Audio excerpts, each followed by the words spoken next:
Greetings and welcome to Fanfiction Reader. I'm thrilled to bring fanfiction to life through audio. I put a lot of effort into these readings, so if you're enjoying the journey, please consider giving the video a thumbs up and subscribing to the channel. Your support means a lot. Now, let's dive into the story. Chapter 121-121 Chapter 121 Conversation under the torch. Boy Manderly, you can't even think of using 5,000 men to defeat my 10,000 men.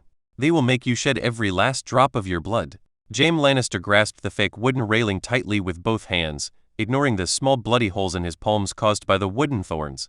He felt no pain at all. The 10,000 people in Riverrun were the last straw in his heart. It was the direct reason why he still considered himself a noble Lannister and refused to bow his head until now. When he thought about it, even if Clay defeated his 2,000 men, it was impossible for them all to stay here. There would always be someone who could escape. As long as one of them could send back the news of his ambush, his vassals, there will always be a way to deal with it. As long as there is no sudden attack, like this time, relying on Lannister's powerful equipment advantage, the 3,000 people of Tenchi's Hebe camp, plus the main forces of the two southeast and southwest camps who came to support, 10,000 people guarding the camp, just like a hedgehog covered with spikes, must give the direwolf in the north nowhere to bite. Maybe, when the northern army charges, these 10,000 people can cause them heavy losses and pay back all the blood debt of these 2,000 people. But now, Clay's words made Jaime Lannister feel like he was falling into an ice cellar. Again, there was no need for Clay to deceive him into taking a prisoner. Could it be that no one really escaped? James didn't dare to think about what kind of scene this would be. If he didn't get the news, the 3,000 people in Tenchi Hebe camp would probably be discussing heatedly how many days it would take to remove these annoying rivers. The heads of all the cavalrymen were chopped off.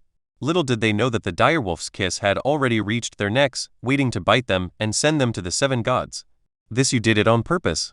You chose this place to ambush us just to completely block the news.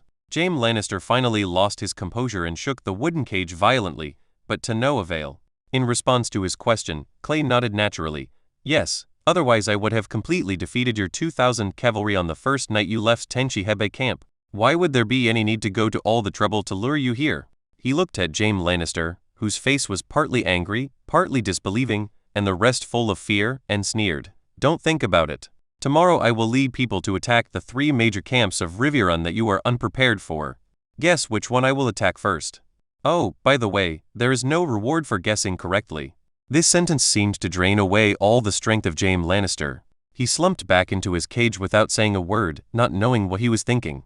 Clay was not in a hurry. He leaned aside and waited. He couldn't sleep, so he just chatted with him a little more. He didn't care at all whether Jaime Lannister wanted to chat with him. As a prisoner, his feelings were beyond Clay's consideration. A long time later, Jaime Lannister exhausted all possibilities in his mind, and found that no one of his large camps could withstand the sudden attack of the 5,000 northern cavalry without preparation. As long as a large camp is breached, the siege of Riverrun City will be completely over. Without mobility, 2,000 of the 10,000 people can escape back to the west. It is all thanks to the blessing of the seven gods. He sighed resignedly, glanced at Clay with dull eyes and said softly, "Are you asking me such a question intentionally to humiliate me?" He was referring to the question where Clay asked him to guess the direction of his attack. In response to this, Clay just shrugged. "Don't think too much, Lord Jaime Lannister. I have no intention of humiliating you, because I don't take pleasure in it. On the contrary, I respect your record of defeating the main force of the Riverlands in 2 battles. As a commander, I want to hear your opinion, regardless of family, is just as a soldier." Clay looked up at the stars in the sky and said in a calm voice, "Anyway, neither you nor I can sleep this night, right? It's better to have someone to talk to you than to be lonely and bored by yourself." James didn't know what kind of mentality he was answering this question, but as Clay said, putting aside the family and talking about military affairs alone, both sides have done a good job in the land of the Riverlands score. Well, what an asshole of me to tell you about how you killed my army. Clay made a casual gesture and heard James say, "I believe you have already figured out the layout of my 3 camps in Riverrun City. To be honest, even if you conduct a surprise attack, I don't think you can defeat these 10,000 people in one go." He reached out and tapped the armor attached to his body, which was as cold as ice at night. Every one of the Lannister infantry has similar armor. Even if the workmanship is much worse than the one I have, the effect is still about the same. Let me tell you the truth, your equipment in the north seems to be quite different. Clay did not deny it, and denying the key point was meaningless. He nodded. Indeed, the forging technology in the Northern Territory needs to be improved. You gave me a reminder. During this war, I have to capture some craftsmen from the Western Territory and send them back to White Harbor. After tasting the name pen by Harbor, Jaime Lannister pursed his lips and said nothing. He continued his opinion. Coupled with the 2 large rivers that prevent us from taking Riverrun City, I think you can defeat at most 2 camps at the same time, but you will definitely not be able to annihilate us like today. He raised his right hand, flattened it, and drew it in the air. You and I both know very well that except for the 2 rivers near Riverrun, the rest of the area is just like a woman's breasts in the valley. They are flat without even a single undulation. I believe in my soldiers. Their ability to fight is first-rate, and their ability to escape death is certainly not bad. Clay nodded non-committally at Jaime Lannister's confidence in his own army. Jaime Lannister, I can tell you clearly that the Lannister offensive in Riverrun is over. No matter how many of you I kill in the next battle, the Tully family will resume its rule over the Riverlands. You can't even stop it. Jaime Lannister did not deny this, it was something anyone could understand. Both of them were silent, not knowing what to say next. Now let's talk about another topic. How important do you think you are to your father? Seeing that Jaime Lannister didn't quite understand what he meant, Clay said helplessly, "Let me put it another way. If you stay here with me, you will have no use except consuming food. Therefore, as long as the price given by your father, Lord Tywin, is right, I don't mind sending you away immediately." Jaime Lannister understood what Clay meant, but he was very strange. When Clay made these decisions, he didn't consider the Stark family's ideas at all. Isn't the correct process for his father to find the North? Do you want to talk to that wolf cub? From the beginning, he couldn't understand why Stark would hand over all the cavalry power in the North to this young boy with no reputation in the 7 Kingdoms. What kind of relationship does he have with the Stark family? What a huge amount of trust this is. Although Eddard Stark's 2 daughters escaped from King's Landing with him and are now missing, there is no news that they are with him. News of someone's engagement. He is not engaged to Eddard Stark's daughter, and his surname is not a Stark. He is not yet an old noble, but he looks experienced at first glance. This Clay seems to have jumped out of the cracks in the rocks of Dragonstone Island. Manderly actually brought all the cavalry power in the north and completely reversed the situation on the Riverrun battlefield in one battle. Jaime Lannister realized that something must have happened to Clay Manderly that he didn't know about, otherwise he would never have convinced these proud soldiers of the north.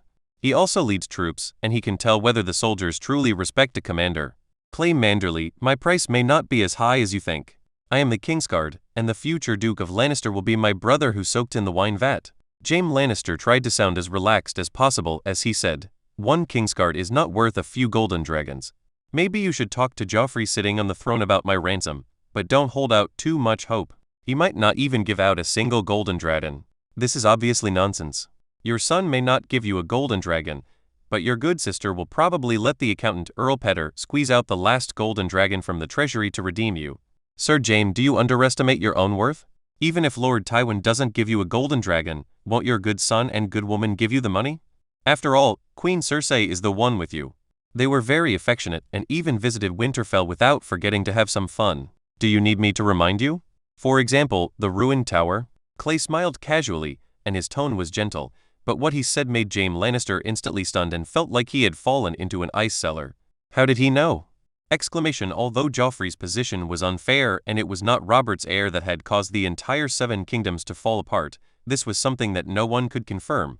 But today, he actually heard it from the mouth of a noble heir from the north. Easily heard about his affair with Cersei in Winterfell. The location was very clear, and Clay's relaxed and confident tone made it very clear that this matter was not a guess at all. He had known it for a long time. But how is this possible? At that time, he and Cersei chose to meet in the ruined tower because the place was inaccessible and no one came at all. Moreover, before doing anything, they made a special check to see if there was anyone nearby. He clearly remembered that there was already a thick layer of ash on the floor of the ruined tower. It was obvious that no one had been there for many years. Clay's words sent chills down his spine. Could it be that when he and Cersei reached the highest peak of each other, there was a pair of eyes paying attention to him with interest? Was his every move in Winterfell always under the surveillance of others? House Stark? No, Ed Stark's justice is known to all the 7 Kingdoms. If not him, then who would it be? Looking at Clay Manderly, who was smiling at him, Jaime Lannister suddenly realized that the situation he ended up in today was probably an inevitable result. What are you planning? Jaime Lannister trembled with fear he had never experienced before. Chapter 122 Great Expansion. Unseen in a century the raven flew and flew, and finally flew over the endless sea of Biting Bay, its brown eyes reflecting the outline of White Harbor. I am really exhausted. After this delivery, I must add food. With such a thought running through the raven's little head, it fluttered towards the Poseidon Tower, the tallest tower in the new castle. Count Wyman's fat body was leaning on the large chair, and he was leaning leisurely and comfortably on the balcony of the study. His eyes were looking at the still busy White Harbor below, and he didn't know what he was thinking. Suddenly, a gray bird broke into his field of vision, flying slowly towards the Poseidon Tower. At first, the old man still had no reaction, but soon he realized that it was from the south. A raven. This is not normal. Most of the things coming from the south are not nutritious. But now, more than half of the troops in the Northern Territory are in the south. Except for nobles like him who are not suitable for war, there are all the respectable guys south.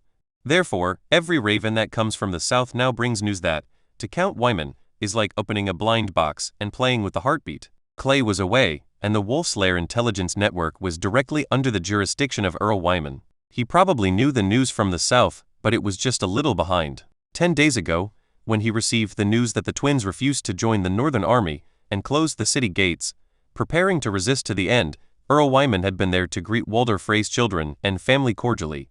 White Harbor is not far from the Twin River City, and of course he knows where it is. If the Twin River City does not obey, the Northern Army will never enter the battlefield between the rivers. This is the only crossing point in the middle and upper reaches of the Green Fork River. Therefore, it is imperative to fight this battle. At this time, Earl Wyman began to worry about his grandson again. On the battlefield, swordsmen don't have eyesight, so they won't think you are a noble, and the sword edge and arrow rain will avoid you. If a young man is blinded by his blood and forces an attack on the city regardless of the situation, it may be really dangerous. Although Earl Wyman knew very well what kind of power his grandson possessed, this worry was still unavoidable. After waiting anxiously for 20 minutes, the letter brought by the raven was finally delivered to him. After glaring at the guard, Earl Wyman slammed the oak door of the study room, took a deep breath, and opened the envelope. At that time, after just reading this sentence, Earl Wyman was stunned. Then, he made a very unserious action. The old man rubbed his eyes fiercely, as if he had seen a ghost. There was only one truth that made his head buzz, and that was the letter in his hand, handwritten by his grandson Clay. I wrote this sentence at the beginning. Grandpa, I have taken the Twin City. The Frey family has disappeared from Westeros. The Twin City and all the land estates on its east coast belong to my Manderly family. What's the meaning? How come the Twin City was captured? The castle guarded by 4,000 people, can we take it down now? Also, what does it mean that the Frey family disappeared from now on? Couldn't they have killed them all? The most outrageous thing is the Twin River City mentioned in the second half of the sentence, and all the land on the east bank of the Twin River City. 7 gods above, Earl Wyman knows very well how big a territory it is and how many people there are on it. It is a rich land of treasures. Oh my God, what did you do in the south? You broke into other people's castles, killed all the original owners in the city, and even took half of the land. If there is nothing wrong with the contents of this letter, Count Wyman has to say, "You boy is really cruel." Earl Wyman took a few deep breaths, calmed down his excitement a little, let his IQ regain the high ground, and then looked down. Seeing this, the old man was shocked again, his mouth opened and he was stunned. Because the second sentence in Clay's letter reads, "I have obtained command of all 5,000 cavalry. Tomorrow I will lead the army south to relieve the siege of Riverrun. Lord Robb will lead all the infantry along the King's Road to attack Tywin Lannister." Earl Wyman no longer knows how he feels now. He now suspects that this letter was either manipulated or written by his grandson to make him happy. It was difficult for him to understand that 5,000 cavalry was the entire cavalry force in the north.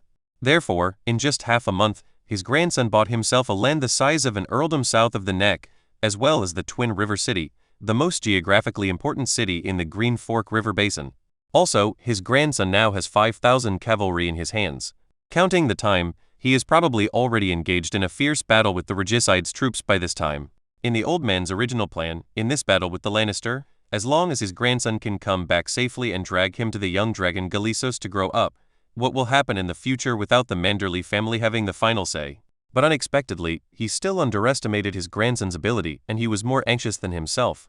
If he wins this battle again, then Clay Manderly, who single-handedly controls the army, rescues the siege of Riverrun, and revitalizes the entire battle, will become a pivotal figure in the entire Northern Territory and even the Three Rivers Basin. Even if he is less than 18 years old. It's exciting to think about it. Even if they lose in the future, If they keep their current achievements and bring most of the coast of Biting Bay and a large area of land on the east bank of the Green Fork River into their rule, the power of the Manderly family will quickly expand to an astonishing level situation. On the map, if the Manderly family can really integrate this huge territory, then the natural barrier in the north will not be the neck at all. Because if you want to attack the north, you must pass through the territory of the Manderly family. No, such a good thing, I have to read it again. The old man thought, holding the letter paper tightly with both hands, and with the help of the bright sunshine over White Harbor, he read this short letter back and forth countless times, as if it was a piece of paper with a hidden treasure map. I don't know how long it took, but when the old man was brought back to reality by a knock on the door, he looked at the empty room and let out a long breath. The person who came in was his granddaughter Wellfield. She was already 19 years old. No matter from any angle, she was an extremely outstanding beauty. But because of this, the old man has been hesitating about who to find as her future husband after Clay came back. He had communicated this issue with Clay, and Clay said at the time that he should wait and it was too early to make a decision now. The old man didn't understand the meaning of his grandson's words at the time. He always felt that Wellfield was 19 years old. As the daughter of the Manderly family, she must shoulder the responsibilities of the family and marry a young descendant of another noble to expand the family influence. But with the outbreak of the war, the emergence of dragons, and now, the territory of the Manderly family has almost caught up with a low-end version of the duchy. The old man finally understood what Clay meant at that time. According to his thinking at the time, Wellfield would become the daughter-in-law of a vassal in the north. Through this marriage, the two families would strengthen cooperation in all aspects and enhance the strength of the two families.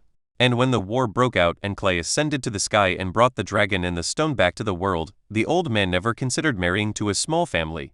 He even looked down on ordinary families. The list of Wellfield's husbands-in-law has expanded from a few names in the north to all the famous families in Westeros, the Royce family in the valley, the Hightower family in the south, etc. And now, when Clay captured the Twin City in the first battle, doubled the family territory, and commanded the strongest cavalry group in the entire north, the old man's ambition suddenly grew. Perhaps, a few more names can be added to this list, such as Stark, Orin, Tyrell and Mardell. The grandson told himself not to be anxious, because he was sure that he would push the family to a higher level in a short time, and at the same time, give Wellfield a broader choice. Wellfield, come and take a look at this. The old man didn't ask what Wellfield was doing, he didn't care at all now. Wellfield took the slightly curled raven letter in confusion. Before reading a few words, she couldn't help opening her red lips and said softly, "Huh?" When she finally read this heavy letter, the complex expressions of surprise and worry on her face were not concealed at all. As a sensible eldest daughter of a nobleman, she also understood the meaning of this letter very well. In any case, from the moment this letter arrives in White Harbor, the Manderly family is no longer the original Manderly family. Looking at Wellfield, who was speechless and staring at the sky, who was even worse than himself, Count Wyman couldn't help but sigh. These two girls, Wellfield and Vera, are really lucky to have such a strong person. The ultimate brother.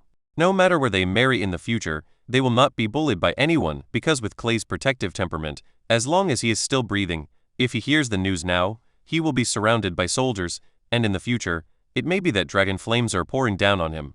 Next, bring them the blood and fire belonging to the Manderly family. Wellfield, I think you and your sister Vera will have to go to the Twin River City with me.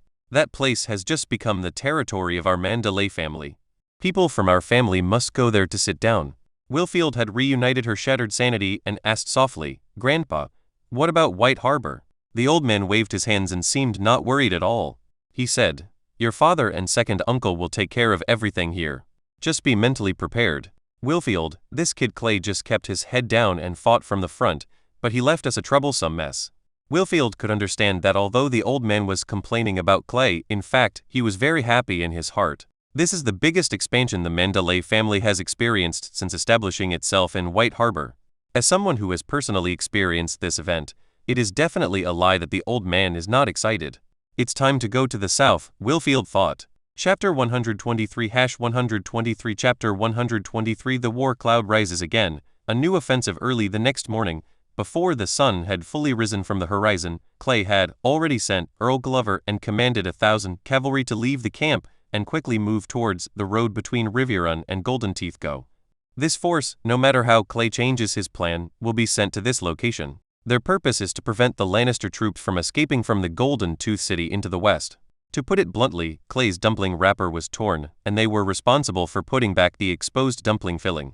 Clay himself, at about 8 o'clock in the morning, had already conveyed his order to all the nobles who commanded the troops. First, Earl Severn and Earl Horwood will lead 500 people to cross the Red Fork River from the east of Riverrun City through the ferry. They will rush all the way along the river road until they reach the southeast side of Riverrun City. Lannister Camp.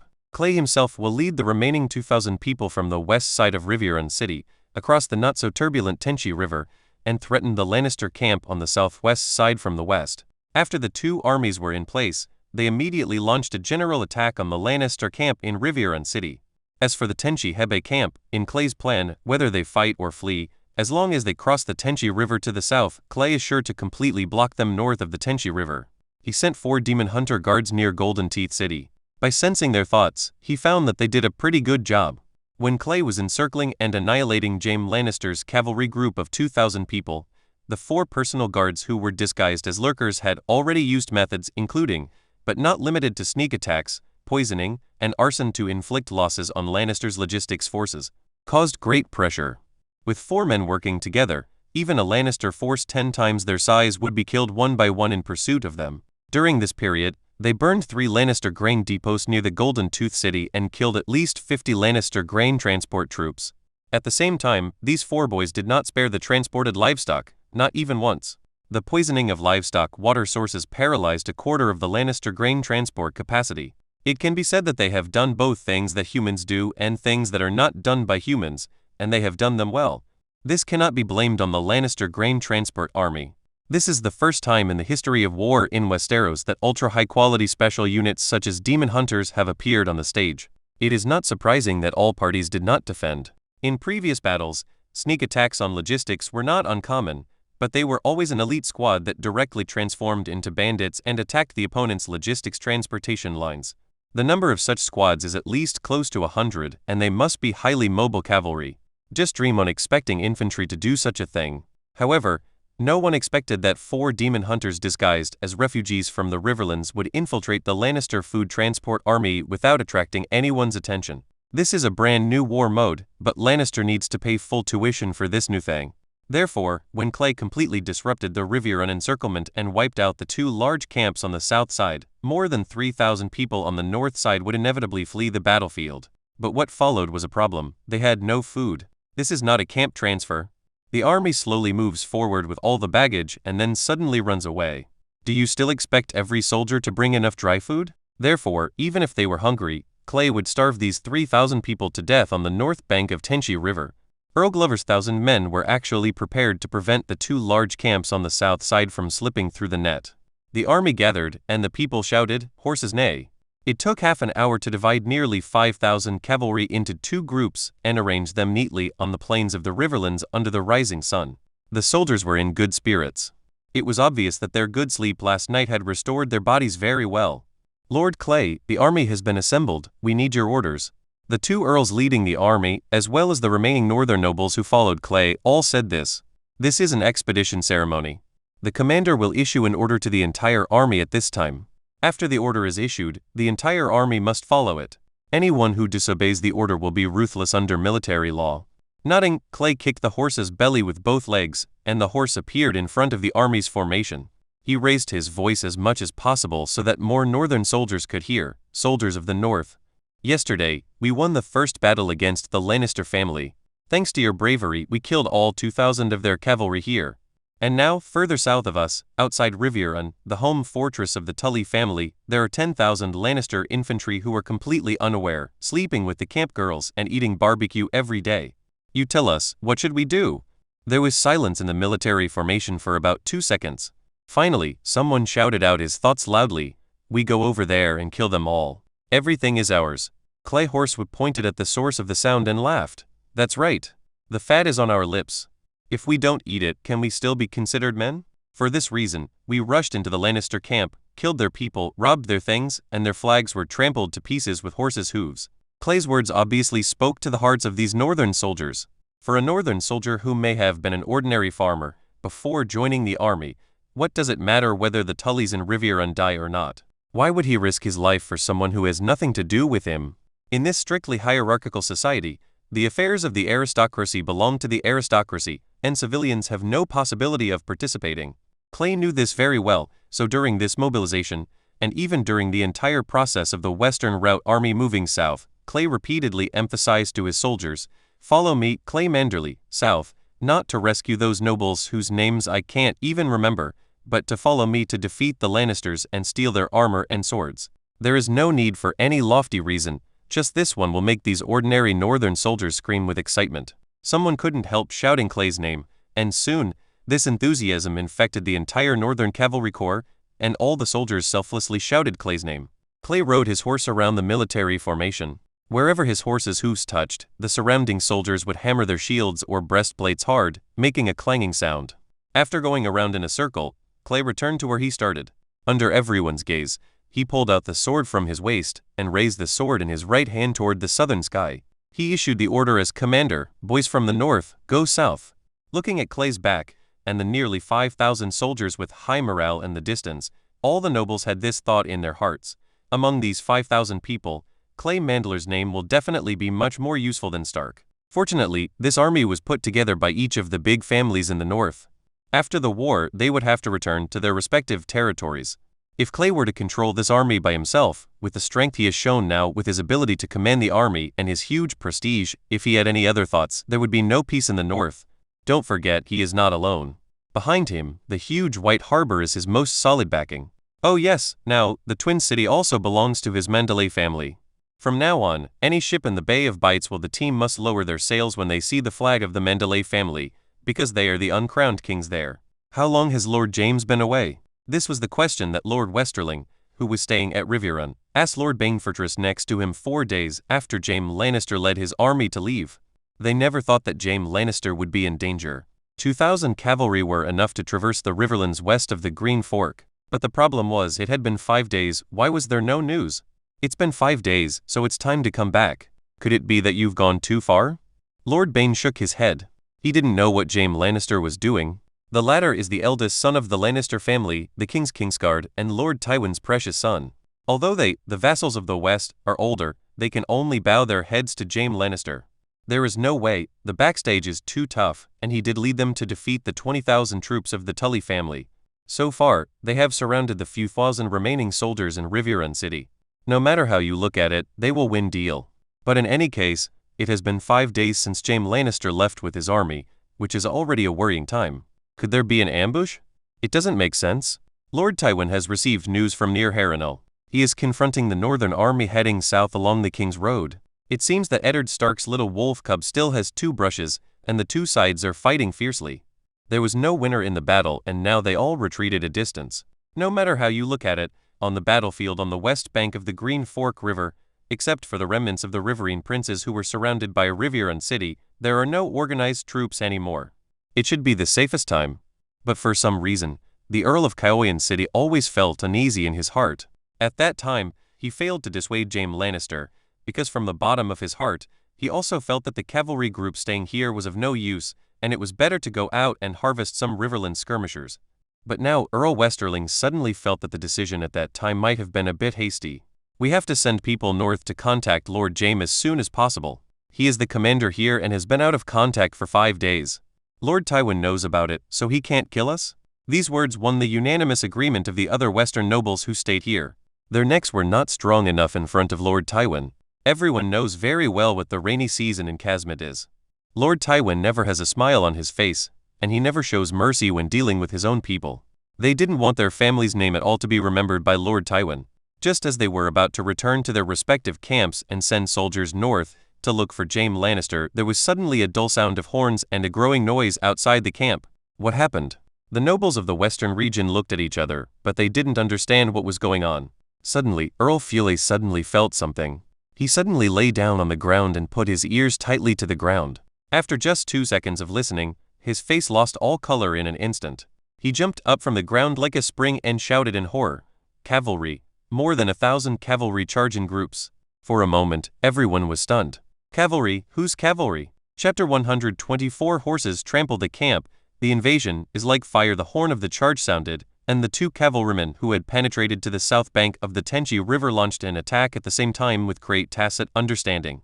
The sudden sound of horse hooves startled the birds resting on the branches, and they all fluttered their wings and left the land that was about to become a battlefield of blood and fire.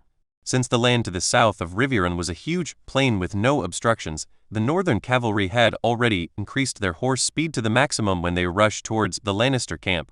The entire army gave up the heavy lances, which were used in duels between knights. However, they were of little use in this kind of camp attack. All members of the Northern Legion drew their swords, waved them, shouted slogans of Clay or the North, and rushed towards the unprepared Lannister camp from all directions. They came too fast. From the moment they entered the attack position, all the Lannister soldiers who were preparing to flee back to the barracks to report the news, no matter who you were, became the souls of the vanguard. Therefore, when the flag of the Northern Territory appeared in front of the nobles staying in the Western Territory who had left their tents in a hurry, they didn't even know the news. It was Earl Fule who had been in battle for a long time and sensed something was wrong from the vibration of the earth. A shrill roar echoed through the Lannister southeast camp. Enemy attack. However, it was too late. Since the original purpose of setting up the 3 Lannister camps was to besiege Riverrun, all fortifications were built towards Riverrun. In the other 3 directions of the camp, there was only a thin defense against horses and not even a trench was dug. The Lannisters never seemed to have thought that someone would attack them from this direction, and moreover, it was a huge group of cavalry. When the nobles of the western region saw clearly the overwhelming rows of northern cavalry, they closed their eyes in pain, because no matter how stupid they were, they all understood that the situation was over. Before the war even started, we already knew the outcome because it was destined. Charge! After rushing into the camp, don't get entangled with the infantry and break their resistance as soon as possible. Within half an hour, I want you to use your horses' hooves to trample their central tent. Leading the elite cavalry to charge forward, Earl Horwood still had Clay's strict orders before the attack in his mind, and his tone was so serious that he had never seen him before. Contrary to last time, this commander did not seek to kill first. His first goal was to use the iron hooves of the north to completely crush the Lannister camp's will to resist. The impact of the cavalry will make these 4,000 Lannister troops fall into chaos and completely lose their organization. The infantry who have lost their organization and cannot form a formation are like lambs to be slaughtered in front of the cavalry. Of course, Clay wanted to annihilate all these 10,000 infantrymen, but in his mind, the battlefield was not limited to this place.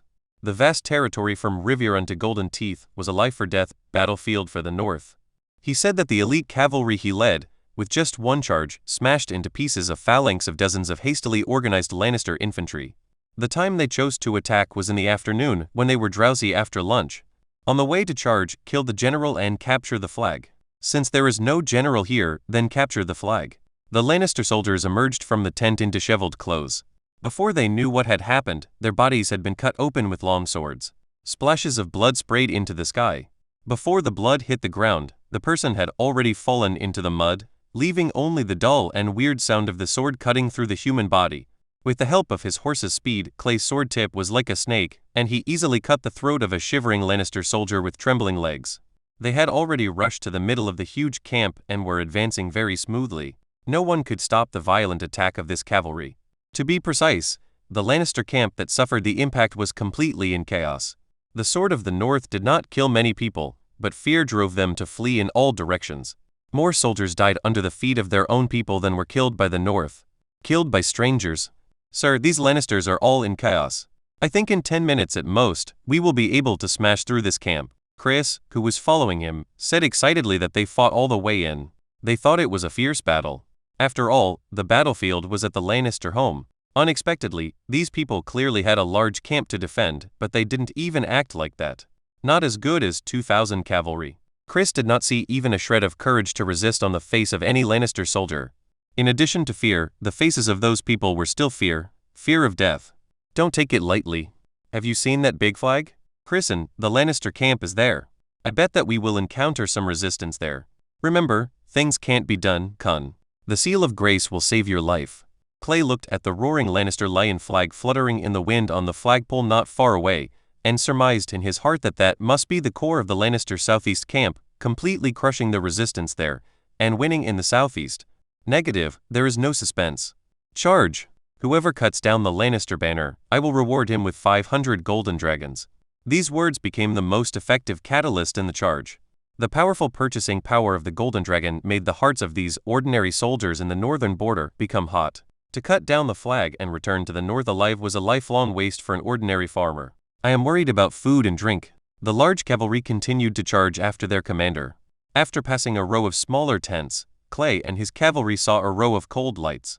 That's the reflection of the armor in the sun. 2 rows of Lannister troops, wearing helmets and armor, were fully armed. They clenched their weapons and aimed at the enemies who were charging towards them.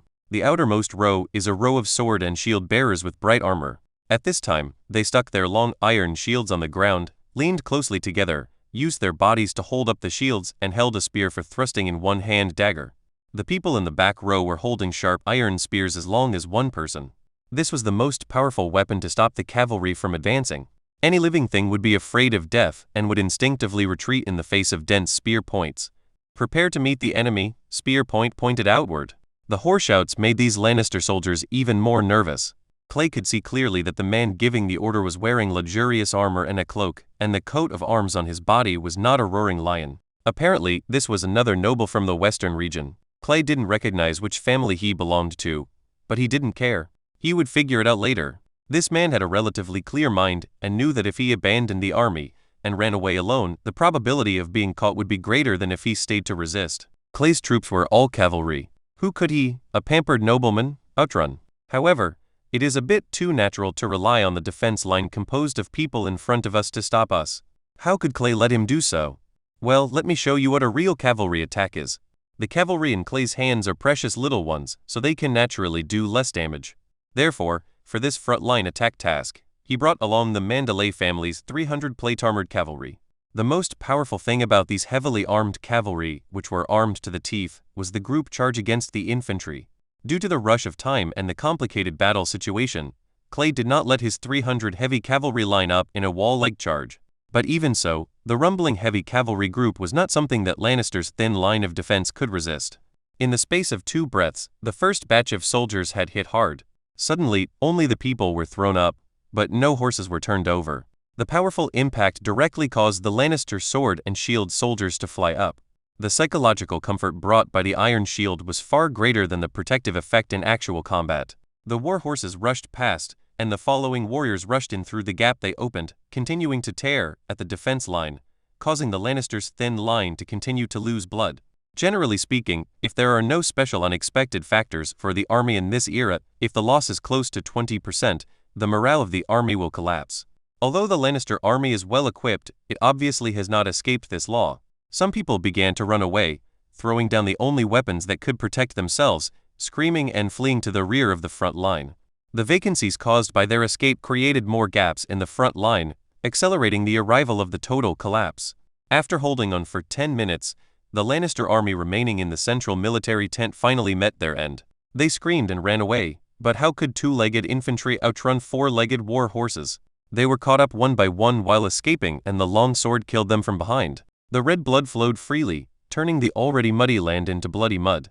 After the last round of charge, Clay's 300 heavily armored cavalry, after sacrificing the lives of 5 White Harbor men, cleared all the defense lines outside the central military tent of the Lannister southeast camp. Lord Clay, Lord Horwood sent someone to convey a message.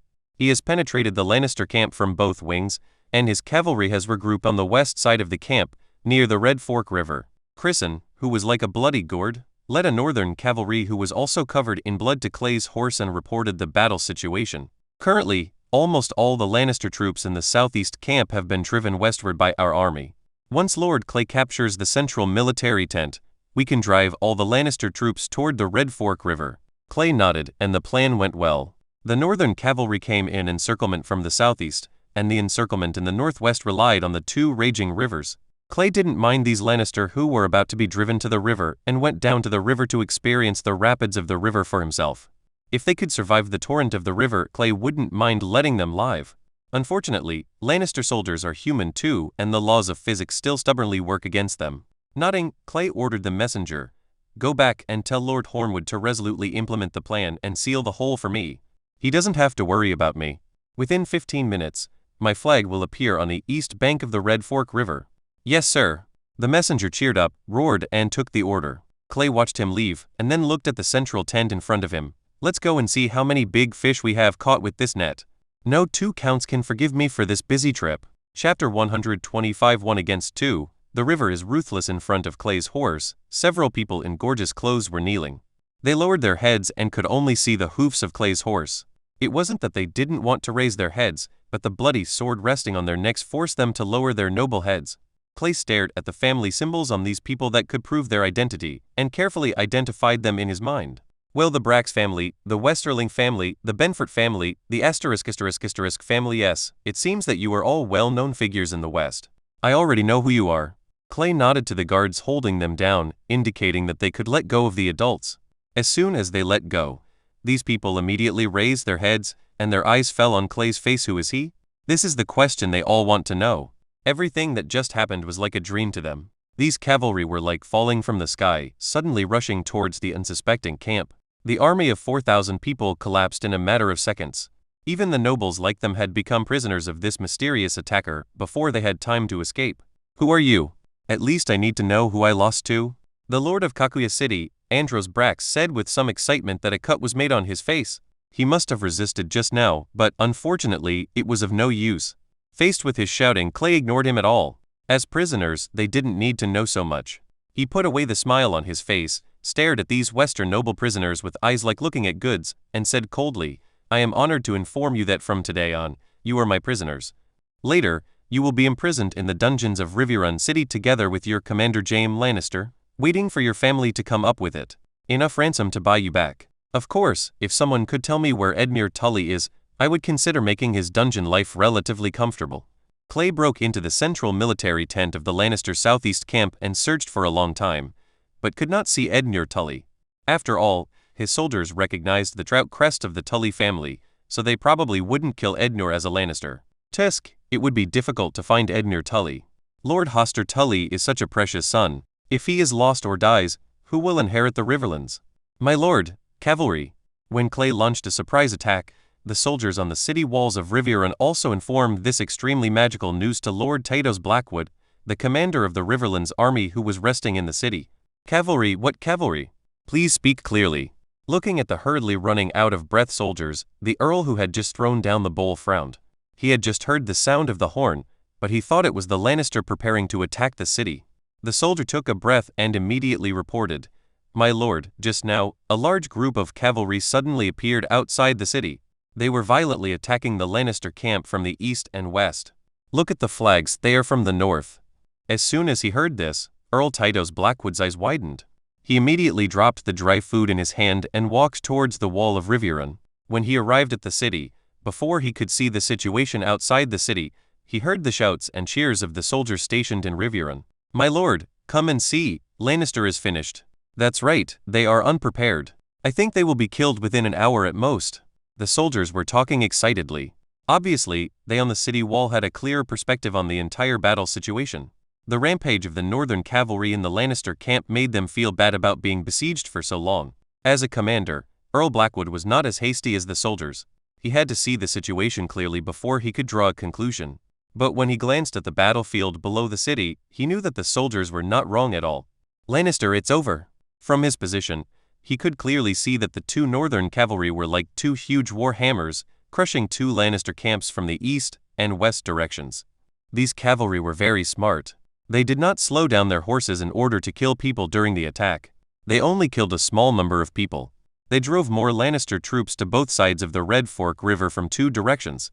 As the commander of the army that has led the Riverrun army to resist until now, this earl, who is also experienced in battles, immediately knew what the commanders of these two cavalry were going to do. This is to drive all these Lannisters into the river. There is no second ending to going down the river at this time except death.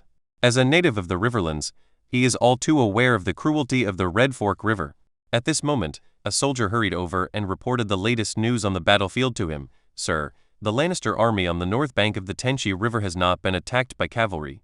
They are now organizing and preparing to cross the crossing to support the battlefield here. Although Earl Blackwood didn't know why the commander of the northern cavalry group specifically spared the Lannister barracks on the north shore, no matter how stupid he was, he understood that at this time, it was necessary to stop these reinforcements and protect the flanks of the northern cavalry is the only option. No nonsense, the Riverland commander made a prompt decision and issued the order, pass my order to open the suspension bridge on the north bank, and send all the troops out of the city.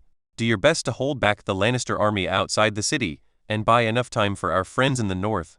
At this time, the Riverland army also knew that the Lannister army in the south had been defeated.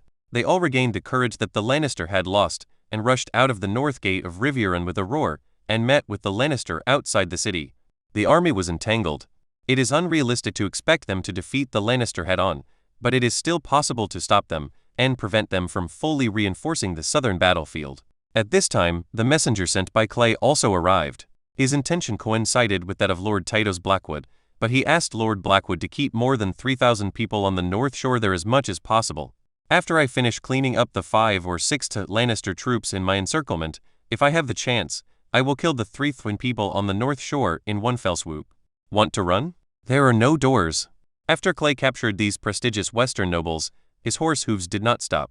Instead, he led the elite iron cavalry of the Manderly family, stepped on the banner of the Lannister army that fell in the blood, and continued to kill westward go. Now, the encirclement of the Lannister southeast camp has not been completely closed. The troops forming a pincer offensive on both sides have completed their tasks and are waiting for their own troops to advance the front to the east bank of the Green Fork River. Continue to attack and don't give the Lannister army any room to breathe. There must be no Lannister soldier wherever our horses tread. The soldiers faithfully carried out this order, and the rumble of horse hoofs continued to sound. Amid the frightened screams and wails of these Westerners begging for mercy, the northern soldiers drove them away expressionlessly. The instinct to stay away from fear and death made them burst out with the greatest courage in their lives and flee to the west. The cavalry in the north did not pursue them, but these escapees forgot that in front of them there was a Red Fork River that had never been cut off. Clay's attack went smoothly, and from the southwest, the 2,000-strong army led by the 2 earls also attacked with overwhelming force. He was very aware of his side's attack capabilities, so Clay allocated nearly 3,000 men to these 2 men. Even if their commanding abilities were lacking, their numbers were enough to make up for this gap. Their numbers were almost 1-to-1, and coupled with the sudden attack, they were even more powerful than Clay's attack. The flags of the 2 earl families had already appeared on the other side of the river before Clay reached the east bank of the Red Fork River. After Clay's cavalry completely broke through the last line of defense of the Lannister camp, all the remaining Lannister troops in the southeast camp were driven out of the camp and fled towards the Red Fork River. This also means that Clay's dumpling wrappers have included at least 5,000 or 6,000 of the 10,000 people, leaving less than 1,000 people. Because of this large open plain, when the Lannister first attacked, the Lannister army collapsed. The soldiers scattered and fled, and some of them escaped, but they were really unable to catch them. After all, it was using 5,000 men to kill 10,000 men. It was a good strategy to encircle them. The soldiers had sacrificed their lives, so we really couldn't expect too much. The northern cavalry formed a thin line, forming a huge encirclement. In the center of the encirclement, there were the remaining 5,000 or 6,000 Lannister soldiers who had abandoned their armor and were unarmed and looked panicked or desperate. The northern cavalry all showed their own flags: the direwolf flag, the steel iron fist flag, the mermaid flag, the winter sun flag. The appearance of each banner deepened the fear of these defeated Lannister troops. An hour ago, they were still thinking about the wonderful life after they invaded Riverrun, holding barbecues in their hands and feasting on them. Unexpectedly, the sky suddenly collapsed, and enemies who came from nowhere used their long swords to tear out the throats of their comrades and then trampled their sternums with horse hooves. From the most beautiful dream to the bottom of the 7 hells, it was just an hour's change. The soldiers huddled together in confusion, their teeth chattering up and down. Some of the more sober-minded ones had already realized their current situation. Gritting their teeth, the ninjas felt great fear and insecurity, took off their heavy armor, and tried to walk into the raging Red Fork River.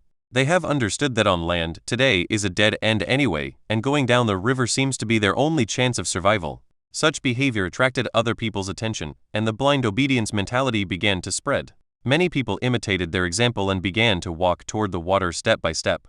Some people even forgot to take off their armor in fear and just walked step by step towards the river, as if that was the only safe place. But is that really what happened? The northern cavalry who witnessed this scene had no intention of launching an offensive, and just stared at everything in front of them coldly. If they die from the power of nature, then let them go. The blood on the sword today is so red that it cannot be washed away. Their lives depend on the will of the gods. This is the last mercy and mercy. Each of them knows that they have no reason to release these people, and it is even impossible to capture them.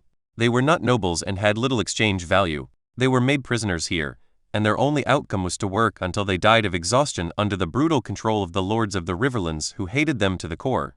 Rather than that, it would be better to die cleanly like this and suffer less. Chapter 126. One battle will determine the outcome. I will be the king in the river. Clay, who was already heading towards the east gate of Riverrun, had no intention of recalling the fate of the 5,000 or 6,000 remaining Lannister troops trapped in the encirclement. Although the trapped beast still fights bravely, it is a pity that the body is covered in blood and the final outcome is death. The Lannister troops who were unwilling to go down the river launched their final counterattack. However, facing the northern cavalry who were armed to the teeth, the counterattack brought by these soldiers who had lost their equipment, organization, and courage dissipated much more quickly. A wisp of smoke is even faster. The remaining people, about 1,000 or 2,000 people, knelt down and surrendered, begging for the forgiveness of the Northerners. Clay saw the hesitation in the eyes of his soldiers and asked them to charge head-on with the Lannister army. They had nothing to fear. However, they were asked to massacre 1,000 or 2,000 unarmed prisoners who surrendered on their knees. These people, who were bound by their faith, still instinctively refused. Although they didn't want to disobey Clay, the commander who brought them victory. In this regard, Clay did not force them. Since the simple northern boys were unwilling to take action, Clay ordered them to surround the place and not let them go. Clay led his subordinates towards Riverrun. What was the fate of these Lannister prisoners? Clay was prepared to hand it over to the Lord here for processing. If they can survive the mercy of the Lord of the Riverlands, there is no need for Clay to kill them. Therefore, what these prisoners have to do now is to pray devoutly to the 7 gods. News has just been sent that the Lannister army on the north bank was suddenly attacked by the Riverrun army when they were crossing the river. They left behind 500 or 600 corpses and retreated hastily. The Riverrun army could not catch up. Therefore, Clay's results in this battle are as follows. In the camp on the north bank, 500 of the 3,000 Lannister troops were killed, and the remaining 2,500 fled towards the west. In the southeast camp, there were 4,000 Lannister troops.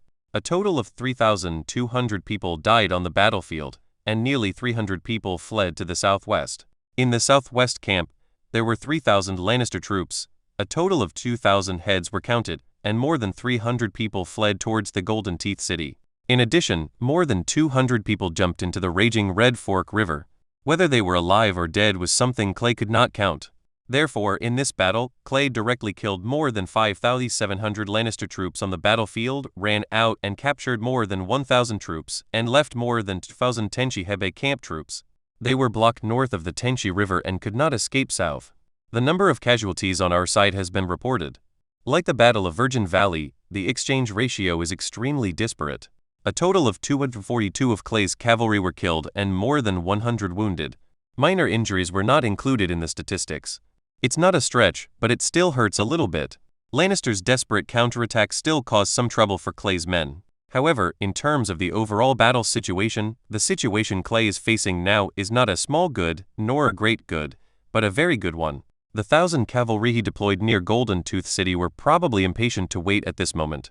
These defeated troops who had just escaped from the dead thought they could breathe a sigh of relief, but suddenly they encountered 1,000 cavalry waiting for work. What are the consequences? Do you still need to think about it? How many of them can survive depends entirely on whether Earl Glover is merciful. However, based on Clay's understanding of the Earl, he will bring him a satisfactory result. Thinking about it, Clay's horse snorted and stopped. Clay's eyes were focused and he took a closer look. It turned out that the welcoming team from Riverrun was already in front of him. Edmure Tully, this unlucky guy, was rescued by Earl Severn in the southwest camp. He was sent back to Riverrun at the speed of light. After making sure that there were no key items missing from him, he freshened up and dressed up. At this time, he was already leading all the Riverland nobles came out of the city to meet Commander Clay Manderly, who controlled 5,000 northern troops. So actually, this is the first time Clay and Edmure Tully met, and it can be considered a rather magical thing. The heir of Riverrun has the iconic reddish-brown hair of the Tully family, and his figure when riding a horse looks a little chubby. Although the series of reddish-brown beards on his chin make him look more powerful, in fact, everyone knew that he had just escaped from prison. Edmure Tully himself had only recently learned from the 2 northern earls who sent him to Riverrun that the battle that allowed him to regain his freedom was a man named Clay Mander. The young northern nobleman planned to command. Although he is the heir of the Duke, and the Clay in front of him is just the heir of a count family in Manderly, and Edmure is much older than Clay, but in this northern commander who is full of murderous intent and whose robes are stained with blood, in front of him, Edmure couldn't hold any heirs. He himself was able to get out of trouble by relying on Clay's fierce attack. The identity of the heir of the Riverlands has some effect on the ordinary vassals of the Riverlands. In Clay's case, No one needs to say that Edmure knows very well that it is not easy to use at all. Lord Clay Manderly, on behalf of the Tully family of Riverrun, I would like to thank you for your assistance. Your bravery will be praised throughout Westeros. Edmure Tully spoke politely. Although it was impossible for the Northerners to take action against them, the Lannister army of 10,000 men who had just defeated them was stationed outside the city. The Riverlands army would not dare to mess with them. To put it mildly, the Tully family and the Stark family are related by marriage, but what does it have to do with Clay's Manderly family? Clay looked at the other party's somewhat reserved look. Thinking that the other party had just come out of the prison, it didn't make it difficult for him, so he nodded. As Lord Stark's vassal, it is my responsibility to defeat the Lannister. Riverrun is famous for its hospitality. I believe I will have a good afternoon. Edmure Tully was the heir to the Riverlands after all, and he immediately understood the hidden meaning of Clay's words. As a vassal of Stark, my job is to fight the Lannister. I just save you by the way, don't be sentimental. This is to ensure the independence of his own army, because Robb Stark is not here, so if the two alliances, Duke Hoster Tully can ask for his son Edmure Tully to come from Clay, he wants to take over the command of this army. But Clay's words now closed this gap. I'm not that close to you. The military power belongs to me, Clay Manderly, so you can't get involved. Feeling helpless, there was nothing Edmure Tully could do. His character was a bit soft, and he didn't insist on anything. He turned aside and gave way to the city. Lord Clay, please follow me into the city. My father is waiting for your arrival in the main castle. He really wants to see you, the hero who destroyed 10,000 Lannister troops in one battle. In the study, Clay met the old man who held the titles of Duke of Riverrun, Patriarch of the Tully family, and Governor of the Trident River. He was too old, and after that strong spirit, there was boundless weakness. He should have been lying in bed, enjoying the surroundings of his children and grandchildren, and spending the last few years of his life. However, as the master of Riverrun, when his son lost consecutive battles, became a prisoner, and lost all his prestige, he must force himself to put on the most majestic clothes and appear here to support the weak Tully family. Raise the facade. Your Majesty the Duke. Clay saluted. No matter what, the other party's level was higher than his own, and the two families were currently very die-hard allies. Even if he was arrogant, there was no need to show it here. He was answered by a series of coughs, and the heavy breathing of Lord Hoster Tully sounded to Clay like a huge bellows that was broken everywhere. The signs of life are disappearing from this old man little by little. This is something that everyone can see. On behalf of the warriors of Riverrun, I would like to express my gratitude to Lord Clay. Seeing that the old Duke was speechless for a long time, a tall noble standing next to the old Duke came to the rescue of Duke Horst. His voice attracted Clay's eyes, and he continued, I am Tytos Blackwood. In the name of the Duke, I temporarily command the army of Riverrun. With that said, Clay knew who he was. This Earl is the owner of Crowtree City where Clay was stationed before the Battle of Virgin Valley. In all senses, this gentleman's appearance can only be regarded as average. His nose is large and aquiline, his long gray-black hair hangs down behind his head, and his gray beard is like a steel needle. Clay noticed that the cloak on Lord Tytos Blackwood was very interesting. If he saw it correctly, the very luxurious-looking cloak should be made entirely of crow feathers. It matches Crowtree City and his family crest very well, Clay thought to himself. Lord Earl, the war is not over yet. I don't care what to do with the Lannister prisoners outside the city, but I have only one request. They cannot be allowed to return to the west. Soldiers who have been on the battlefield once are the most precious wealth. Earl Blackwood's answer was quite succinct. I agree, it's a very reasonable request. The first consensus was reached, which was a good start for Clay. He continued, on the north bank of the Tenchi River, there are still more than 2,000 defeated Lannister troops on the run. The bottom line is still the same. I will not allow any soldiers to return to the west. At this time, a noble from the Riverlands present interjected, then you should send troops to Golden Tooth City instead of telling us here. Shut up. Edmure Tully and Tytos Blackwood spoke at the same time, and then gave the nobleman a vicious look. Just kidding, Clay Manderly, whom they know nothing about, is the boss here. It's okay if he recognizes us, but if he doesn't recognize us, just based on what you just said, he casually said in your castle if there are Lannister troops hiding, they can directly send troops to sack your castle. Do you dare to resist? Jaime Lannister used 12,000 men to defeat 20,000 of us. Lord Clay used 5,000 men and killed more than 7,000 people on the battlefield alone. Based on this calculation, how many tens of thousands of people in the Riverlands can stand a chance against Clay Manderly and his army? Clay simply didn't care about the rude remarks made by these minor nobles. Shaking his head indifferently, Clay was about to say this. Before the war started, I had already sent Earl Glover of Deepwood Castle to lead 1,000 men to ambush near Golden Teeth City. Therefore, the defeated troops of the two large camps on the south side should not be able to escape back to the west. The crux of the problem is that there are more than 2,000 Lannisters in this organization. They want to fight their way back home.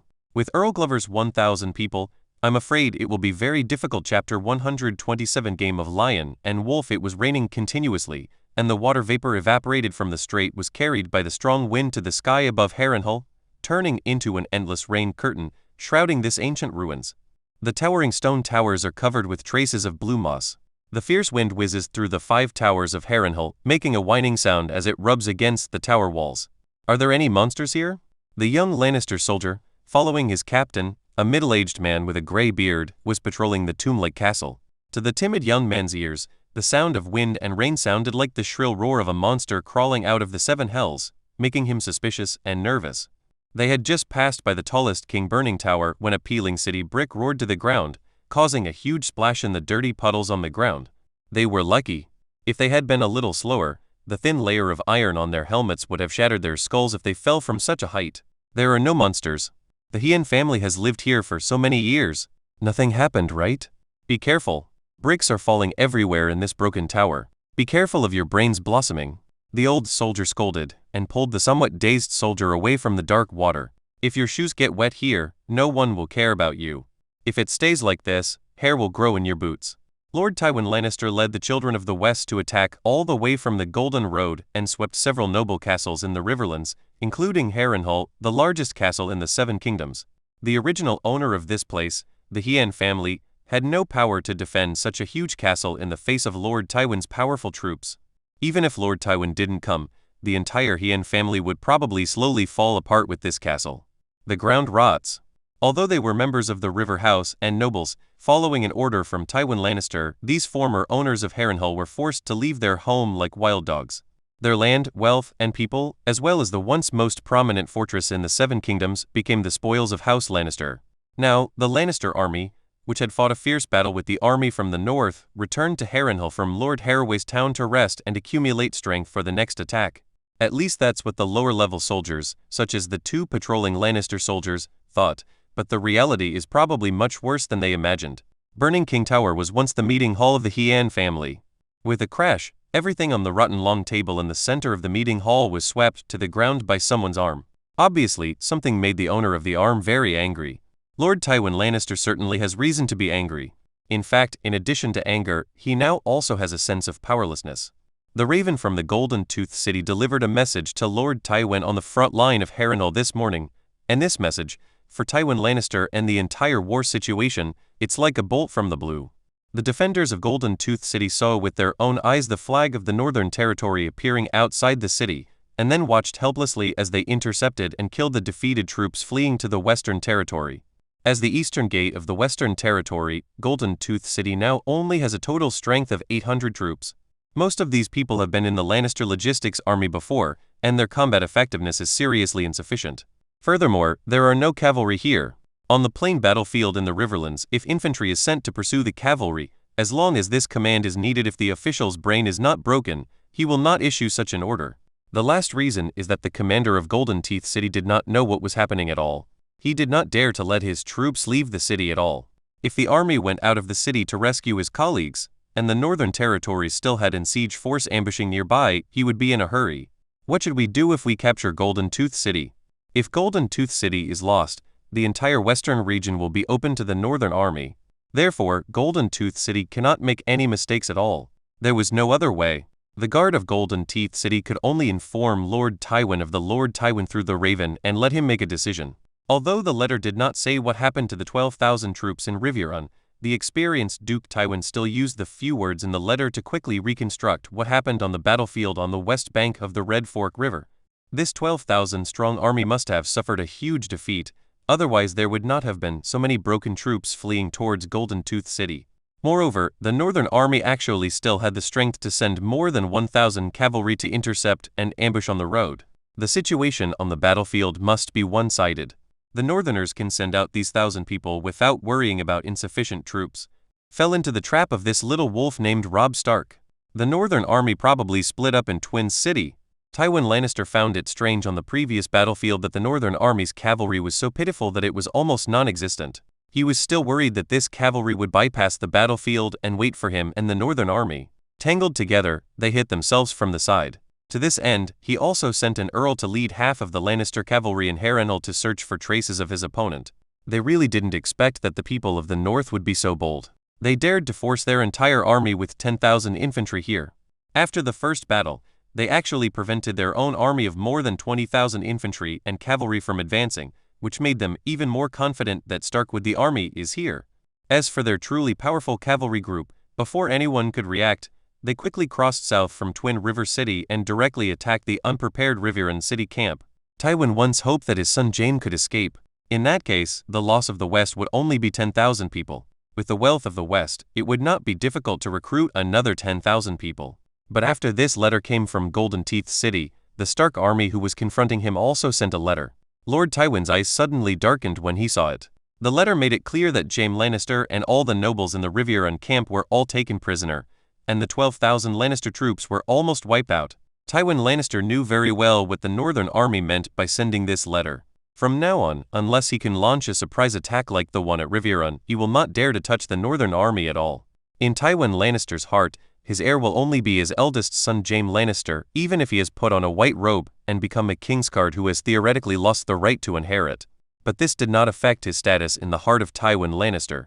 The old Lion had no intention of handing over Casterly Rock and the entire Lannister family to the dwarf son. Therefore, Jaime Lannister became a prisoner, which made the old Lion immediately take action, and the situation was instantly reversed. He walked up and down the meeting hall irritably, while the other Western nobles who came to the meeting had ugly faces and said nothing. Tywin Lannister looked at these people, and the temperature on his face had already dropped. At freezing point, you were all admonishing me and shouting your ridiculous plans in this meeting hall before. Why are you silent now? The Duke of the West's voice is so calm that it's scary, and anyone who knows him well knows that this is a sign of the extreme anger in his heart. Now no one dares to speak out in case the furious Lord Tywin is offended. Wouldn't it be too unfair to be dragged out and killed with a sword? Speak. This is your order from the Emperor. Tywin continued to torture everyone present with his freezing tone and tone. The Lord Fang had already said this, and they had to speak up no matter what. Sir, could it be that the little wolf cub is deceiving us? Sir James has 12,000 men in his hands, so he shouldn't be easily captured, right?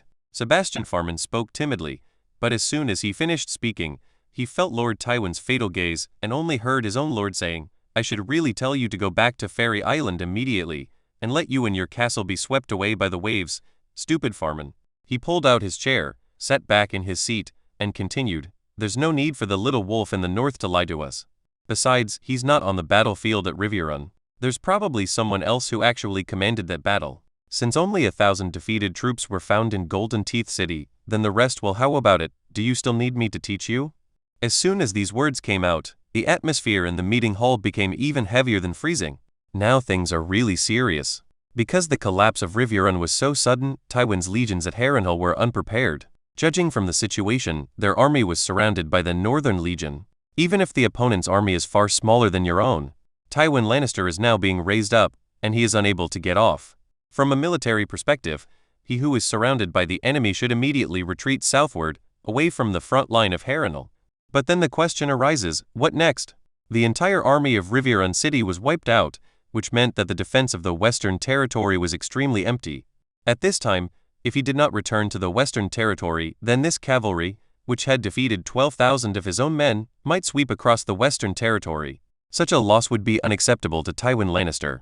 But if he orders more than 20,000 troops to rush back to the west through the Golden Road, what will happen to the idiot mother and son in King's Landing? Once he leaves, will Junlin still be there? Now, perhaps except for Stark, everyone's target is focused on the capital of the Seven Kingdoms. Everyone knows that the current king is a child who doesn't understand anything. As for those thousands of gold robes, no one took them seriously. If the gold robes were really useful, why is there only one Daenerys left in the Targaryen dynasty lingering on the other side of the narrow sea? So no matter how you look at it, it's a dilemma now. The Western Territory can't be lost, and King's Landing can't be lost. Tywin can't wait to organize 20,000 cavalry on the spot to deal with the commander of the mysterious Northern Cavalry Group. A long sigh attracted everyone's attention. The only person who dares to sigh in the hall at this time is Lord Tywin's most trusted assistant, his brother Kevan Lannister. He spoke with difficulty, looking at his brother with eyes full of helplessness and pain, and said, I'm afraid we can no longer fight this war. We are going to ask the little wolf cubs in the north for peace." These words made many proud Western nobles change their expressions at that time. Some people ignored Tywin Lannister's cold gaze and directly refuted Kevin's words. However, before he said a few words, everyone noticed Feng Jun's eyes that almost wanted to devour others, and they all immediately stopped. "I think I need to remind everyone that they have captured my son." Lord Tywin suddenly raised his tone on the last sentence, causing everyone present to tremble. "No matter how nice your words are, have you ever considered my son James? He's not your son, right?" At this time, everyone understood what Tywin Lannister meant. No matter whether it was a true truce or peace talks, Jaime Lannister, an extremely important hostage, must be brought back. Originally, they had one Edmure Tully, and with 2 additions, they could barely match the worth of Jaime Lannister. But now it seems that our side suffered a huge defeat in the battle at Riverrun, and 99% of Edmure Tully was rescued. Therefore, there is no one in the west who can replace Jaime Lannister candidate. During this time, the Western army searched the area around Lake God's Eye from the inside out, but failed to find the missing Eddard Stark. They just managed to capture a person who might be related to Eddard Stark's whereabouts. The Lannister was working overtime torturing the man, hoping to get some information about Eddard Stark's whereabouts out of him. Eddard Stark escaped from King's Landing, and his followers quickly broke into pieces under his orders and rushed north in small groups. Tywin Lannister captured a dozen fleeing northern soldiers, but when he arrived at the location indicated by the prisoners, there was no one there. Obviously, otherwise the information about these people had expired. Otherwise they are lying to themselves. Tywin Lannister believes that the old wolf is still around here, because his army has completely blocked the road to the north, and it is impossible for them to cross the blockade they have arranged. The most likely possibility now is that Ed Stark put down his glory and hid in a small ravine like a mouse. Although I couldn't find it for a while, I would eventually find it if I kept searching bit by bit. In this game between the lion and the waves, although the wolves took advantage of the lion's unpreparedness and took the inexperienced little lion away, how could the lion swallow this breath? The cunning golden-haired old lion is planning how to catch the other party's alpha wolf, so that the game can continue happily. Chapter 128 Fire burns down Lion Harbor. Trapped animals still fight. The quiet afternoon in Lannisport was shattered by the sharp and frightening sound of the bells. The rich merchants in the west almost couldn't hold on to the exquisite gold-plated wine glasses in their hands, and a few drops of precious red wine spilled on their gorgeous clothes. Superior. What happened? Stafford Lannister, as the Lannister family's stay at the family's most important port, was awakened by the sudden sound of the alarm bell. In the dream just now he saw the vicinity of Riverrun deep inside him, but the problem was that there was no longer his family's siege army there, and what was left were broken limbs and corpses all over the ground. The Lannister family was proud of the roaring lion was trampled by the horse into the bloody mud. He didn't believe what he just saw at all. How could it be possible? His good nephew Jaime has completely defeated the Riverlands. How can the thousands of people in Riverrun make a splash? I don't even know if the old trout is still alive, and the white trout will probably dry up and die on land. Suddenly awakened by the sound of the bell, this 50-year-old member of the Lannister family had no idea what was happening. He recognized the meaning of the bell. Enemies are attacking Lannisport. But the question is here, where did the enemy come from? The little wolf in the north, with his army, is fighting against Lord Tywin, the cousin of Stafford Lannister. How could it be possible for a magical weapon to descend from the sky to Lannisport? This is impossible no matter how you think about it. Do you really think that the towering mountains of the western region and the indestructible Golden Teeth City fortress are just decorations? Besides, Jaime Lannister's army of 12,000 men couldn't possibly let them in. So what's going on? After excluding the possibility of the north, the only ones left are the Tyrell family in the south, and the Ironmen who smell like fish. Not to mention that the Tyrell family should be spending all their energy on their good King Renly Baratheon at this time. Even if they go crazy and attack the west, the Crake Hall in the south will kill them, blocking the western border. How could those weaklings from the Tyrell family who were soaked in wine have the guts to challenge the powerful Lannister family? As if suddenly enlightened, the Lannister, who was deep in his dream, finally realized that this was the bandits from the Iron Islands driving their longships to attack Lannisport, which meant they joined the war. And, unfortunately, they chose the opposite side of the west and had to face the lion's fangs. Bounced like a rabbit from the lounge chair, Stafford Lannister was completely awake. He took 3 steps and 2 steps at a time and rushed directly to the terrace of the castle. His eyes looked directly at the vastness of the Sunset Sea surface. After just one glance, his heart suddenly rose to his throat, because on the blue sea, he saw the shadow of a sail that covered the sky and the sun, and the sea monster symbol with its fangs and claws on the sail. The Iron Fleet is coming. No doubt. The entire Iron Islands are out in force. In history, Lannisport and the Lannister fleet inside have been attacked by the Iron Fleet countless times, but there is no way. Due to a series of problems such as the terrain and the quality of the crew, the fleet in the west really cannot defeat the Iron Fleet. From the sea monster battle during the Dance of Dragons, to the Blackfire Rebellion more than 60 years later, to the Greyjoy Rebellion more than 10 years ago, it seems that the Lannister fleet is here to wait. The Iron Fleet came to sneak attack and burn it down. And now, on this ordinary afternoon in the year 299 of the Conquest calendar, the extremely painful memories of Lannisport in history seem to be happening again. Standing on the bow of the Iron Fleet flagship, the huge warship named the Invincible Ironborn, Victarion Greyjoy, the commander-in-chief of the Iron Fleet, wearing heavy armor and believing in the drowned god, was roaring his fleet, launched a surprise attack on the panicked Lannister fleet. More than 10 years ago, he had done exactly the same thing. At that time, the family stood on the opposite side of the Iron Throne. Following the plan of his second brother Euron Greyjoy, he led an army to raid Lannisport and destroyed it in one battle. The main fleet in the western region. Had it not been for the subsequent naval battle, in which he was defeated by the hard-hearted commander-in-chief of the Royal Fleet, Stannis Baratheon, that battle would have ended differently, because if the Iron Fleet had been there, they would have gone to see Robert of the Seven Gods. It was impossible to get to Pike Island. Take their ship, kill people first and don't burn it if you can. We have big business to do next. Following the direction pointed by Victarion's sword, more than 100 longships from the Ironborn came in force, outflanking Lannis from both sides and docking in the port. They were suddenly attacked and Lannis, who didn't even open the sails, was attacked. Special fleet. There were no artillery in this era, so fleet duels basically relied on ramming angles to directly ram and sink the opposite side, or the ships were connected side by side and jumped directly to attack. The best way was to put a catapult on the rack and throw stones or throw the object onto the opposite boat. However, this kind of situation can only be played by large ships. The Ironborn fleets are all high-speed predatory longships. This kind of ship sacrifices size and spends all its skill points on speed. This is also closely related to the situation they are in. For a group of pirates, it doesn't matter whether they win or not. If they can run, they will have another chance to attack again. Therefore, speed is more important than anything else. Uncle, these Lannisters seem unprepared again. They really care about food rather than fighting. Shag Greyjoy, who stood beside him and completed the negotiations between the North and the Iron Islands, was not commanding the battle on her Blackwind at this time, but was following this uncle with whom she had a very good relationship.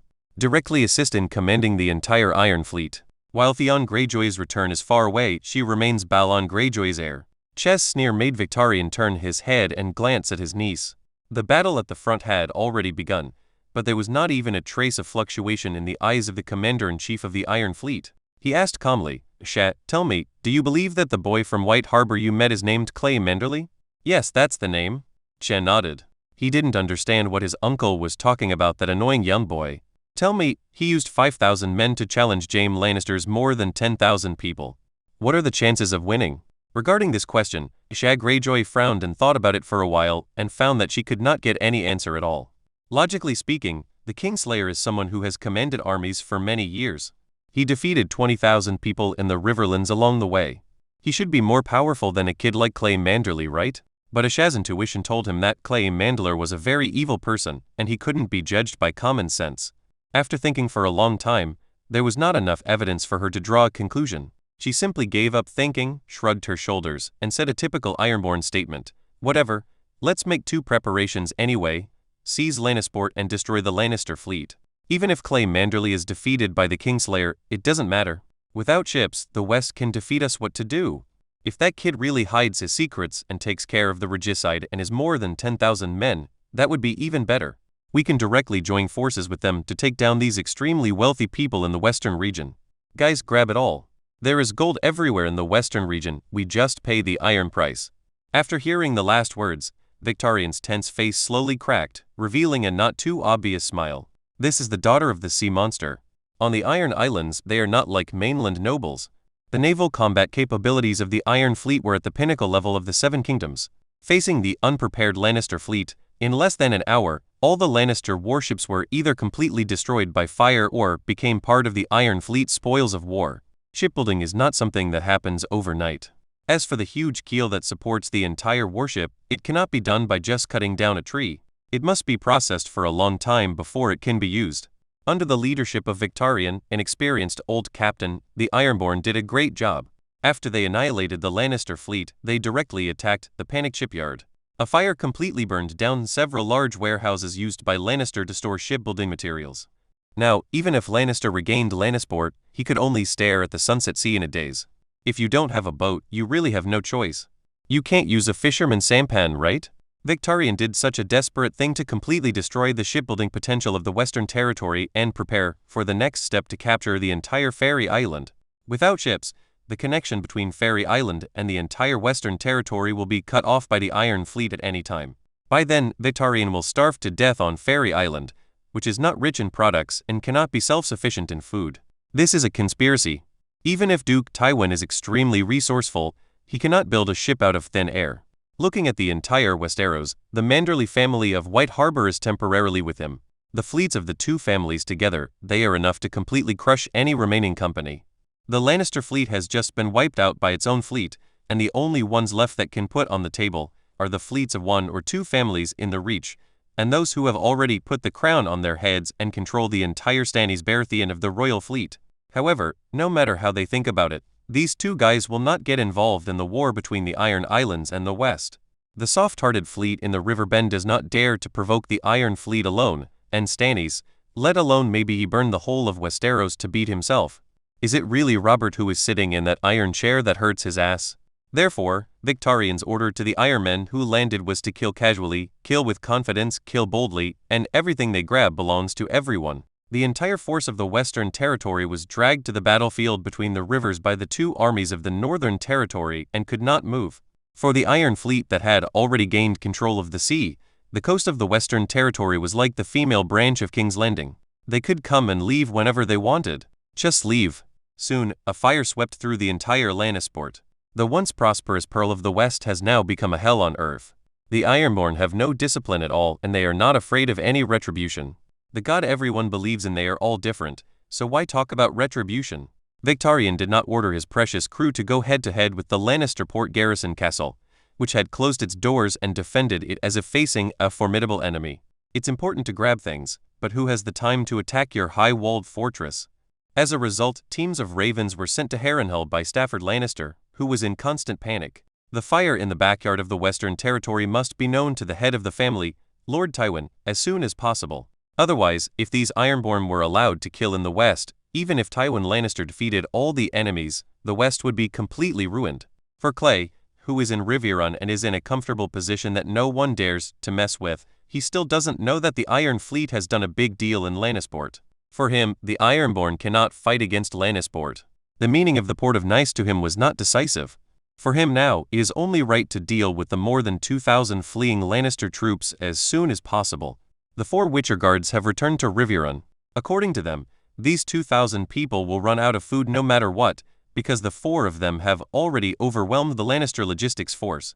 Originally, the next batch of food to be delivered to the front line of Riverrun City had just been prepared to be shipped, but the 4 of them took the opportunity to burn a quarter of it. However, this batch of ill-fated food encountered a rapid situation shortly after setting off. Heading south, Marquis Glover and 1,000 cavalry in his hands were prepared to take advantage of the situation. Therefore, if Clay did not besiege Riverrun, these 10,000 people would be without food in the first half of the month. Unfortunately, Clay did not know this at the time. In this era where battlefield communication relies entirely on shouting, synchronous information exchange is simply a dream. Lord Clay, according to reliable information, the Lannister army from Tenchi's Hebe camp appeared at this location 2 days ago. Edmure Tully came to the room specially prepared for Clay and shared the latest battlefield situation with him. Clay followed his fingers, frowned, and raised his eyebrows and asked, "Crossing the river?" Edmure Tully sighed and nodded. Crossing the river, the final strength of these people in desperate situations is really terrifying. We caught up with them twice, but they were thrown away. These people are very ruthless. Every time we catch up with them, some seriously injured people will volunteer, stay behind and fight with us desperately. Clay understood what Edmure Tully meant, which meant that the combined force of the Tully family and the Northern cavalry failed to keep these people behind in 2 attacks.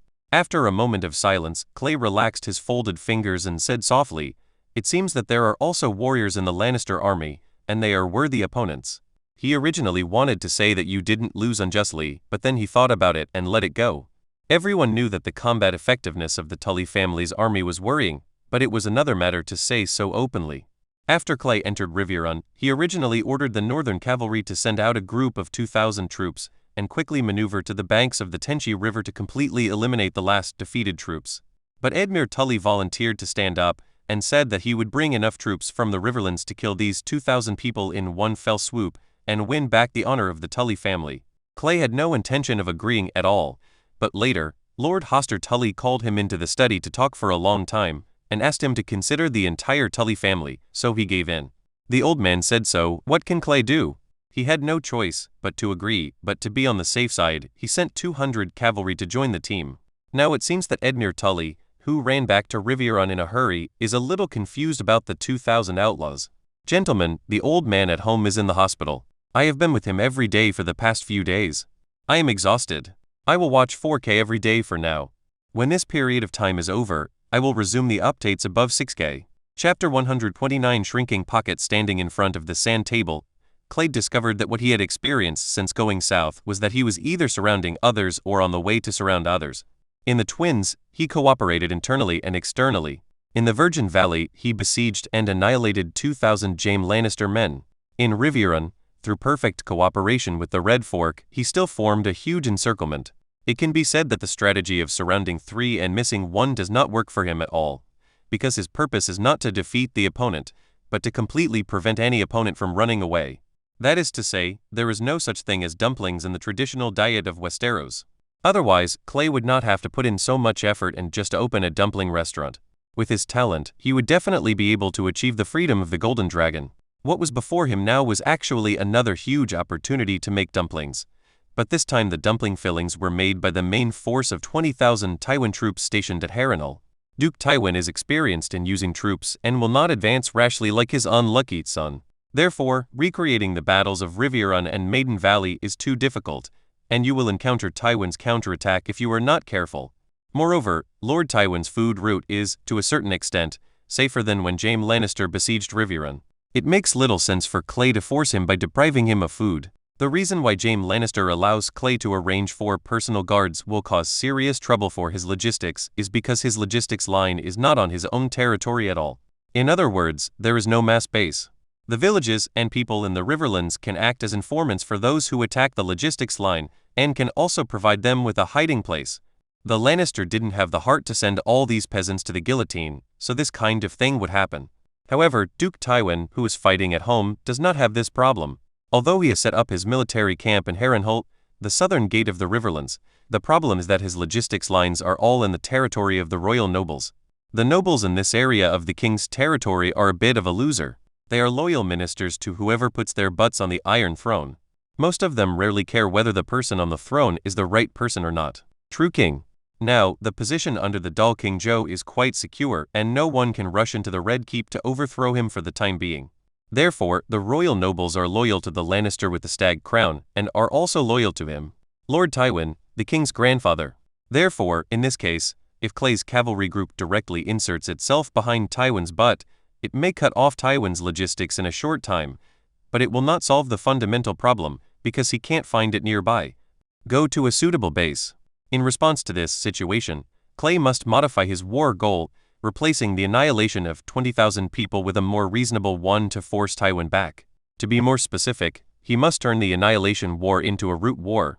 Moreover, if you think about it selfishly, Clay has already achieved enough military exploits during his journey south. He captured the Twins, defeated and annihilated more than 9,000 Lannister troops in 2 battles, and captured the nobles of the West from top to bottom. A bunch. What else do you want? It can be said that as long as Clay maintains the current situation, no matter where he goes, he will be a person that the northern princes dare not mess with. Moreover, through this more than a month of war, he has established great prestige in the army and gained valuable military experience. In the absence of the old Wolfmaster, which noble in the north dares to pat his chest and guarantee that his own army can defeat the troops led by Clay on the battlefield? If some ignorant northern noble dares to conflict with Clay, if Clay is defeated and loses his land, the large area of land near the Twins probably has nothing to do with him, even if Robb Stark has sealed it to him. But now, no one dares to covet the Twin River City and the fertile land on the east bank. Everyone is frustrated and can only turn their attention to the unclaimed land in the west, hoping to get a piece of the pie. Clay put away his thoughts. He took his eyes away from the sand table and once again fell on Edmure Tully, the heir to the Riverlands, who stood next to him and looked like a guard. Lord Edmure, since these Lannisters are already on the run, we can't stop them by force. It's not impossible, but it's just not worth it. Clay stared into Edmure Tully's blue eyes and spoke slowly. There's no one else in this room. I'm going to tell you the truth.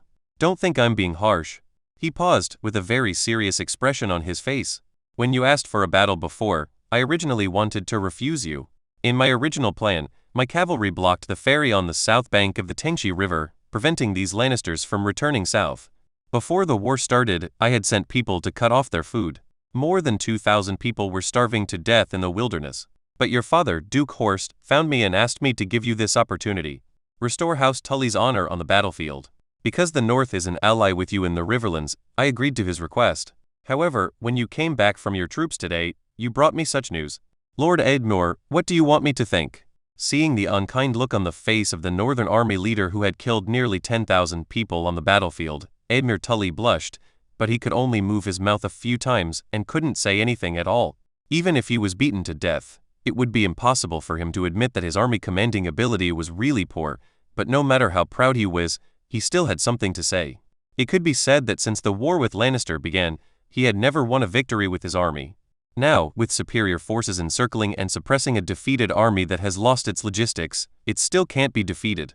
Edmure Tully really can't come up with a reasonable explanation. As the saying goes, there is no harm without comparison. How dazzling Clay is, how tragic. I will be stationed at Riverrun now, Lord Edmure Tully. I will give you another 1,000 cavalry, all of them elite. At the same time, I will send Lord Severn to go with you. Clay pointed his finger on the table, pointing to the south bank of the Tengshi River. Now that they have crossed the river, they must have seen the dawn of escaping back to the west. They still don't know the situation near Golden Tooth City. This is our advantage. I will bring you 1,000 people and also give you a suggestion. When Edmure heard this, he quickly pricked up his ears. He might not be convinced by Clay Manderly in other matters, but for his ability on the battlefield, no matter how proud he was, he had to be convinced. He is not stupid. This kind of private advice behind closed doors is actually very valuable. From now on, arrange all your infantry on the way for the Lannister army to join the army and flee south. Divide it into several waves for your own consideration. Every time the defeated troops arrive, you let them attack. We don't ask for victory, nor for defeat, nor for encirclement and annihilation. We just need to keep them in a state of mental stress and no rest at all times, and continue to bleed them, forcing them to give up all their wounded, tearing them apart bit by bit. Clay's eyes were full of danger and he said his final killing move. When they are extremely tired, thirsty, and tired, and still lack food, use the 1,000 cavalry I gave you to defeat them all. Moreover, I will use the 1,000 men in the hands of Earl Glover near the Golden Tooth City. I'll transfer it to you too. Their last burial place is probably under the Golden Teeth City. It can be considered as an explanation for their long-term escape south. After all, I have let them see the gate of the Western Territory. It's like this again, easily toying with the opponent in the middle of applause, without any hesitation, as if he has already seen through everything. Edmure Tully had asked many people about the mysterious controller of the Northern Cavalry Group before, and the answers he got were all kinds of strange. But one thing was consistent. All the battles won by Clay Manderly, his planning in front of the station played a vital role. The Battle of the Twins was like this, the Battle of Maiden Valley was like this, and the rescue of Riverrun was still like this. It seemed that those who faced Clay Manderly were all babbling children. But Edmure Tully knows only too well that from the vanished Frey family to the captive Jaime Lannister and the nobles of the West, which one is easy to get along with. Just look at Edmure himself. However, right in front of him, Clay Manderly gave the heir to the Riverlands a vivid lesson, showing him live what it means to act based on plan. This Your Excellency's tactics are really similar to those of a wolf pack, Edmure Tully said with difficulty. This summary is correct. Clay is a wolf pack tactic, tearing off the flesh and blood of the enemy bit by bit, consuming the enemy with fatigue and fear, waiting until the enemy is weak enough, and then pounces on him to give him the final blow. Clay didn't want to hear Edmure Tully's untrue compliments. He signaled that the other party could leave, and military orders would be issued to the cavalry camp later. Before Edmure Tully left, Clay added, Lord Edmure, you only have 10 days to win back honor for yourself and your family. After that, I will withdraw all the troops. Don't forget that Lord Tywin is still staying at Harrenhal. You have to go see him, right? Southeast of Harrenhal, woodland near Antler Keep, Eddard Stark had just washed his worn-out and tattered boots in a shallow stream, and then put them on his feet without drying them. Around him, there are only 10 personal guards to protect his safety. The Duke of the North, the former Prime Minister of the Seven Kingdoms, a great nobleman who was only one step away from becoming the regent after the death of King Robert, now looks like a beggar in a flea hole. Everything that happens in King's Landing will turn into the deepest nightmare every night when Ed Stark escapes from King's Landing, constantly haunting him. He really didn't expect that the Lannister woman would actually dare to put her incestuous offspring with the Kingslayer on the Iron Throne. Eddard Stark himself felt that he had given Cersei Lannister enough opportunity to take your children and leave Westeros without harming the names of your mother and her children, and he would never pursue any further charges. He thought he had done his best, but he never expected that Cersei would be corrupted by power and become a complete lunatic. She actually dared to openly send troops to attack him after he took out the king's decree. Fortunately, he had 300 loyal and powerful northern warriors by his side. There were also many discords within the Golden Robes, so he was given the opportunity to break out of the Red Keep and escape King's Landing. He had originally planned to return directly to the north, summon his vassals, raise an army together with the Riverlands and Arin Valley, rush into King's Landing, and overthrow the rule of the false king. Then, he handed the crown to the true heir to the Iron Throne, Robert's brother, Stannis Baratheon. After completing all this, he returned directly to his Winterfell and swore an oath to the old and new gods. Never step into King's Landing again. But what happened was counterproductive. Cersei's fear and hatred for herself were deeply rooted in her bones, and the pursuers she sent made it impossible for him to go all the way north along the King's Road back to Moat Cailin. In desperation, Eddard Stark ordered his guards of less than 300 men to break up into small groups, each trying to find a way to escape the pursuers and meet at the Bay of Cailin. Unexpectedly, the pursuers escaped one after another, but Tywin Lannister led 20,000 people to complete the military blockade of the entire area around Harrenhal in a very short period of time. Ed Stark was forced to not even be able to walk on the trails, and he did not dare to stay on a farm. He could only hide in the dense forest and rely on hunting and mountain spring water to survive. It's not that he hasn't tried to get around here. He has tried, but unfortunately, the Lannister army's blockade is very long and tight, leaving him no chance at all. Ed Stark has already understood that it must be a team that was broken into pieces. Someone was caught by Lannister and revealed the information that he was in this area. That's why Tywin Lannister was willing to spend so much money to surround and arrest him. My lord, these Lannister circles are getting smaller and smaller. Jory Kelso, the captain of Eddard Stark's bodyguard, handed a kettle filled with cold spring water to his lord, and said with bared teeth, 4 days ago, a member of their team was discovered by a Lannister search force while hunting and received an arrow. Although they later dealt with the 3 Lannister soldiers who caught up, their position was still unclear. It must have been exposed. In the past few days of fleeing, the injured guard's wounds continued to worsen. As a last resort, Eddard Stark let him escape in advance, and he took the remaining people to continue to break through to the northwest. Lannister lost track of the target, so he sent a large group of troops here, blocking Ed Stark and his party in a forest southeast of Harrenhal. Through the confessions of the prisoners, Ed Stark already knew that his good son Robb had already set up his troops north of Harrenhal. In other words, as long as he completed the breakout, grabbed the horses and rushed through, once you reach the northern camp, you will be safe. Eddard Stark knew very well that even if he died, he could not fall into the hands of the Lannister family. He did not know that Clay had already shown his power in the western battlefield and captured Lord Tywin's son Jaime Lanni's special. This news was only known to a few high-level officials in the northern and western regions. Looking at the Valyrian greatsword ice, which was stained with blood on the scabbard at his waist, but whose blade was still as sharp as ever, Eddard Stark finally saw the dawn of victory. He ordered to the captain of his bodyguard, Keolai, tell everyone to have a night's rest and eat and drink enough. Tomorrow we will break out towards Robb. Jory Kelso nodded silently. He actually knew very well that this last section of the road was probably the most difficult. Their team was short of food and clothing and exhausted. Being able to persist here was considered a blessing from the gods. Of these less than 10 people, how many can return to the north alive in the end? Jory Kelso no longer cares. The only thing he thinks about now is to send the Lord to the northern army as soon as possible. In that way, his own mission will be completed. As for the rest, he couldn't care less. Chapter 130-130 Chapter 130 Illusion in Fire. The news that Clay defeated Jaime Lannister's 12,000 troops, relieved the siege of Riverrun, and captured Jaime Lannister alive was spread throughout the Seven Kingdoms, including, of course, in a very short period of time, 2 Stag Kings.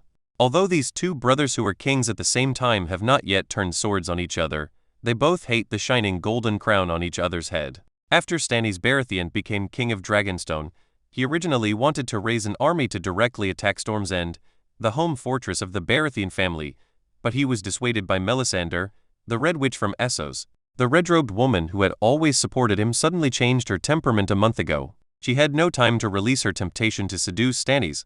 She just stood alone in front of the fire and muttered to herself. Sometimes her face looked ugly, sometimes she was trembling. Although Stannis could not see anything in the fire, it did not affect his understanding that his consultant with mysterious power might have encountered a lot of trouble. After his repeated inquiries, Melisandre responded to him in obscure language. Stannis Baratheon knew the scene very well. It was a stormy evening. In the long table hall on Dragonstone, which was equipped with the entire topography of Westeros, Melissa looked extremely sad. Yuo stood by the burning fireplace without saying a word, staring blankly at the fire.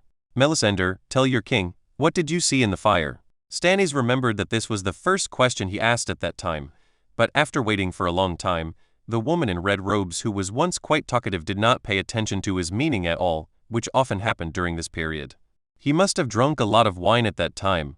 In the past, Melisandre was unwilling to say more and he would not ask, but today, the stimulation of alcohol made his face, as pale as a rock, turn an angry red in the passing light color. No man likes a woman to reject him, even if this woman is not an ordinary woman in the ordinary sense. Besides, he is now the only legitimate king of the Seven Kingdoms. Why doesn't this woman answer his question? Then Stannis Baratheon roared at him, answer my question, I am the king. If you don't speak again, I will put out your fire and drive you out of here, you arrogant woman. The sound was so loud that it was still transmitted into the heavy hall through the heavy wooden door, making the guards outside look at each other. After waiting for a long time, Melisandre finally reacted. Her jewel-like eyes were still staring at the crackling flames. After a long time, she slowly said, I answer you because you, like me, are followers of our Lord, and believers should be honest with each other, my lord. Melisandre bet hard on the title Your Majesty, as if to remind her that the identity of the king is not easy for her. She doesn't care about Stannis' feelings now, because what the fire told her made her terrified. One day, she was observing the flames every day, and suddenly saw a face that had never appeared in the flames. She did not recognize this face and she was sure of it. This is a young enough face. The appearance of the stranger does not surprise Melisandre. She believes that everything in the flames is what her master wants her to see. However, the owner of this young face, then what she did when she came down shocked her beyond measure. In the flames, this unknown young man seemed to be fighting with some soldiers. Judging from the style of the armor on these soldiers, they should be Frey family soldiers from Twin River City. This young man's physical strength and swordsmanship were at their peak. He entered the enemy formation alone and felt like he was in an uncharted territory. This did not surprise Melisandre. However, the young man suddenly raised his left hand, and then, there was a bright fire. The flow suddenly spurted out from his palm. When she saw this scene, the flames trembled violently, and the picture became blurry, but in Melisandre's downed brain, she only played the scene repeatedly. The power of the fire was easily grasped by a young man who did not belong to Auror. Her master, Auror, is the king of light and heat, and controls supreme power. But the problem is, these servants are not Auror. As a powerful priestess, Melisandre cannot use fire so directly and roughly. She can't do it. This means that this mysterious young warrior is better than herself in mastering fire. Still strong. This is something extraordinary. All the light and heat in the world belongs to the great Auror. This is Melisandre's belief. For her, this is an unquestionable truth, but now, the facts tell her that this is not right. Who is he? Countless times, Melisandre asked herself this question, and also asked the flame this question, but except for some broken pictures, Melisandre could no longer see any more information. Piecing things together, she roughly figured out that this mysterious young warrior was probably the heir of a great noble in the north, judging from his status and clothing. Moreover, Melisandre also saw the scene when he commanded the cavalry, charged into the army, and defeated the Lannister army. Therefore, in a sense she knew about Jaime Lannister's defeat earlier than Stannis. The news, but she hasn't told Stannis yet. She could not fully interpret the will of the Lord of Light, but he only told her that this young man was extremely dangerous and the one who usurped the fire. Therefore, Melisandre gave up her original plan to persuade Stannis to attack Storm's End. She must figure out who this young man is. As a person who is surrounded by magic, she knows all too well what it means for a brand new magical power to appear in the world, which will be the enemy of all magic owners. In front of ordinary people, they are incomparably powerful, but in front of unknown magic, they may be as fragile as withered grass and will turn into fly ash at the slightest collision. The current continent of Westeros has suddenly become extremely dangerous for Melisandre. She wonders whether this noble young master knows about his existence and what his attitude is towards the followers of the Lord of Light. Your Majesty, there is a person on the continent of Westeros that I am not sure about. I don't know how dangerous he is. He may be a friend, but more likely he is an enemy. He scares me, my Majesty. Melisandre leaned tiredly by the fireplace. Her tone was difficult and erratic. I prevent you from directly joining the fight for the throne now, because I am worried about the existence of the old god in the north blocking my power. Without his permission, my power will be greatly damaged or weakened. After a long silence, Stannis gritted his teeth and asked the same question as Melisandre. Tell me, who is he? Melisandre also wanted to know the answer to this question, but the power of the Lord of Light was not that powerful. She could only shake her head bitterly and said helplessly, I'm afraid I cannot answer your question. My lord, I do not know his identity. Your flame didn't tell you the answer? Stannis' gray eyebrows were raised high. If he saw it correctly, this disgustingly calm woman actually had a look of distress and confusion on her face when she said these words today. Really, it's strange. Melisandre understood that Stannis Baratheon asked herself this. Obviously, the king defined his identity higher than the devout followers of Aror, although he was not devout at all. I think, Your Majesty, you should be very aware of the power of the King of Light, but the people shown in the fire have evil powers. We need to treat them with caution, my Majesty. He pursed his lips and tasted the adjective evil. Stannis felt that such a word coming from a witch's mouth could only be half believed at best. He might have a little power, but it couldn't change anything. As long as he is not used by my good brother Renly, oh, and that Lannister bastard on the Iron Throne. Stannis muttered that he would not hesitate to have such a warrior join his ranks. Just look at his attitude towards Melisandre joining. He was not the vassal of your brother Renly, nor did he fall at the feet of that boy whom I saw in the flames with the direwolf's banner. His last name is Stark? Stannis frowned. Melisandre had told him that the North was a place shrouded by the power of the old gods, and ancient bloodlines such as the Stark family were deeply bound to this power. Maybe not, I don't know, but the flame tells me that his power is different from that of the old gods. Melisandre's jewel-like eyes were slightly narrowed, reflecting the beating flames. Nodding, Stannis was no longer interested in talking. He nodded, his eyes moved away from the exquisite body of the red-robed woman, and fell back on the huge territory of Westeros. He is the legal heir of the Seven Kingdoms and the only true king. Since the priests of the Lord of Light believe that he is the reincarnation of the hero, he does not mind using this power to help him. Stannis does not like the seven gods, not at all. He touched his chin, which was covered with a beard as thin as a steel needle, pondered for a moment, and said, I will send Davos to the mainland to find out who this person is. Can you give me any useful information? What I can tell you all comes from the flames. Your Majesty, rather than me, it is better for you to see for yourself. I will assist you to reproduce what I just saw. You can judge for yourself. Melisandre regained her sickening composure and extended an invitation to her king. Stannis Baratheon did not refuse. In the past few days, the red-robed woman had shown him enough things in the fire to make him believe that there were gods in the world who could interfere with others. He walked to the burning fireplace, and under Melisandre's guidance, replayed the scene just now, as well as the scene where this man led his army from the valley and rushed down. After watching the scene in the fire, Stannis remained silent. Unlike Melisandre, an outsider, as one of the few great nobles in the Seven Kingdoms, he quickly understood who the two sides of this war were. If I guess correctly, Lord Tywin's good son, the Kingslayer, and his army are finished. The power of the usurper has received a huge blow. After pondering for a long time, Stannis took a deep breath and expressed his conclusion. Melisandre was only slightly surprised, but quickly digested the news. For her, the representative of the Lord of Light, she actually did not care about these wars in the Seven Kingdoms. Anyway, she was not a believer of the Lord of Light. Screw him to death. It seems that the North has won the first step. We need their support. Our troops are still too few. When Ed Stark was in the throne room, he once declared me king. I believe his son will also make the same choice. Stannis calculated in his mind that the lack of resources on Dragonstone Island was simply not enough for him to pull out an army to unify the Seven Kingdoms. Therefore, he must get the support of others. Looking at the Seven Kingdoms, except for the lack of a part from Arryn Vale and Dorne who expressed their stance, other great nobles all had their own stances. The West and the Iron Throne are his mortal enemies. Renly, his good brother who got married on an outing in the Reach, also wore that ridiculous crown of false king and stood on his opposite side. Therefore, he must get the support of the North before they think of becoming king. Cheers came from the road leading to King's Landing from Highgarden City. In the center of nearly 100,000 troops, a martial arts tournament was in full swing. It was very hot. These knights and nobles from the Reach and the Stormlands just cheered for one reason, that is, their common king, Renly Baratheon, had just won another very brilliant victory. His opponent, Dickon Tarly from the Hornhill Tarly family, was getting up from the ground with his head in his hands. As the heir of Lord Randall Tarly, he still lacked the skills to fight, and he was defeated in a few rounds. Lost to His Majesty the King. But it doesn't matter. King Renly is so perfect in every aspect. Losing to such a monarch does not damage the family's honor. King Renly Baratheon reached out and pulled up the knight sitting on the grass. With a kind smile on his face, he encouraged the somewhat ashamed big boy.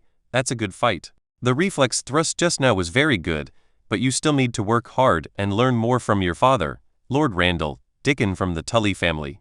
Renly's tone was gentle, and he placed his palms on Dickon Tarly's shoulders, making him gradually relax.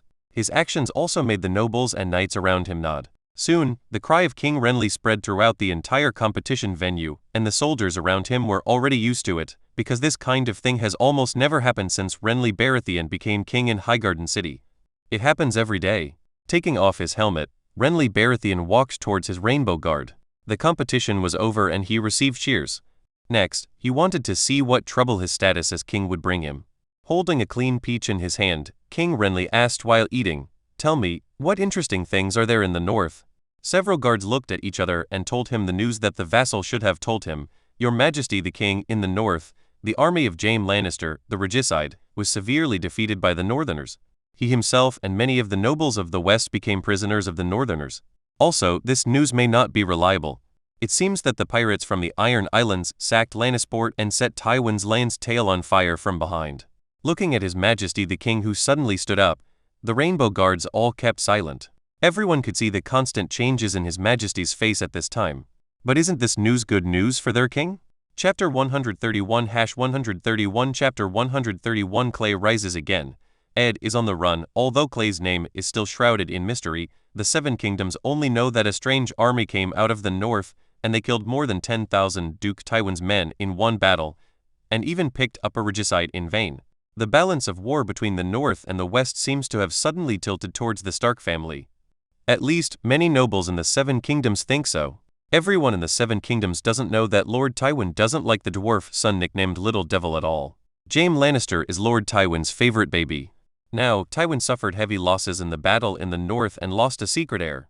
How could he fight in the west? According to the default rules of the game among nobles, many people believe that the armistice negotiations between the north and the west will begin soon. As for how much meat Duke Tywin will cut off in exchange for his precious son, he doesn't know. While all parties were paying attention and opinions were diverging, Clay Manderly, who was stationed in Riverrun, had received news that Edmure Tully had wiped out the remnants of the original Tenchi Hebe camp. He didn't want to see Edmure Tully's triumphal ceremony, which was so watery that it could drown a person, so he directly gave the order to the 2,000 cavalrymen who were assisting Edmure Tully to march eastward. He himself obtained the command of the less than 2,000 remaining cavalry in the Riverlands from Duke Hoster. This was part of the deal he had agreed to with Edmure to send troops. Commanding nearly 5,000 cavalry, including the 2,000 victorious troops commanded by Lord Glover who were about to join together, Clay directed his attack at Duke Tywin near Harrenhal. Robb Stark used a little more than 10,000 pure infantry to compete with Tywin's army of more than 20,000 cavalry. He also gave his opponent the illusion that his entire army was here. However, as the Battle of Riverrun came to an end, news spread like wildfire that Robb Stark's bluffing show could no longer continue.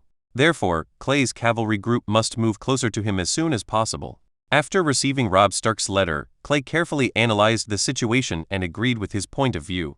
Originally, he planned to let Robb hold back Duke Tywin's army, and he would lead all the cavalry to conquer the entire western territory. Let's search it again. But now it seems that such a plan can only remain on paper. After all, he is still relying on the big tree in the north, and the dragon has not grown much in just over a month. After Daenerys got 3 dragons, she became so excited that she gave away 2 of them. In the end, she even lost her own life in front of the Iron Throne.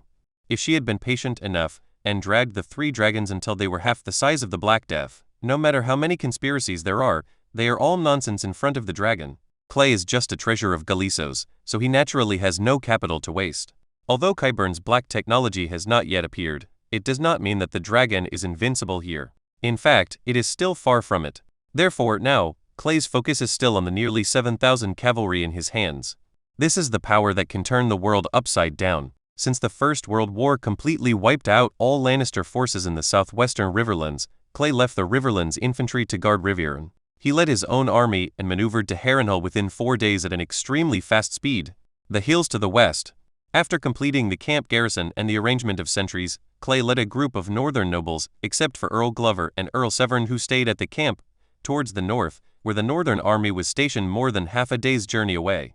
After being separated for so long, he also has to meet Robb Stark. What's the next step? Although Clay is no longer what he used to be, he still has to listen to Robb Stark's opinion.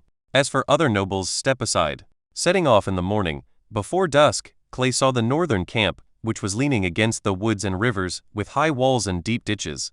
The flying direwolf flag fluttered high, demonstrating the noble status of the owner here. The news of Clay's arrival had been conveyed by the cavalry who had arrived earlier. Originally, the lords of the north strongly requested Clay to bring troops directly to join them, but Robb Stark choked them with one sentence. Shall we ask Master Clay to bring the troops over, and then return all the cavalry to you? The young wolf lord scanned the audience with cold eyes. By forcing Tywin back in one battle with fewer enemies and more, Robb Stark also established his own prestige in the army. No one dared to question his decision easily. So now, when Clay and his party arrived at the camp gate, they saw the northern dukes who had come out early to greet them, and Robb Stark, who was standing at the front of the crowd, was all smiles. In his opinion, his good brother demonstrated the majesty of the northern territory on the battlefield and reversed the unfavorable situation at the beginning of the war. Now, with the regicide and a group of western noble captives in hand, the northern territory is an invincible place. In addition to his father's whereabouts still unknown, after the battle that forced Tywin away, Robb Stark also sent out his own search team. The hard work paid off, and he successfully found his sister Sansa Stark. When Ed Stark decided to break things up, he separated his 2 daughters from himself. Eggs cannot be put in one basket. This is the reason. As for Arya, she has not been found yet, but according to the guards protecting Sansa, Arya's team moved faster than hers and may have broken through the Lannister blockade and headed north. They probably missed Robb's army. At this juncture, as long as they are not captured by the Lannister, that would be the best news. Clay Mandler, my good brother, welcome home. Robb Stark, whose lips were already covered with a thin beard and wearing a thick fur cloak, looked at least 7 or 8 years old. When he saw Clay dismounting, he immediately opened his arms to greet him. He gave Clay a bear hug, and then the 2 hands held each other tightly. Don't think too much, it was just Robb Stark who was too excited. Clay's series of glorious victories on the battlefields of the Western Riverlands made him increasingly aware that his brother might be a battlefield hero like the young dragon King Daeron. Clay's main army was not around. Robb Stark was always unsure when facing Tywin. The infantry was always a little nervous when facing the cavalry. Now, Clay's cavalry group of nearly 7,000 people was placed near him, and Clay himself returned to the long-awaited Chinese army camp in the north. Robb Stark finally put down his hanging heart. Robb, we all did a good job. We gave Lord Tywin a few slaps. I killed the Kingslayer's troops in the west. You deceived Tywin, an expert on the battlefield, in the east. I really want to see what Tywin is doing now. Mr. Wen's expression.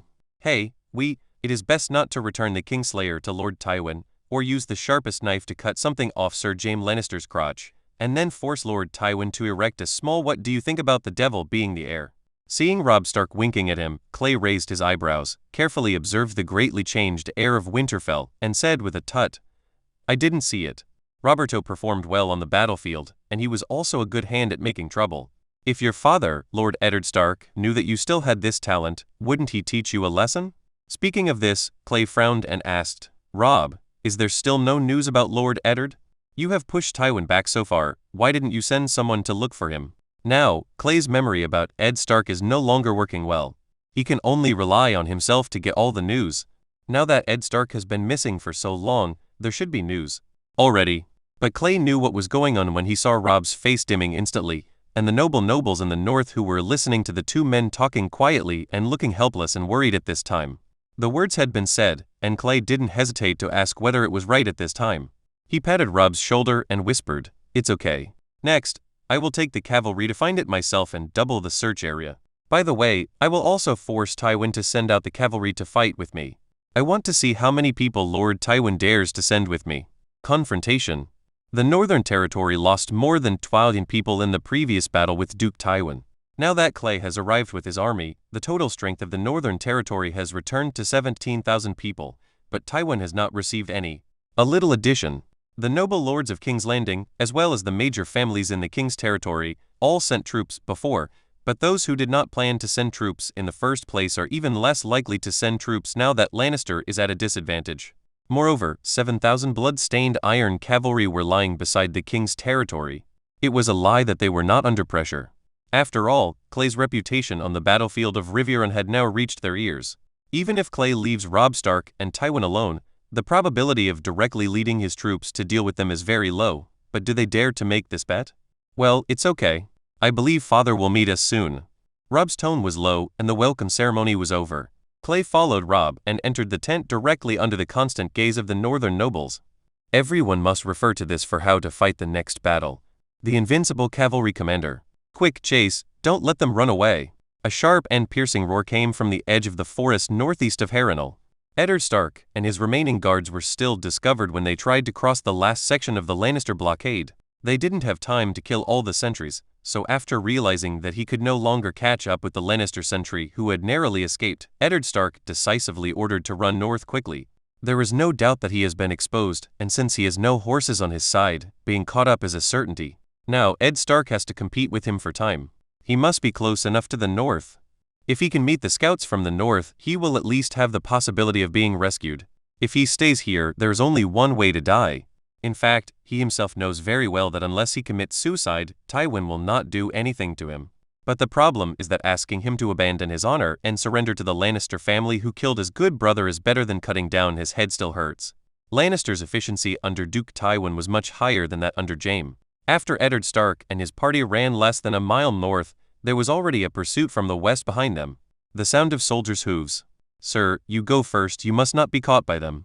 The 3 guards who were left behind looked at each other, stopped escaping, and shouted at their master. Then they turned around without hesitation and pointed their swords at their enemies. They would definitely die fighting. There would be no prisoners at this time, but they still chose this way. Ed Stark did not look back. He felt severe pain in his heart. He was not being pretentious about what the guards did for him. He had long been used to seeing blood and death. He really didn't think there was anything wrong with this. What he really couldn't accept was that it was his own stupidity that had caused all this. The key was that he didn't have the ability to stop it. He was really tired from running and his legs felt like lead, but he really couldn't stop. He knew all too well what the consequences would be if he fell into the hands of a Lannister. Having just sat down and thinking carefully about the next attack plan, Clay was ready to completely solve the annoying door-blocking behavior of the old lion. King's Landing is so big, I want to go take a look. Tywin, you're a bad old man. Don't always have people guarding the door. It's very annoying, okay? Just as he was thinking about it, the tent was suddenly opened. Before Clay even raised his head, a strong smell of blood wafted into his nose. The Witcher's extremely keen sense of smell, coupled with the fact that he has been breathing this smell every day during this period, he is now very sensitive to the smell of blood. Looking up suddenly, he saw Count Karstark, who was responsible for guarding the camp and commanding the sentry troops, wearing armor and covered in blood. The Count's face was ugly and scary. He rushed into the tent without saying a word. What's going on? Lord Karstark, answer me. After looking at each other in silence for a long time, Robb asked strangely, My lord, just now our sentries discovered that the Lannister cavalry was chasing a group of fleeing people. The scouts immediately went up to check. Among them were soldiers from Winterfell. At this point, Earl Karstark stopped talking again. His words gave Robb a very bad premonition, and he immediately asked, Go on, tell me everything you know. What happened? The person who came back to report the news told me that there was one person there, Lord Ed. What? As soon as these words came out, everyone was shocked. Many people stood up directly and brought several chairs. There were only 2 of us sentries. After discovering the situation, one person quickly came back to report the situation, and the other rushed forward to save Lord Ed. But when I rushed over, his head had already been chopped off. Robb Stark's eyes were splitting. He didn't care about the life or death of the Roshi sentry at all now. He just wanted to know the whereabouts of his father. I pursued all the way and collided with the Lannister troops who came for reinforcements. I failed to bring the Lord back. He was seriously injured and was tied to the horse by the Lannister. I saw the blood stain the horse's belly red. Robb Stark's vision went dark. What he was most worried about happened. His father was captured by the Lannister.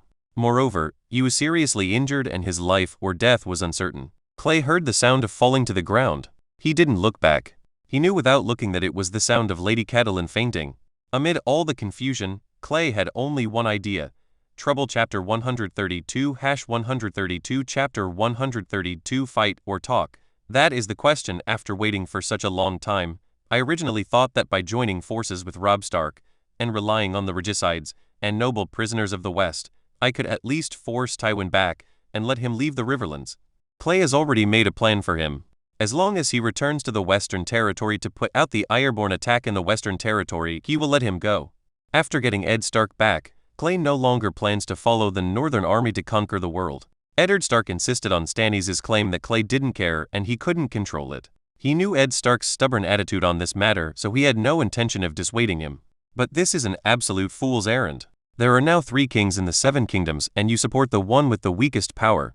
Renly has an army of 100,000, and Emperor Keo has King's Landing and the full support of Lord Tywin. As for Stannis, according to the information Clay has now received, he is still staying on Dragonstone. In other words, he did not run to Storm's End and let Melisandre kill Renly with her shadow. This is interesting. Clay doesn't know what stops Stannis from doing this. It must not be some bullshit family relationship. That thing is a proper negative equity in this bet. So to be precise, Stannis should now be called Dragonstone and a quarter of the Narrow Sea, no more, because there is only so much place he can control. Well now, the plan didn't change quickly. Before he could take any action, Eddard Stark actually fell in the last step of breaking through the Lannister blockade. They all ran out and were captured. Clay didn't know how to evaluate this matter. Besides being unlucky, it's still unlucky. As soon as this happened, Jaime Lannister and a group of captives from the Westlands immediately became unsavory. Previously, I had planned to use this bunch of big treasures to kill Lord Tywin and he wanted land and gold. That was not the case. Basic operation? Well, in the current situation, in order to exchange for Ed Stark, these prisoners must be given out. These are all delicious little coins. When he thinks of this, Clay's heart is bleeding. Mother. Robb Stark was too busy checking on his fainted mother that he had no time to pay attention to the stunned Northern Dukes. So, the remaining people turned their attention to the second largest military leader in this tent besides Robb Stark, Clay Manderly. Lord Clay, what do you think we should do? Should we launch an attack immediately and take back Lord Ed? Our army is ready. John Amber's familiar loud voice rang out again, and he also knew very well the consequences of Eddard Stark falling into the enemy's hands, because Tywin could theoretically insist on not giving up his precious son, but Robb could. Don't you want his father? Lord Karstark, where is the location of your battle? Give me a specific location. My cavalry is further south. Maybe I can catch up. Clay looked at the map of the battlefield, frowned and asked Count Karstark, whose armor was covered in blood. Looking at the location pointed by Count Karstark, Clay sighed. It was too far and too late. How about it, Lord Clay? Can you send troops to catch up with them?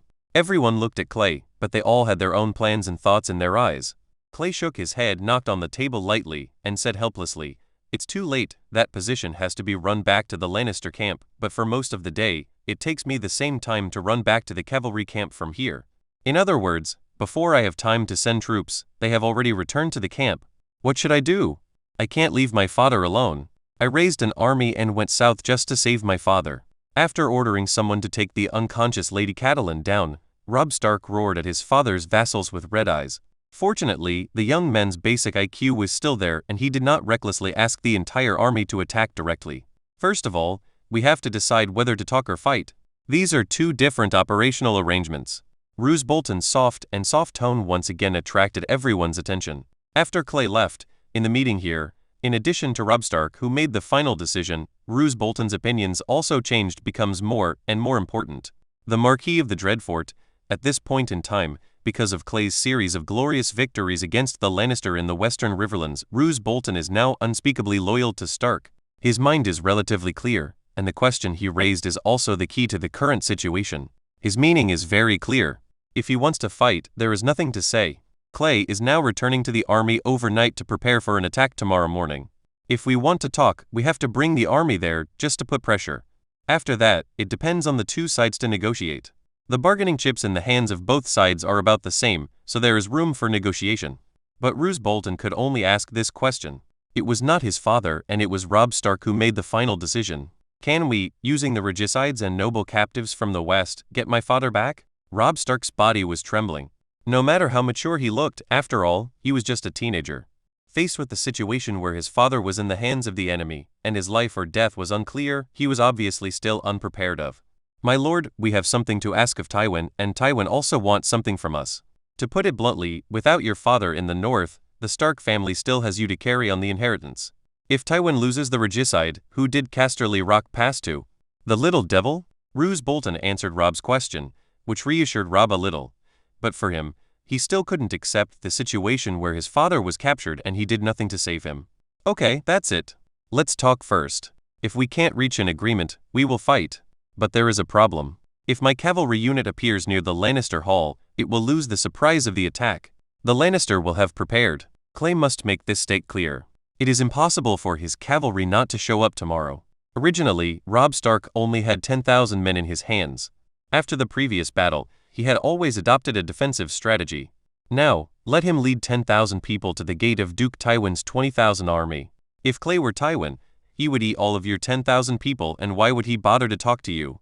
Go? Clay's cavalry must appear on the flanks of Tywin's camp at the right time, giving him enough of a threat to make him stop being petty. However, this way there is no longer the suddenness of the cavalry. If a battle really breaks out, it will be a real charge into battle. Needless to say, the casualties will be very heavy. But there's nothing you can do about it. When things get to this point, it's impossible for you to show no sign from the north. Moreover, you hold my son and I hold your father, but the two sides don't talk to each other. That's what they've seen. Ghost. After seeing Robb Stark hesitate for a moment, he still nodded. Clay didn't waste any time and led people straight to the stables. He would immediately return to the cavalry camp overnight to prepare for tomorrow's action. Although there is talk, it must be based on fighting, because if it is not based on fighting, the preparations will not be sufficient. In that case, Lord Tywin's lion's jaws will bite off the necks of the northern princes.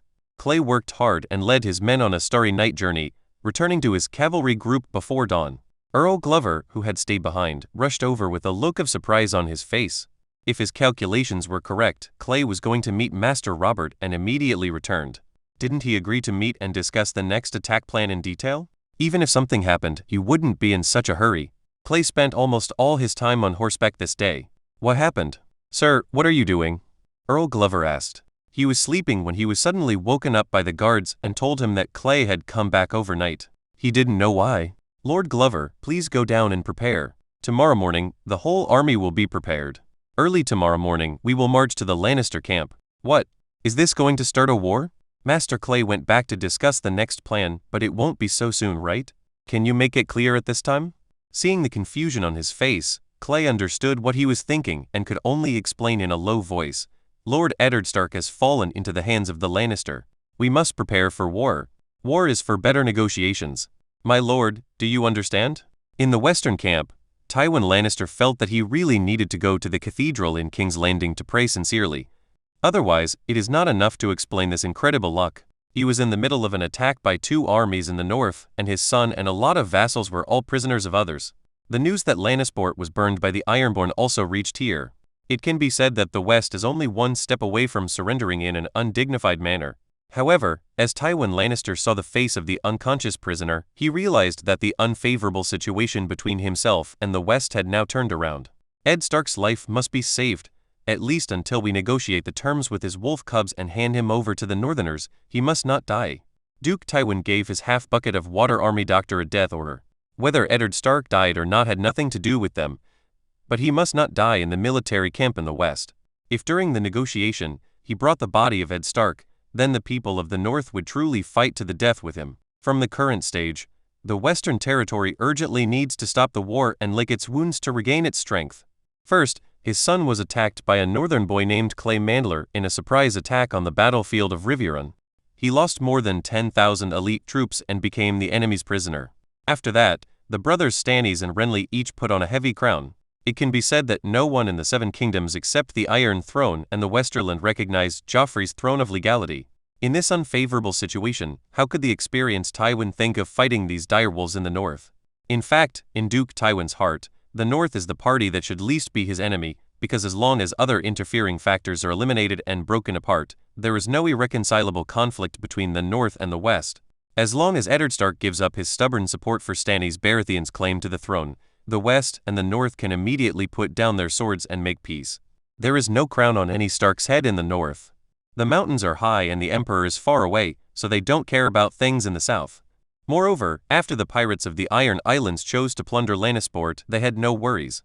Even if Lord Tywin manages to defeat the Northern army through a series of means, so what?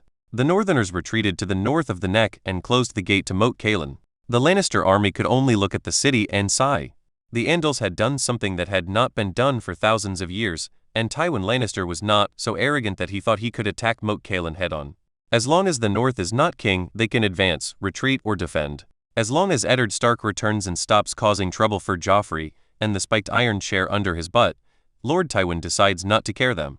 Because if you continue to be enemies with the North and the Riverlands, you will be surprised to find that the form of the Lannister family is really too good when you open the map. Their enemies are in the North, their enemies are in the East, their enemies are in the South, their enemies are in the West, they are everywhere. As long as you are not seeking death, you must divide and disintegrate these enemies. Of course, necessary corruption and co-optation are also an indispensable method. Therefore, Duke Tywin is very much looking forward to this meeting that has not yet been revealed, but will definitely take place. He pinched the little wolf cub's father, and the little wolf cub was holding his disgraced son under his paws. If he continued to beat him as if he couldn't see him, wouldn't it be nonsense? Tywin was sure that the army from the north would come with dignity, ready to fight him and take back their lord. But in fact, after the last battle, they also knew that their strength was not weaker than theirs. Fight as few wars as possible. This is common sense for the northern border, which is sparsely populated and has extremely important human resources. Therefore, they will definitely choose to negotiate with themselves. By the way, if possible, Tywin would also like to meet Clay Manderly, whom he had never heard of before. His grandfather, Earl Wyman, had met him himself, and he was just a somewhat resourceful lord of White Harbor. But his grandson's offensive ability on the battlefield impressed Tywin deeply. Tywin knew his son's ability in commanding an army, otherwise he wouldn't have given more than 10,000 people to him and given him the task of defeating the main force of the Riverlands and besieging Riverrun. But now, more than 10,000 people no longer exist. Almost all of them died at the hands of the cavalry commanded by Clay Mandler. According to the news, this cavalry commander in the north, in a battle in which more than 10,000 people were annihilated, his losses could be said to be minimal, which had to interest Tywin. Regardless of the positions of both parties, from a military perspective, this Clay Manderly boy's commanding ability on the battlefield and his ability to command troops to attack are all admired by him. He had reviewed the battlefield in Riverrun. Although he didn't know exactly what Clay Mandler did, judging from the results, he himself couldn't do better than this kid. Thinking of this, he looked forward to the next meeting even more. We must let Eddard Stark hold on until we finish talking to the Northerners, do you understand? After explaining again, Duke Tywin left here, but he did not hear the doctor's sigh. I will try my best, Your Majesty the Duke, but I am so seriously injured. If I can survive tonight, it is because of the protection of the 7 gods. This book has 1,000 orders, and I will continue to write it. I would also like to thank all readers for their rewards and recommendations.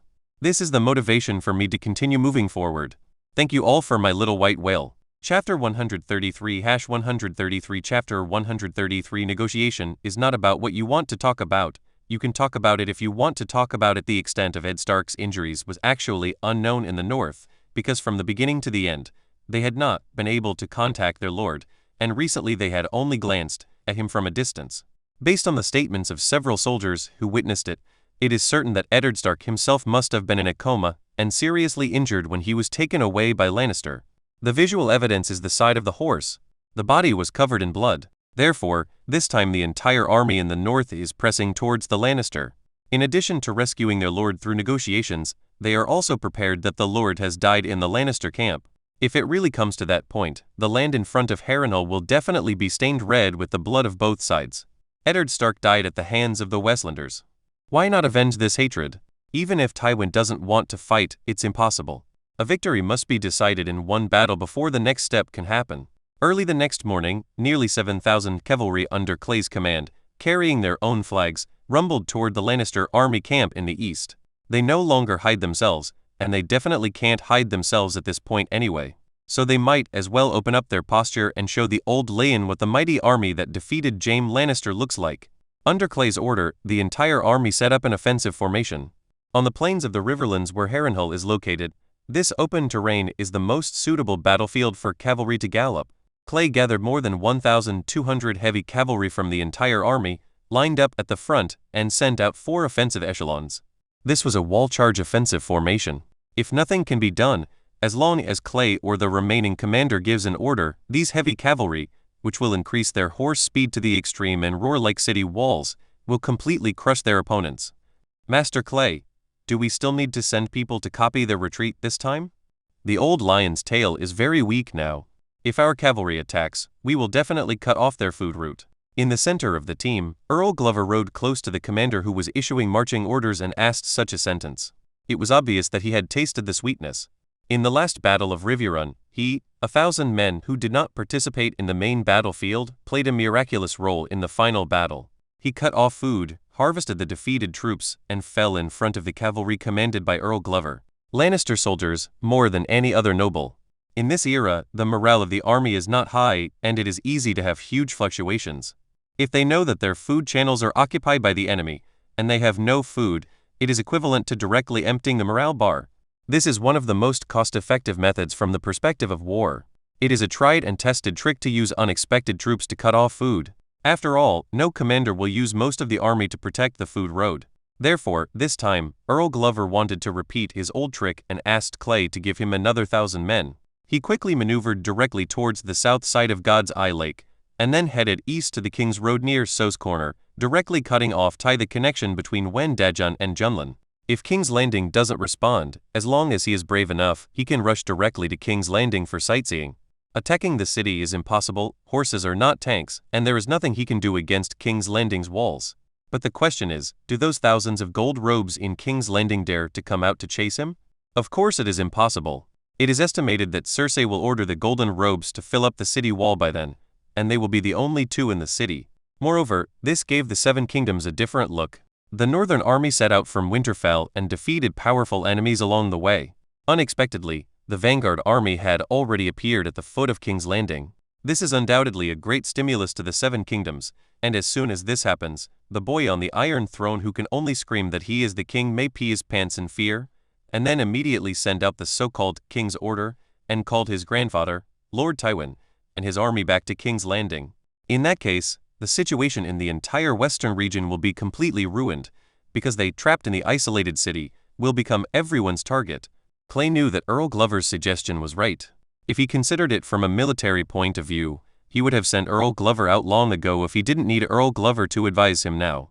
But the problem is that the current situation is very complicated and there is no way they can do whatever they want. The key to everything is whether Ed Stark is dead or not. The main reason is that the old wolf has returned to the embrace of the old gods. Then the matter will be simple. Don't worry about it, just do it. But if the old wolf lord is still alive and well in the western camp, what do you want to do if you cut off other people's food routes and push Tywin to a dead end? Forcing Team Tywin to attack Eddard Stark? You were such a loyal minister. If Clay really sends someone to do this, no matter whether Ed is dead or alive, no matter what Duke Tywin does to him, Clay will have no way to survive in the aristocratic circle in the north. Earl Glover is not the one who controls the overall situation. From the perspective of a soldier or general, this suggestion is of course no problem, but from the perspective of a commander, this is an out-and-out bad move. My lord, this time, our first goal is to get Lord Ed back, not a battle of annihilation like the Battle of Riverrun. Clay shook his head and sighed. He also had some regrets, but that was the fact. He continued, last time we took advantage of everything, and we were able to use 5,000 people to devour the elephant, break up 12,000 Lannister people and eat them. This time, Lord Tywin has more than 20,000 people hugging each other. How can we manage? And, more importantly, since Lord Ed is in their hands, we can't act rashly. This is no longer a problem that can be solved by charging on the battlefield. Our advance this time is based on fighting, but we still can't really fight. Fight, you have to see what happens next. In short, just be calm and don't be impatient. Clay patted Earl Glover's breastplate and made a banging sound, indicating that he could return to his command position. Clay arranged for each nobleman who returned with him to have a person who commanded part of the cavalry. Location: 7,000 people, without a mature command system. This arrangement is more efficient than concentrating all command power in one's own hands. Clay was not worried at all that someone would share his power with this arrangement. The prestige he had gained on the battlefield in the Riverlands was much higher than that of these aristocratic gentlemen with great names. The two armies approached the Lannister army from the northwest. Along the way, the scout troops of both sides had a fierce battle, because so far the two sides were still hostile, and they would cut them off when they met without any problems. Finally, after killing dozens of Lannister scouts who wanted to come to scout the army, Clay took his 7,000 cavalry and saw the rolling Lannister military camp north of Harrenhal. Old gods, there are so many Lannisters. Earl Horwood couldn't help but sigh, because there was no such large-scale army gathering in the north, and the number of troops going south this time was less than 20,000, and the troops were quickly divided. Now he was standing on a slightly higher ground, overlooking the endless camp, and felt a strong pressure in his heart. This is not comparable to the 3,000-man level camps in Riverrun City that are separated by rivers. If the defense is good, even if Master Clay brings all the main forces, he probably won't be able to break through such a large camp, right? Clay didn't go to Robb's infantry camp. There was no need. He wanted to see the reaction from the Lannister side first. There were 17,000 people at the door with murderous intent in front of the camp. There was no way they wouldn't react. He roughly estimated that it was not impossible to charge forward. The Lannister defenses on both sides were obviously weaker than the front. However, the risk of doing so was too high. There was no problem in breaking through the first line of defense. However, whether he could break through was a matter of course. Chu said, "My lord, look at the cavalry." Lord Horwood pointed at the west gate of the camp. Just now, a group of Lannister cavalry with bright armor and the banner of the Roaring Lion were walking slowly towards the west woodland where Clay's army was. This is a messenger, because there are less than 20 people in this team. Although the military appearance is neat and the steps are neat, facing Clay's nearly 7,000 cavalry, they are still weak and can't even be counted as ants. Let them come here and let me hear what Lord Tywin wants to say to me. Clay gave an order to the army in front. In Westeros, the rule of not killing two armies in battle is not so rigid. If you don't like it, you will be killed. Some lords who are curious about it will also kill them. We'll come up with some other tricks. But Clay doesn't think it's necessary. In his heart, no matter how Robb Stark behaves, he still has to talk to Tywin in the end. The hostage is for exchange. Otherwise, what's the use of staying here with him? Also wasting food. This time from the north to the south, many fields have been abandoned, leaving good grain unharvested. Now, the long summer has come to an end and the short autumn will come. If there is not enough food reserves, the riverlands are now reduced to scorched earth, and with the coming of winter, the food security of the northern border will not be guaranteed. In the face of natural disasters like wind and snow, all strategies are ridiculous. Cold and the enemies behind the cold will kill everyone. If this is the work of the cold god who huddles in the land of eternal winter, then Lay will have to brace himself and deal with it carefully. Lord Tywin sent messengers to both northern armies that were approaching him. He didn't have to be so anxious, because in any case, Eddard Stark's status was higher than that of his son Jaime Lannister. Much higher. But the problem is that this morning, the doctor in charge of Ed Stark's health came to report that Ed Stark's blood loss was resolved, but he started to have a high fever again. Ed Stark, who was still unconscious until now, has become a hot potato in Tywin's hands. He must take action as soon as possible. If Ed Stark really dies in his own hands, that's a bad thing. So, hurry up and negotiate. As long as the conditions in the north are not too excessive, hurry up and put your son back. Ed Stark, hurry up and transport him away. Life or death has nothing to do with me. This is what Tywin really thinks. Clay welcomed the Lannister messenger in the center of the army. He originally thought he was an ordinary noble from the west, but when the man announced his family name, Clay discovered that he was actually a Lannister. I am Lord Tywin's brother, Kevan Lannister. I am here to meet your commander, Lord Clay Manderly. I bring greetings from my brother. Tisk, is this the famous Lannister sending greetings? Can I not accept this kind of greeting? Clay complained a few words in his mind. He was not Robb Stark and would not match up with such a special saying.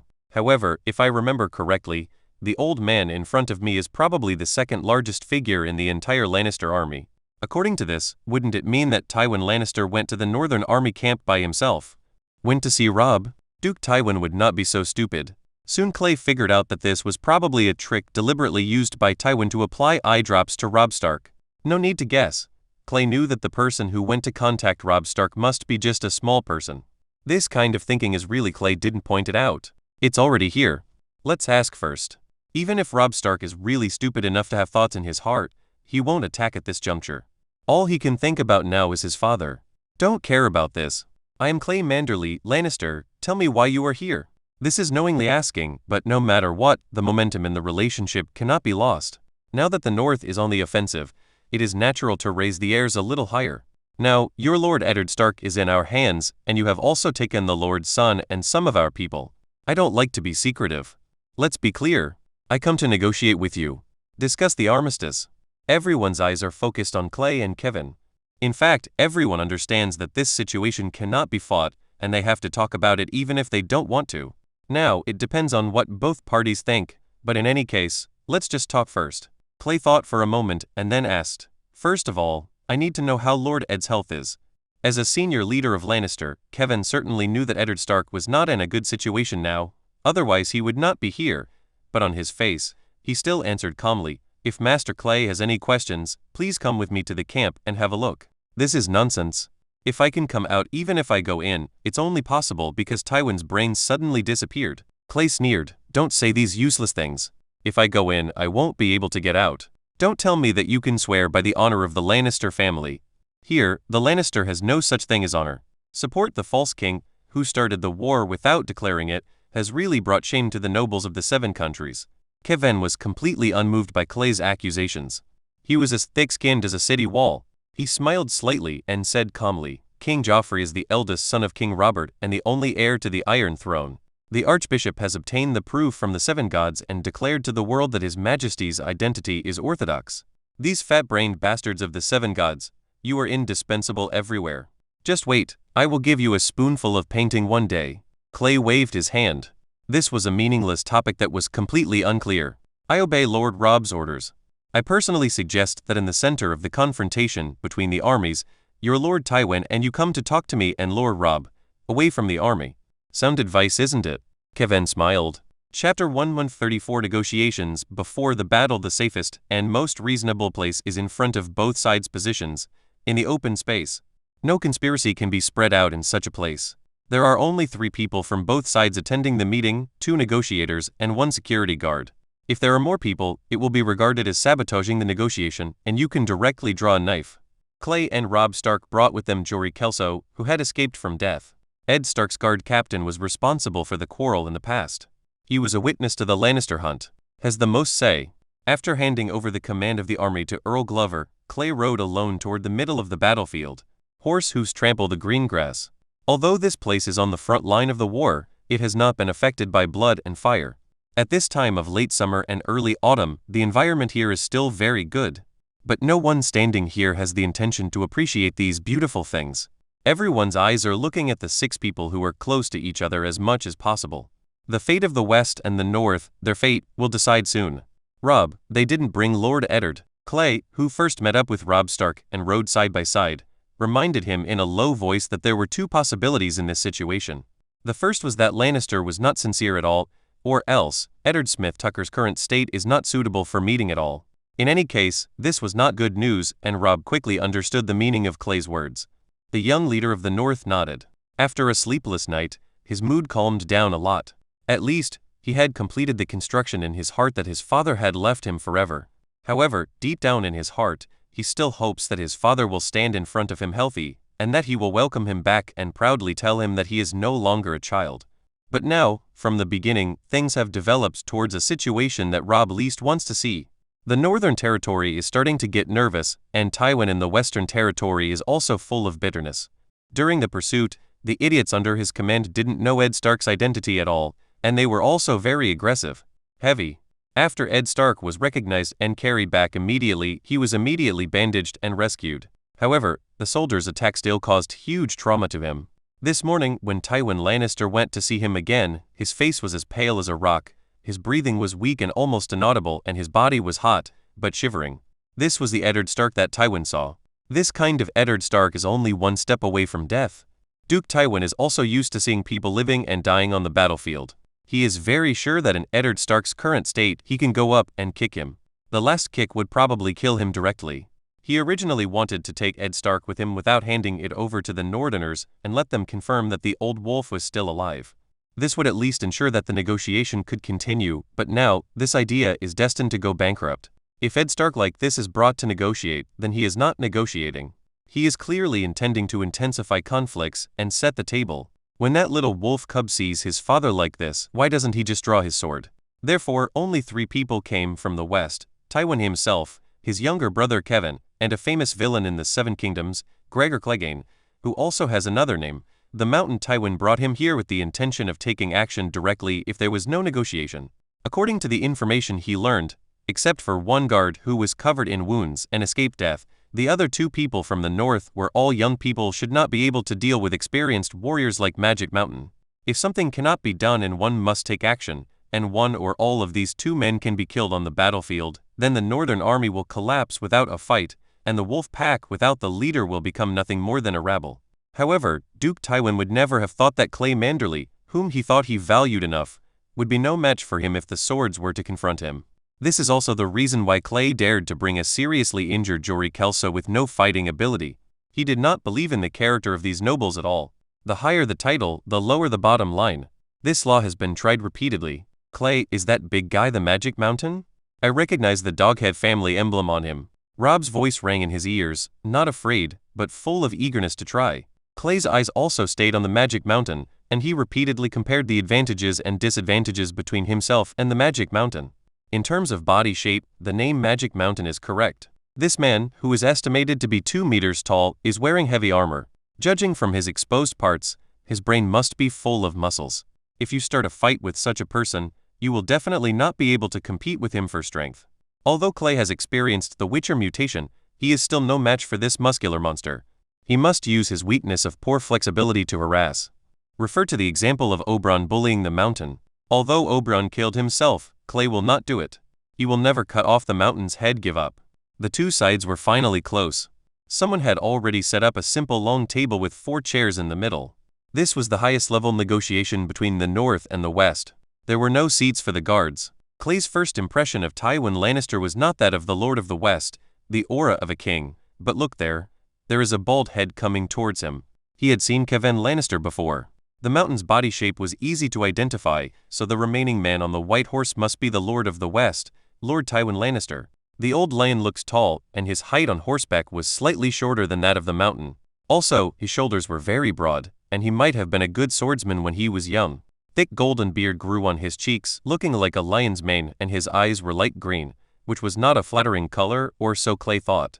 The two sides stationed their horses 20 steps away from each other, and if they were farther away, they had to speak in a high voice. Obviously, this was not a very decent behavior. Tywin has never seen Clay and Robb Stark. The two young men are riding on horses in no particular order. If it weren't for the family crest flags placed behind the horses, Tywin really wouldn't be able to tell them apart. First, he glanced at Robb Stark under the direwolf banner several times, and then, Tywin's sharp eyes fell on Clay Manderly under the mermaid banner. If this battlefield genius hadn't popped up from nowhere to disrupt the situation, his son might have taken Riverrun and dragged that old guy Hoster Tully out of his bed. Now that he has captured Lao Lang, the situation in the Western Territory is much better now. If he needs to sue for peace, it is possible to directly force the Northern Territory to surrender. But now, with this unexpected variable, the situation has taken a turn for the worse and turned into what it is now. It is equivalent to being forced to the negotiating table by this kid. Are you Clay Manderly, grandson of Lord Wyman? Tywin Lannister first asked Clay. He did this on purpose. It had been the same since Kevan visited Clay. Young people rarely see each other and are most likely to accumulate conflicts on such small details. Now, the cavalry legion in the north is like an unstoppable sharp spear in the hands of Clay Manderly. Tywin must avoid his sharp edge.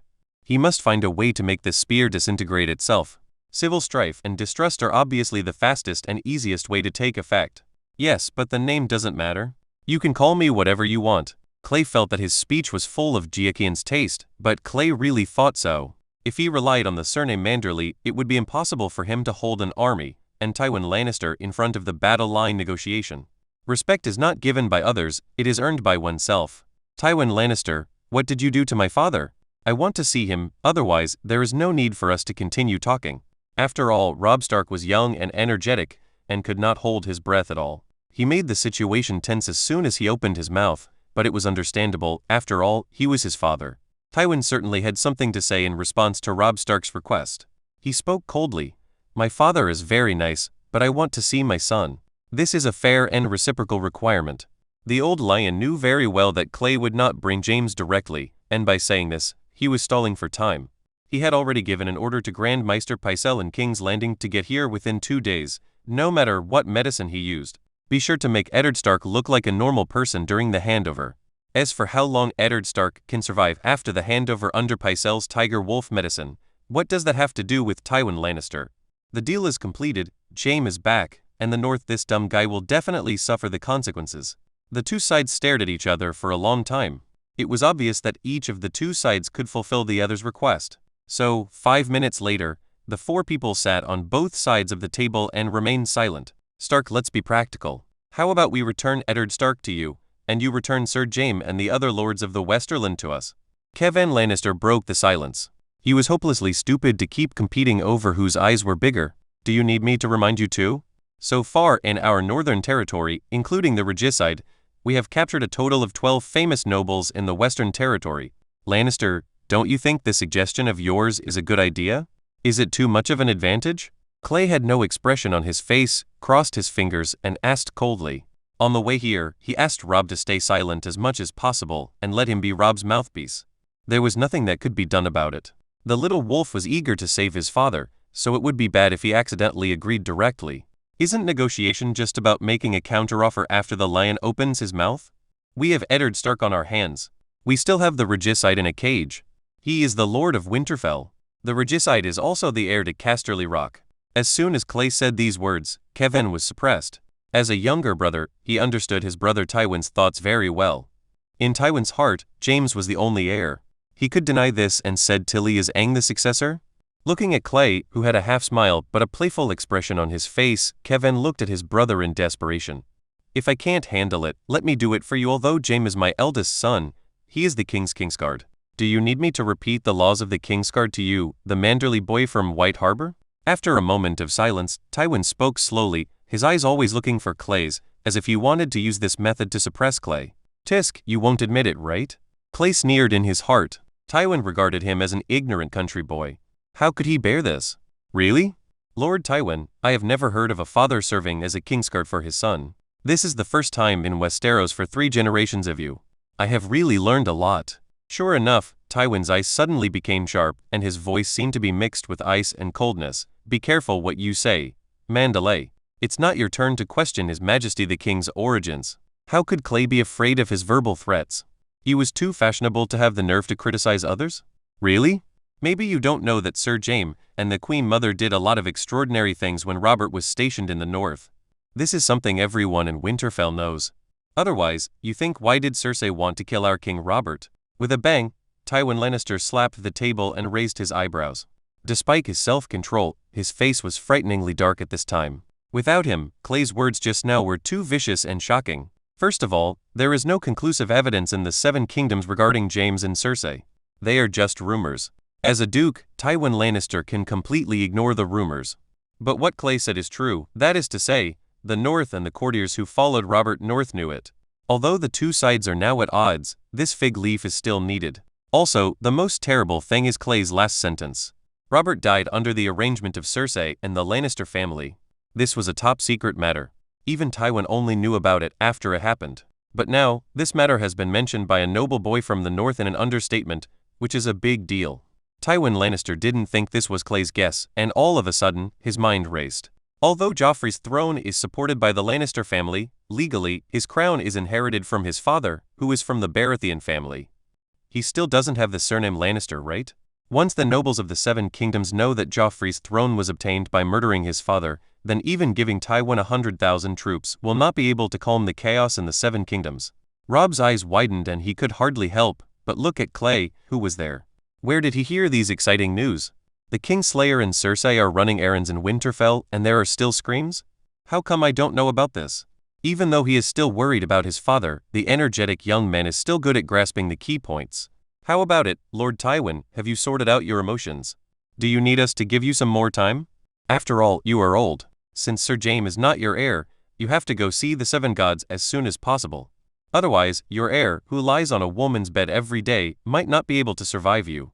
In Tywin's almost angry eyes, Clay smiled and turned his gaze to Kevan Lannister, who had completely shut up, and said softly, at that time, Lord Kevan, you will be able to inherit your brother's title. Well, Duke Kevan, that's a nice name. Chapter 135-135 Chapter 135 Conditions for Peace. Shut up. Tywin Lannister was very angry.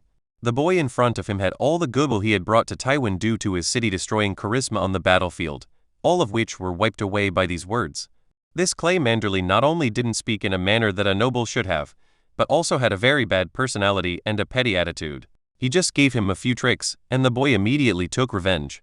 The words Duke Kevin made Tywin Lannister sick for a long time. Although he knew that his brother definitely had no inappropriate thoughts, he still felt very uncomfortable. Unexpectedly, his lion's roar had the opposite effect, because Clay was crazier than him, and the poor table once again suffered pain that it should not have to endure. Clay patted it hard and stood up. "Lord Tywin, you should shut up. You can't say anything. You made me angry, so I gave your dear good son Jaime Lannister as a gift to Stannis on Dragonstone. You see how he likes it. Don't like this gift? How dare you, boy?" This is not part of the previous exchange of lines between Clay and Robb. It is part of Clay's on-the-spot performance. Negotiation is like this. If you don't suppress your opponent's momentum, you won't be able to get conditions that are favorable to you. Clay's move was actually very cruel. He gave Jaime Lannister to Stannis as a gift. With Stannis' steely temper, it was possible to kill someone like Jaime directly. It is impossible for Tywin to drive Joffrey off the Iron Throne and invite Stannis to come to King's Landing to proclaim himself king. Therefore, what method can Tywin use and how much does it cost to get Jaime Lannister back? And once this thing takes shape, Stannis' first target of attack will most likely not be his brother who is also king. I gave you the Kingslayer, but you won't help me steal Tywin's butt? When the time comes, being caught between two armies, the Lannister family will be in catastrophe. At that time, he can only ask Renly for help. But what benefit can he give Renly? It is impossible for these three kings to coexist. There is only one king in Westeros, so there must be no agreement. Moreover, Renly is not stupid. His army is still nestled in the Reach, still some distance from King's Landing. Why would he save Tywin with the risk of the other two families attacking him? Can you bear it after eating enough?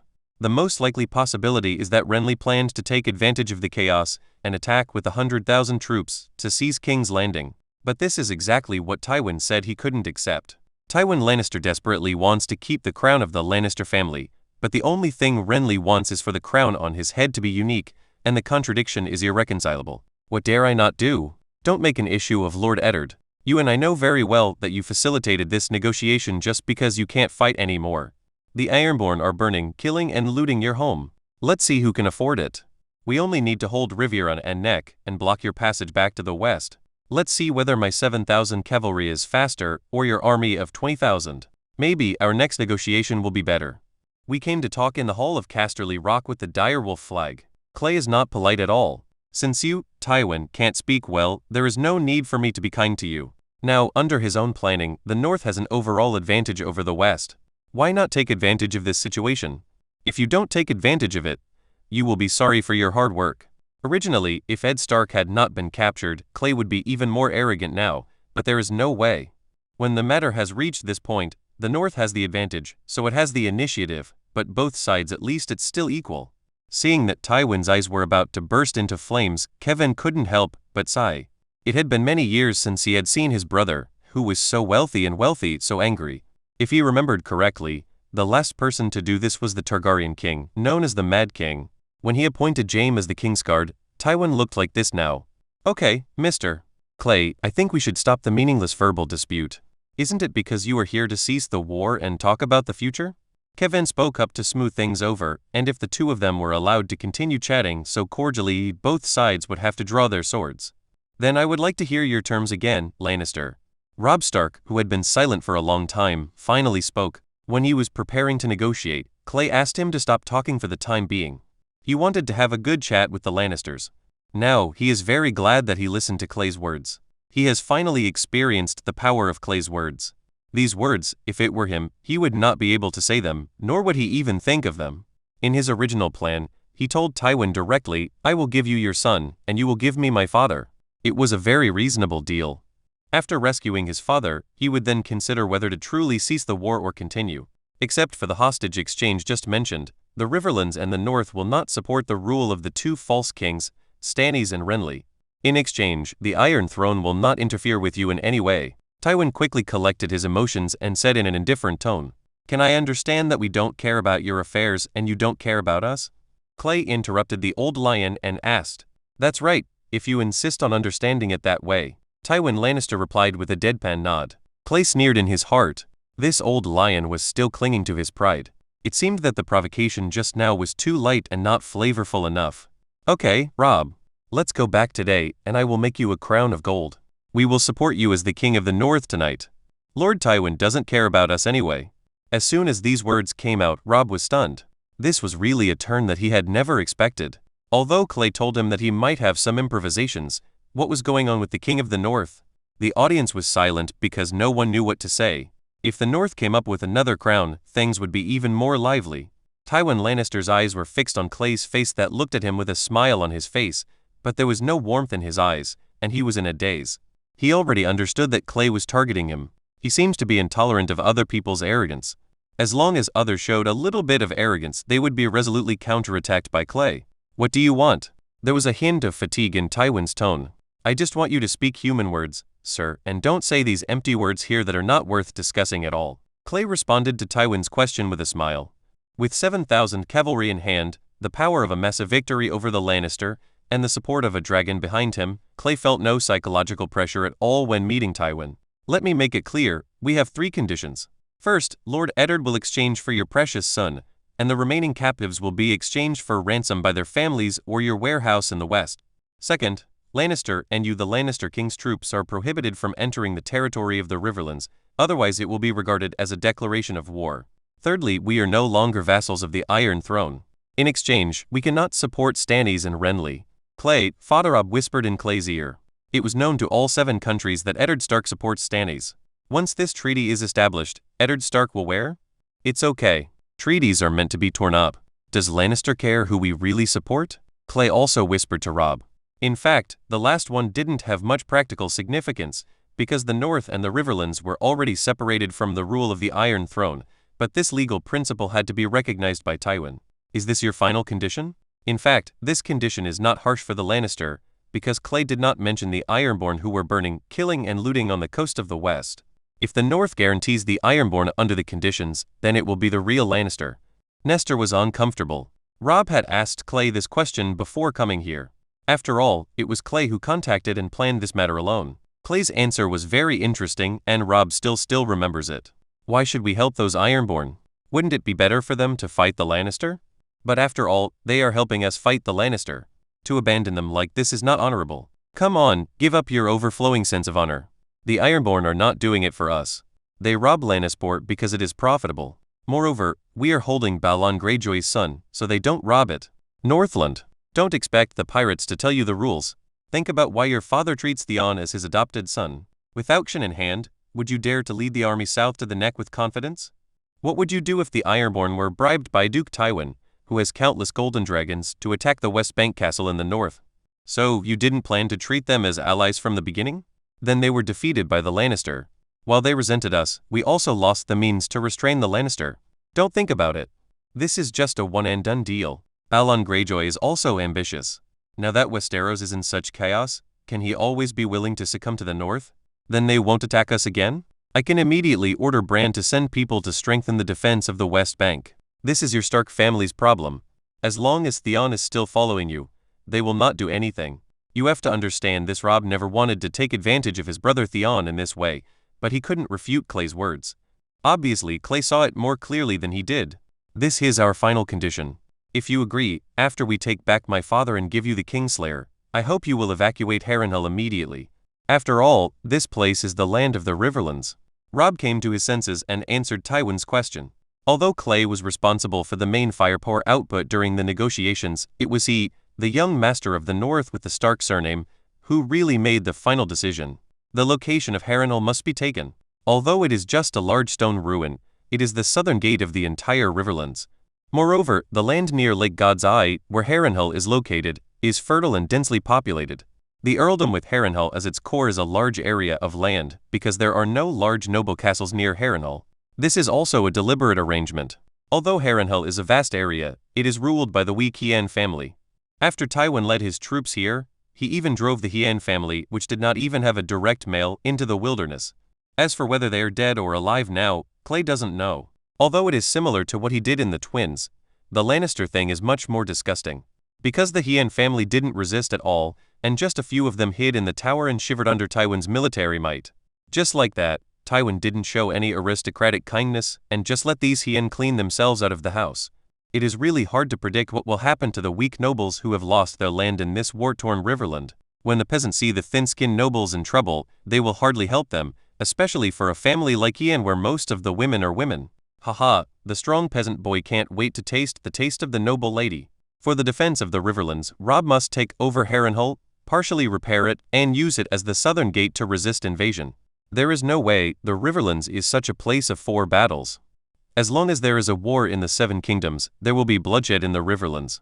It is so cruel. To be precise, this is the most important condition. We will send people to talk to you about the rest, materials, personnel, land, etc. We are sitting here today and we don't need to pay attention to these small things. Clay took over the conversation. He looked at the 2 people opposite and saw no response, frowned and asked, "Why, Lord Tywin, do you have anything else to say?" "No, we are negotiating and you 2 are not banned. Is it okay to speak?" For Tywin, this is not a harsh condition and it just hits Tywin's bottom line. However, he does not want to agree to the deal immediately, because there is an important prerequisite for the implementation of this negotiation draft. That is, Ed Stark must be alive. If he agrees now and Stark asks him to hand over the person now, what will Tywin do? Hand over a half-dead old wolf? With the temperament of those reckless men in the north, if they insist on implementing the armistice agreement, then James will definitely be half-dead when he comes back, lacking some key parts. To put it more cruelly, Tywin wants James back just because he wants that thing on his crotch to give birth to a healthy next generation for the Lannister family. As for the second son Tyrion, when Tywin thinks about his future, the Duke of Casterly Rock would be a dwarf, and he might even have been a dwarf for generations, and he felt so sick that he wanted to vomit. In Westeros, it is true that all dwarves are bastards to their fathers. Pycelle is coming soon. As soon as he comes, he will quickly cure Eddard Stark and send him away. Let's do this for today. We have reached a partial consensus, but regarding your request, especially the adults in the western region need their own family to pay the ransom to redeem them. If this is the case, Manderly boy, then you can handle it. Leave your Greyjoy dogs alone and keep them from biting. Oops, the Ironborn have to pay iron money, what can I do? Clay wouldn't even admit that he did it. He put his hands on innocent makeup. How could I, a pure and good young man from the north, instruct others to steal homes? It's definitely not me. Chapter 136. It's banned. Please wait, and we are working hard to unblock it. It's easy to encounter this when writing about Game of Thrones. I didn't expect that I would be banned for saying something about what Cersei and Jaime did in Winterfell. I'll have to pay attention to it in the future. It will cause discomfort to all readers. Good experience. Little White Whale apologizes. Chapter 137. Shadow of Death. Archmeister Pycelle, who was sent by Lord Tywin, was called out directly when he was having sex with a poor young girl. The beard is all white and the Grand Maester walks tremblingly. Although he is old, he still performs well in some aspects. He is about to show the power of the Grand Maester again, but he is frightened by the visitor, Lord Tywin, and shrinks back. "Why do you call me an old man?" "Oh, I am so old, but I still have to serve this kingdom." The old man put on his clothes slowly, and reluctantly, and slowly opened the window, causing the person waiting for him to frown fiercely, and urged with an impatient expression, "Hurry up, Lord Tywin, Grand Maester, go to the front line of Harrenhal immediately, don't delay, and move quickly." Originally, for a minister of the royal council, such a tone was not allowed except for the king and prime minister. However, the nobleman of the western region who came to see Pycelle was told by Tywin, "You don't have to be polite to the Grand Sergeant with the chain.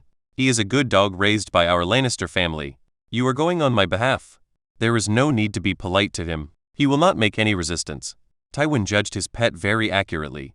Before Pycelle called for the guards, he was suppressed by the title of Duke Tywin announced by the nobleman of the West, and when he heard that he was about to be called to the front of the army, the short stick under his crotch was retracted at once. The old face of the bachelor was full of fear, and he shrank and asked, "My lord, I am old. Look, I can't walk on the road. How about you go back first, and I will slowly go to Lord Tywin." Any fool would understand what this meant. This western nobleman did not expect that the kingdom's great bachelor was such a top-notch person. It seemed that King Robert's death was not unjust at all. Duke Tywin's will cannot be violated. As one of the nobles who fought with Tywin, he knew exactly what he was doing by calling Pycelle over. When you, an old man who was afraid of death, slowly arrived in front of the army, Edstar the grass on Key's grave is 3 feet high. Therefore, after hearing Grand Maester Pycelle's poor excuse, the western nobleman's face immediately sank. He directly rejected the old silver stick's delaying words and said coldly, My lord is in the military, and what you say is a military order. Therefore, your lord's words cannot be violated. Do you need me to help you go, dear Grand Meister Pycelle? The nobles of the western region have also been on the battlefield. They know that when dealing with such people, they should not reason with them. He directly placed his palm on the hilt of the sword at his waist, and the threat was self-evident. Pycelle knew that it was useless to ask for help. For this western noble to find him accurately here, he must have received the instruction and permission of Queen Cersei. Otherwise, how could he know where he was? Hey, why don't I go? I believe that your excellency is not interested in the body of an old man like me. Please wait outside the door for a moment while I clean up. Pycelle rolled his eyes. At this moment, he remembered that he was still in this posture, which was detrimental to the dignity of the courtiers of the royal council. Obviously, he was not ready to give up. No, I'm right here. Don't worry, I'm not interested in the old man. You're safe behind you, so be careful. The western noble rejected Pycelle's request without blinking an eye. Obviously, he knew that the old guy still had to struggle, so he directly cut off his thoughts. Okay sir, don't draw your sword. Isn't it okay for me to go? After a rustling tidying up, Pycelle took his potion and followed the western nobleman with trembling steps, slowly and reluctantly moving towards the door. Just as he was about to go out, the girl covering her body on the bed asked timidly, Sir, you haven't given me the money yet. It's a silver deer as promised. Pycelle glanced at her impatiently and said rather irritably, Next time, wait until I come back. When Pycelle arrived at Duke Tywin's camp and understood his mission, his hands shook. Good guy, he has already murdered a king, and now he wants to add another duke. Sir, this the seven gods bless Master Ed. I have a way to make him wake up quickly, but this medicine is simply fatal to a weak patient. Duke Tywin wanted this effect, so he asked directly, Tell me the truth, how long will it take for this medicine to return Eddard Stark to the embrace of his old god? Pycelle, you know I am the best at telling whether a person is lying of. Yes, sir, that is what you said. The bachelor's head was covered with sweat, and the bachelor's chain under his neck jingled. He thought carefully for a long time, and recalled all the memories he had in the academy. After weighing it repeatedly, he reported a number. Sir, if I drink this bottle of potion for Lord Ed, it can last him for a month at most. This is the best estimate. At the worst, it's only half a month. Duke Tywin thought about this time, and based on his understanding of the hearts of the people in the north after picking up Ed Stark, they would probably send Ed Stark to safety in the north as quickly as possible.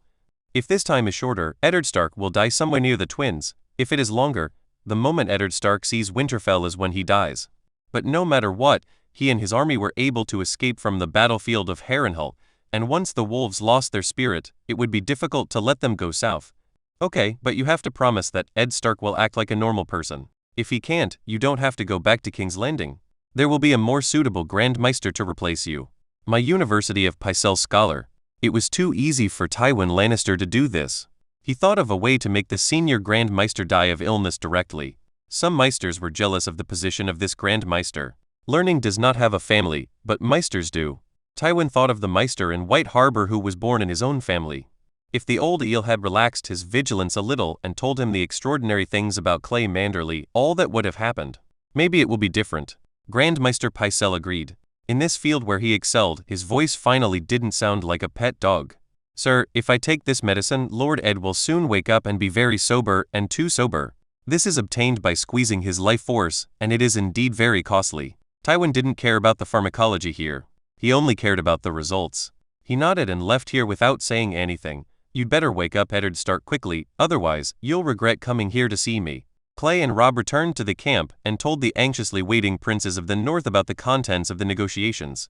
Whether it was war or peace would depend on the news they brought back. In the conflict between the Northern Territory and the Western Territory, the nobles suffered much less losses than in the original timeline, and therefore, there were not that many fanatical militant factions motivated by hatred. Anyway, their trip was not in vain. Although it was a pity that they could not go to the rich western region to grab the armor and weapons that Clay captured in the 2 battles of Riverrun and Maiden Valley would be worth a share to each family. A handsome income. The North lacks good equipment. This is something everyone in the 7 Kingdoms knows. In other words, the ransom for those unlucky ones in the western region has not been negotiated, and the rest have agreed. So why is the old lion dawdling here? Earl Karstark asked excitedly. In his opinion, they are just a few western nobles and do not affect the overall situation. Tywin is actually unhappy about this kind of thing. Does he lack the golden dragon? That's probably true. However, Lord Karstark, we still cannot relax, not until we have retrieved my father and the army has entered Harrenhal. The old lion is not trustworthy. He has betrayed the Targaryen family. Therefore, in his eyes, promises are nothing. We must be careful of him sneaking up on us. Robb Stark's words were met with waves of applause. For the northern nobles, it was now the darkness before dawn. When the deal was over and the two sides ceased war, they could go home.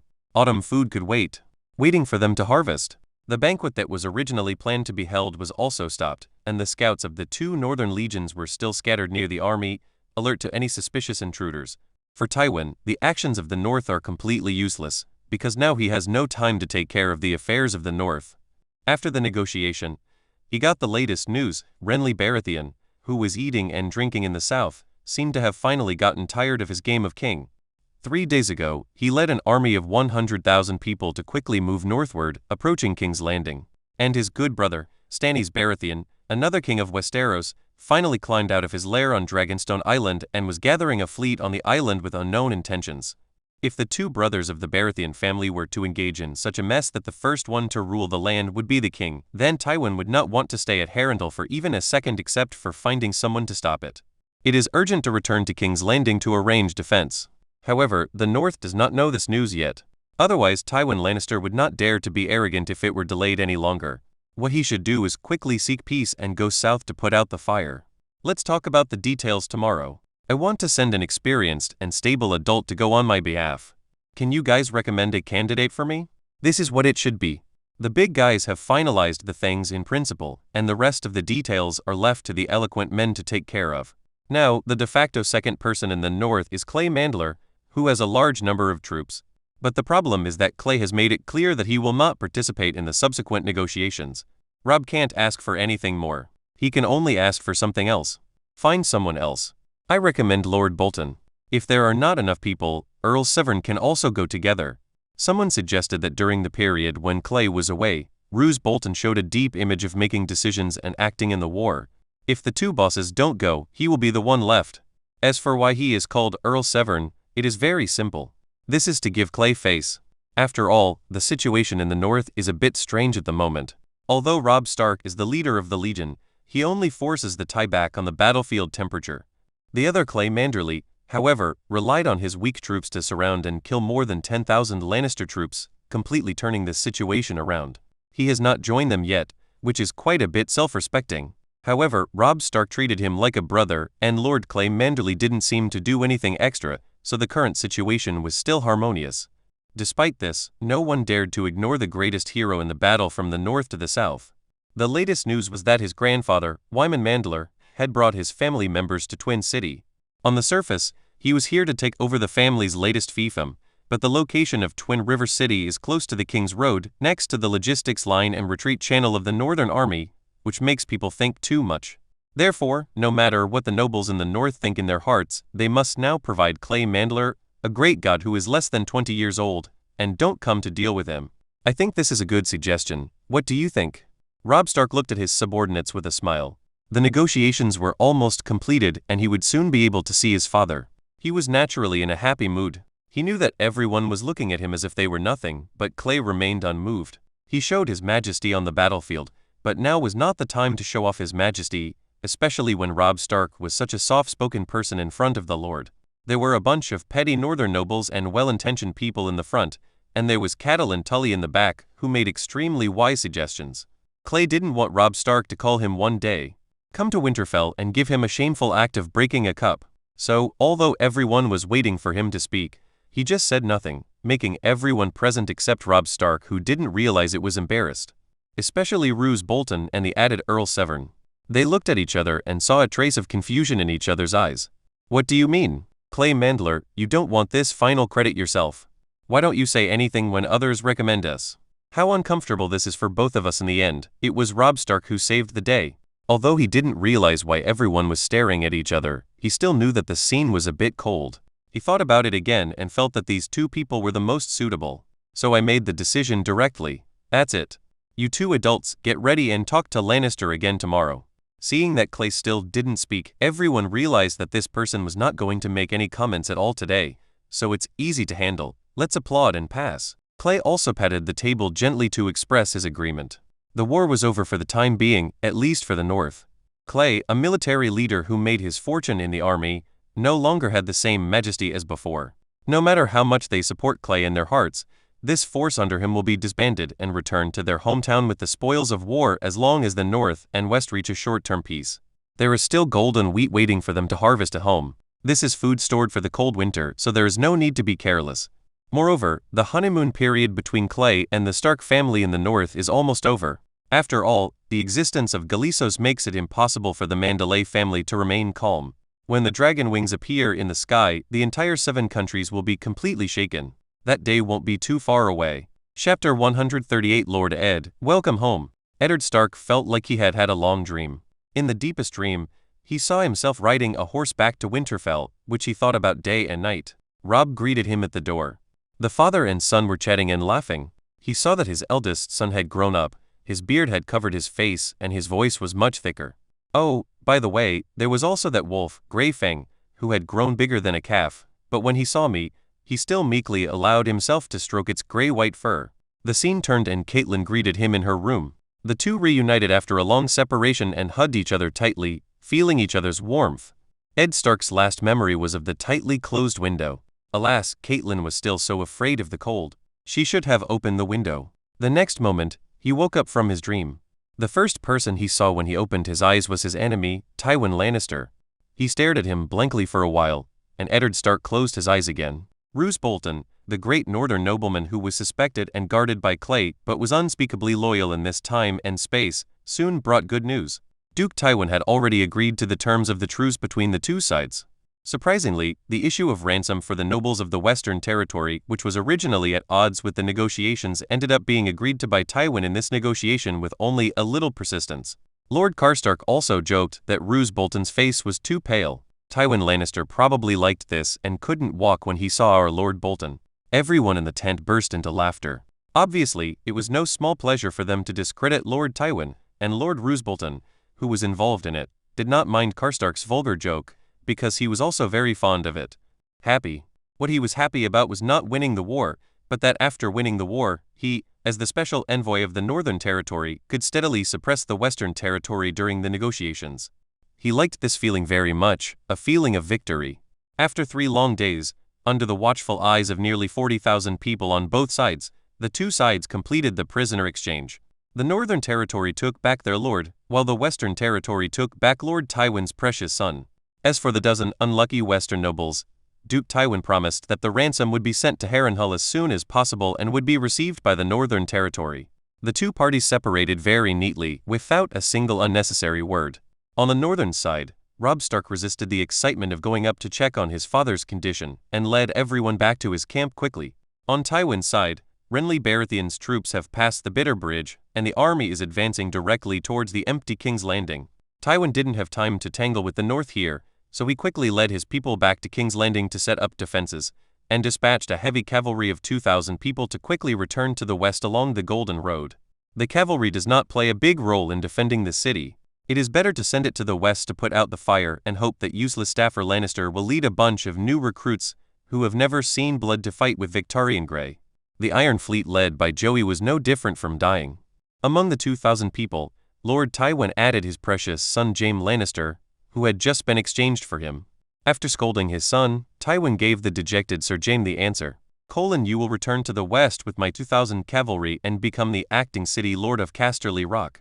I want you to understand that if the two brothers of the Baratheon family can tolerate each other's existence for the time being, they will attack Xio'Kyo together. King's Landing. Tywin paused, his tone extremely serious. By that time, the connection between Casterly Rock City and King's Landing will definitely be cut off, and your task is very simple. Drive those Ironborn people into the sea for me. Then, if I don't hold King's Landing, I will let Joe banishes you from the Kingsguard. Looking at the eldest son who was suddenly stunned, Tywin's face showed no change, as if the situation in front of him was not serious at all. Whether it is Renly or Stannis, it is unlikely that Xio'Kyo will survive. I will not surrender. Tywin Lannister has never surrendered to anyone in his life, but you are different. After I die, he is the Duke of Casterly Rock. Whoever wins at that time, you can just lead your family and become his vassal. Jaime Lannister opened his mouth and wanted to say something. Countless words suddenly came to his mouth, but he could not say a word. The father and son were silent for a long time, and then Jaime asked with difficulty, "What about Tyrion? He has nothing to do with these things. Let him come with me." An almost imperceptible smile appeared on Lord Tywin's face, and he calmly answered his son's question about the fate of his other son. "James, I'm glad you asked. This is the family. Remember this, no matter what, the flag of the Lannister family will fly on the top of Casterly Rock. That's enough. As for Tyrion, although he is a dwarf sent by the gods to punish me, your brother is smarter than you. In King's Landing, he will help me guard that stinking city. If you insist, I will send someone to help him break out when the city is broken. As for how you, the Duke of Casterly Rock, deal with your younger brother, that is no longer my problem." While the father and son, Tywin and James, were explaining the follow-up arrangements of the Lannister family in a condescending tone, the people in the north were beaming and singing. After picking up Eddard Stark, the northern soldiers could clearly see that the Lannister army that had been blocking them began to quickly pack up and prepare to retreat south. However, the Lannister army retreated in an orderly manner and did not give the northern army any chance to attack. When the last Golden Lion flag disappeared from sight, and the forward northern infantry had entered Harrenhal, they cheered. The sound resounded throughout the entire northern camp. Robb Stark's infantry all entered the city, and Clay's 7,000 cavalry were scattered outside the city, ready to defend against possible Lannister carbine attacks. But no matter what, this is the first dinner after entering the city. Clay, a great hero with outstanding military achievements, must come to attend. At night, in the original hall of the Hien family, the heads of the north were making a loud noise. Originally, they were a little worried, but when they saw Eddard Stark sitting firmly with the help of Robb, after sitting on the main seat, everyone breathed a sigh of relief. It seems that Lord Ed is not seriously injured, so he is relieved. Although Eddard Stark himself became a prisoner, and the 200 to 300 northern guards who followed him south suffered all casualties, no one in the north thought that Lord Stark had done something wrong. Ed Stark is still the undisputed lord of the north, but he cannot go south again in the future. Everyone's heart cannot bear another blow. Ed Stark himself felt that he was in good spirits. Although his body was still a little hot and he had no strength at all, he believed that as long as he returned to Winterfell, he would get better soon. The Northerner's physical recovery ability has always been very good, and he firmly believes that he must be like this too. "My lords, thank you for helping my son in this war and allowing him to safeguard the honor of the Stark family. In the name of the old and new gods, Ed Stark, thank you all here." The northern nobles and a few Riverland nobles who came with Clay all spoke to express their exaggeration. When it was Clay's turn, he just said, "Lord Ed, welcome home." He felt that this might be the sentence that best suited Ed Stark's heart. Wasn't the journey that supported him all the way from King's Landing to his eventual rescue the most fundamental desire to go home? Ed Stark recognized Clay. Although the Manderly kid was sitting closer than Russ Bolton, which made Ed Stark a little strange, his impression of Clay still remained. That impulsive boy from Winterfell. Ed Stark just smiled weakly at him and didn't take it seriously, but soon he discovered that Clay Mandler's status here seemed to be unusually high. Whoever he talked to, no matter who the other person was talking to, would immediately shut up and listen to Clay Mandler honestly. No one showed any displeasure, which seemed to be the way it should be. At first he thought it was an exception, but after careful observation, he realized that Clay Mandler's status in this hall was probably the same as his seat, second only to his son. Down. This is definitely not normal. It seems that something must have happened that I don't know about. But now is obviously not a good time to ask. Wait until you have recovered and then ask more carefully. After escaping death this time, Eddard Stark still supported Stannis' claim to the throne in his heart, but he could not force his son to attack Duke Tywin and drag out the false king in King's Landing and behead him. Clay Manderly was right about one thing. It was time to go home. No matter what, this war was now between the three kings named Baratheon. It was a war in the north. It's over for now. He couldn't drink much and his body was still too weak. The wound on his leg was still hurting. Although he was in good spirits, he still needed to rest.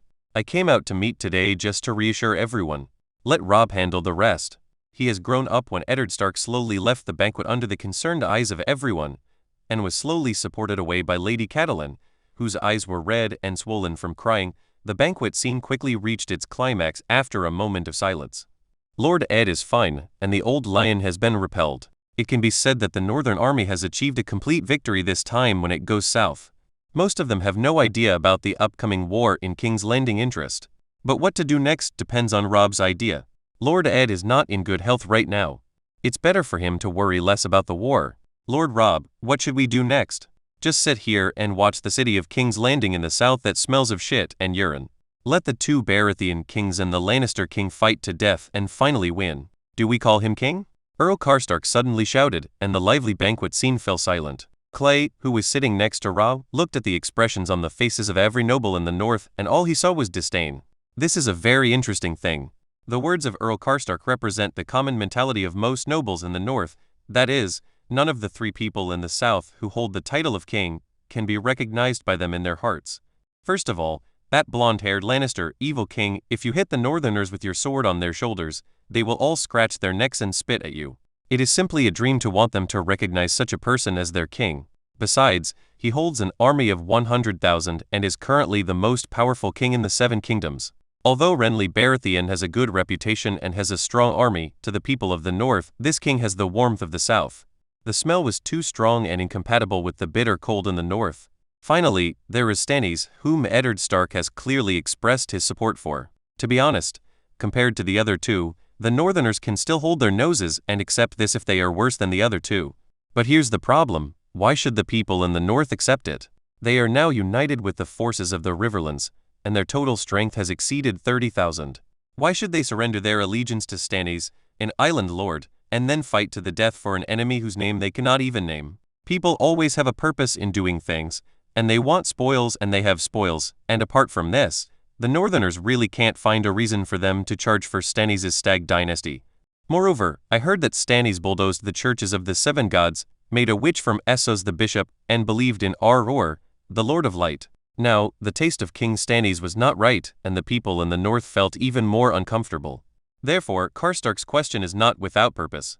With the Seven Kingdoms in such chaos, no matter what happens in the north, it is impossible to immediately put the swords and guns in the warehouse and release the horses to the south. The next step is to return north to harvest food first, or to continue to block here and wait and see what happens.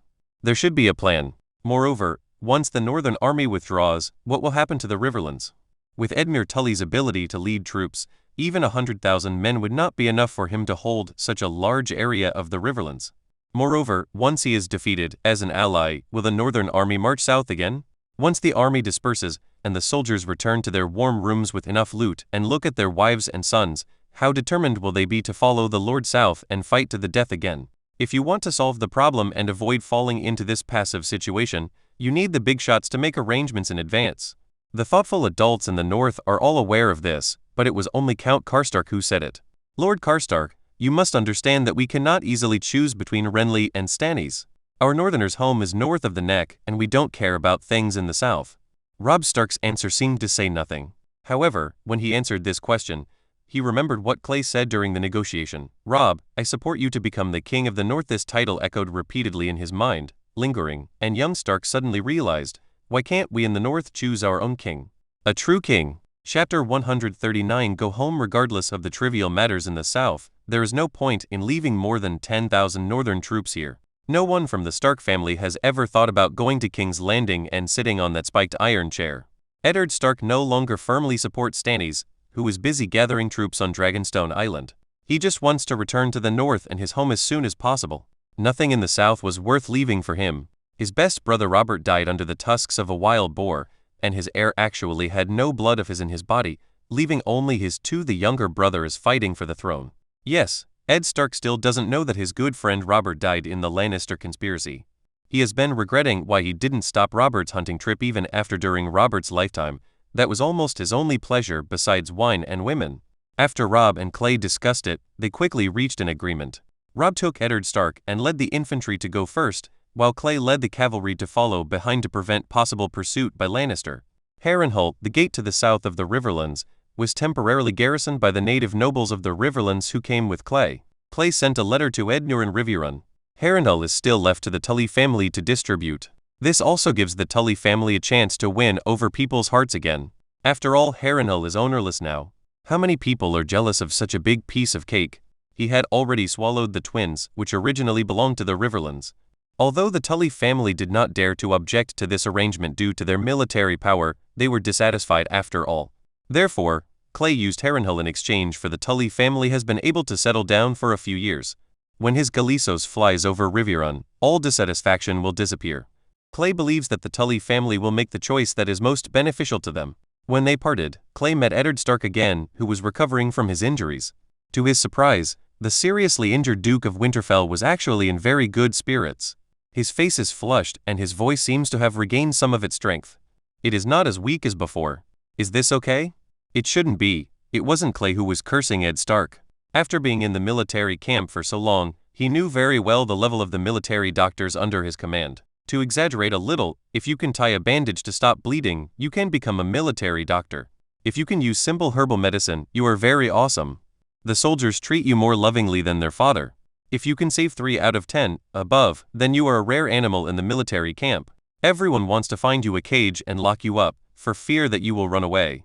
It is simply incredible that such a team of military doctors could treat such a weak Eddard Stark to such an extent in just a few days. Why didn't Clay know that there was such a powerful person in his army? He himself has a huge Witcher potion formula, but the problem is that most of them are Witcher limited editions. For ordinary people, drinking them is no different than seeking death. Sir, I hope you recover as soon as possible. The North still needs your leadership. Clay drove his horse forward and came to Eddard and his son. Eddard Stark insisted on riding back to the North, but Robb was worried that his body would never agree. In the past, Robb would never have dared to talk to his father like this, but now, having led the army for a long time and been in a high position for a long time, the young man has a certain magnanimity of his own, and his words are naturally tougher than before. Ed Stark has no intention of seizing power. He is aware of the physical injuries he has suffered. Instead of forcing himself to take charge of the army, it is better to let his son take charge of the army. He had already learned from Robb and Catelyn what Clay had done in the battle south. While he felt that the North was lucky, Ed also understood that he had made a mistake in Winterfell. Originally, he thought that this boy was just a normal young man who was full of blood and full of anger. He was just more ruthless than ordinary people, and he killed people without mercy. But now Ed knows that this kid's ruthlessness is not only reflected in himself, but also on the battlefield, and he is a first-class cool character. Those orders that don't even take prisoners, even if it's him, it will take a long time to weigh, but there is a high probability that it will not be issued. And this Clay Manderly, who could defeat his opponents every time, and had achieved his goal, yet in order to expand the results, and ensure his own advantage, he just used 5,000 men to eat 12,000 Lannister men in one bite. From a military point of view, this guy made every move right, which is extremely noticeable. Isn't a commander who makes no mistakes on the battlefield scary? Moreover, he is only less than 20 years old, and his future life is formidable. He smiled weakly at Clay. Personally speaking, Ed Stark had no ill feelings towards the boy in front of him. Since he showed no bad signs, he was still Robb's right-hand man. Among young people of Robb's age, Clay Manderly's brilliance alone overwhelms everyone else. Robb will definitely inherit the position of Duke of Winterfell in the future. If Clay Manderly and his family are still the most loyal vassals in the North, then Robb will have a strong helping hand in handling future affairs in the North. I will leave the matters in the South to you. Ed Stark originally wanted to say some more words to close the relationship, but his sober mind suddenly spun, making Ed Stark almost faint. He reluctantly leaned on the horse, gritting his teeth to ensure that he would not pass out in public. Robb also noticed something strange about his father. Just when he was about to ask, Eddard Stark held him tightly with one hand. Let's go home, back to Winterfell. This sudden dizziness came with force, but it went away quickly. Clay, who was the closest, also noticed that something was wrong with Ed Stark's body. He also saw the arm that prevented Robb from opening his mouth. In the current situation, maintaining stability is the top priority. Clay nodded to the somewhat panicked Robb, indicating that he was fine here, and quickly left with Ed Stark. After resting on the horse's back for a few minutes, the dizziness was gradually suppressed. Ed Stark regained some strength and stood up straight again. Robb, I'm fine, I guess I'm just a little weak. Robb helped his father get into the carriage. After the father and son greeted Clay, who stayed behind, they led all the northern infantry to break camp first. Looking at Starks leaving back, Clay frowned slightly. He always felt that things went too smoothly this time, and Ed Stark's physical condition also made him suspicious.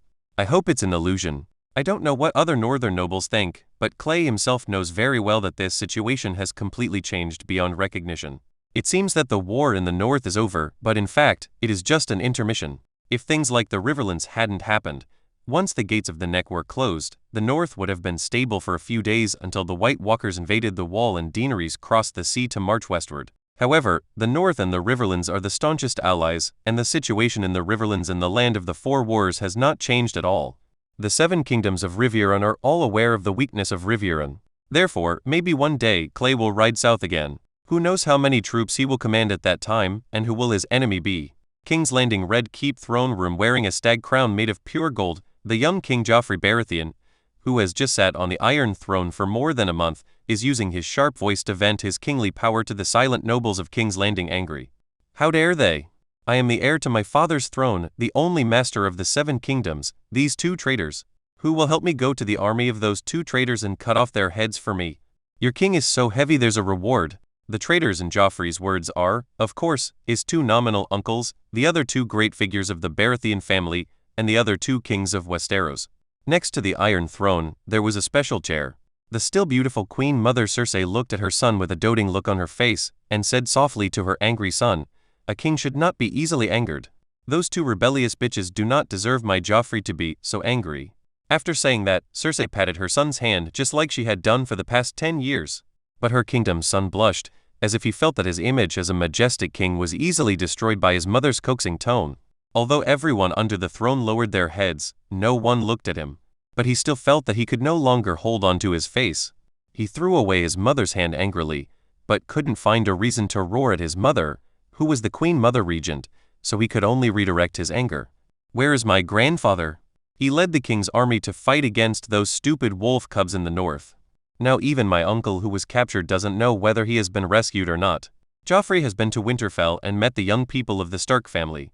In his opinion, they are just a group of country people who have never seen anything, hiding in the cold and small castle of Winterfell. Extremely pitiful. Such a person, with a poorly equipped army, actually defeated Uncle James, whom he had previously considered brave and commendable, and made his mother cry for a long time. This made Joffrey very angry, and he also began to look down on Uncle James. He even said that even if Uncle James came back, he should kill himself in St. Baelor's Cathedral, so as to preserve his honor as a kingsguard. Don't embarrass him as a king. Of course, these words were destined to have a bad end. At that time, he was having lunch with his mother and Uncle Tyrion Lannister. When he heard these words, Tyrion didn't say anything, and walked directly with his short, deformed legs. He gave his nephew a hard slap, then turned a deaf ear to Joffrey's piercing scream and left the restaurant on his own. What is rare is that Cersei Lannister, who cares so much about her son, acquiesces to her brother's behavior for the first time. In addition to crying silently, she also looks at those few who don't know what to do with cold eyes. The kingsguard who shouldn't have drawn his sword. Joffrey's angry questions echoed in the empty throne room, and no one answered him. The nobles in King's Landing were very clear-minded. Without the more than 20,000 troops in Lord Tywin's hands, the one in front of them would only be angry. "Boy, there's no way you can sit on the Iron Throne." They were very well informed and already knew that Duke Tywin had defeated the powerful enemies in the north and was leading his army day and night to rush back to King's Landing to set up defenses to resist the enemies in the south and east. More than 20,000 people seemed to be a lot, and the combat effectiveness of the Lannister army cannot be compared to the golden robes of King's Landing. But the question is, how much defense capability can it have in such a large city of King's Landing? Not only do they have to face the pressure of Renly's 100,000 troops on land, but they also have to worry about Stanny's possible attack at sea. As the commander-in-chief of the Navy during King Robert's time, Stannis took almost the entire royal fleet with him when he escaped from King's Landing. Now the naval power that King's Landing can control, which is a few broken ships, is in front of Stannis' navy. Not vulnerable at all. Therefore, all the adults in King's Landing actually have different thoughts. The man on the Iron Throne, regardless of his very problematic origins, with his personality, it is difficult for people to believe that he can govern. Good country. Although Robert Baratheon is rotten and soaks himself in wine all day long, you have to admit that his broad body gives people a sufficient sense of security. As long as he mounts his horse, swings his huge war hammer, and the crown stag flag is still flying behind him, it is difficult to believe that he will be defeated. He was not a good king, but he was a good warrior, no doubt about it. But what does this child in front of me who only yells and yells have to do with him? He is tall, but no one can find a sense of security in him. He has a handsome appearance, but the king of the 7 kingdoms never asks for his appearance. He is richly dressed and embroidered with lions and stags all over his body, but damn, as you get closer, you can smell the full scent of powder. He and Robert are 2 extremes. They don't have any sense of majesty as a man. On the contrary, anyone who has seen this king will think that his most suitable position is to lie in the arms of Queen Cersei and nurse, not sit on the throne and govern the country. Seeing that no one responded to him, the king's anger reached its peak. He slapped the armrest to stand up from the Iron Throne, but sharp pain came from his palm. The sharp blade of the Iron Throne cut his finger, and red blood immediately flowed out. The image of the king that the boy thought he had carefully maintained suddenly disappeared without a trace. He covered his finger and screamed, as if the finger that had only a small cut had been severed. After a moment of panic, Joffrey Baratheon returned to his palace as fast as he could to find someone to stop the bleeding. He liked to see others bleed, but was very afraid of seeing his own blood. Cersei coaxed him, at least not letting him shed tears in front of a pair of eyes. She followed her son out of the throne room with a concerned look on her face, without even looking at the remaining nobles. Everyone look at me and I look at you. In addition to being embarrassed, it is still embarrassing, although this kind of thing has happened often since Joffrey came to the throne. Finally, Varys, the only intelligence chief left in the royal council, sighed and announced in his eunuch-sharp tone, "My lords, the king has returned to the palace to handle state affairs. Everyone, please leave now. My highness, take a look. This is the current master of the Seven Kingdoms. Such a person is only worthy of being a stepping stone for you to ascend the throne." The eunuch thought, the smile on his face not diminishing, and he slowly walked out of the throne room.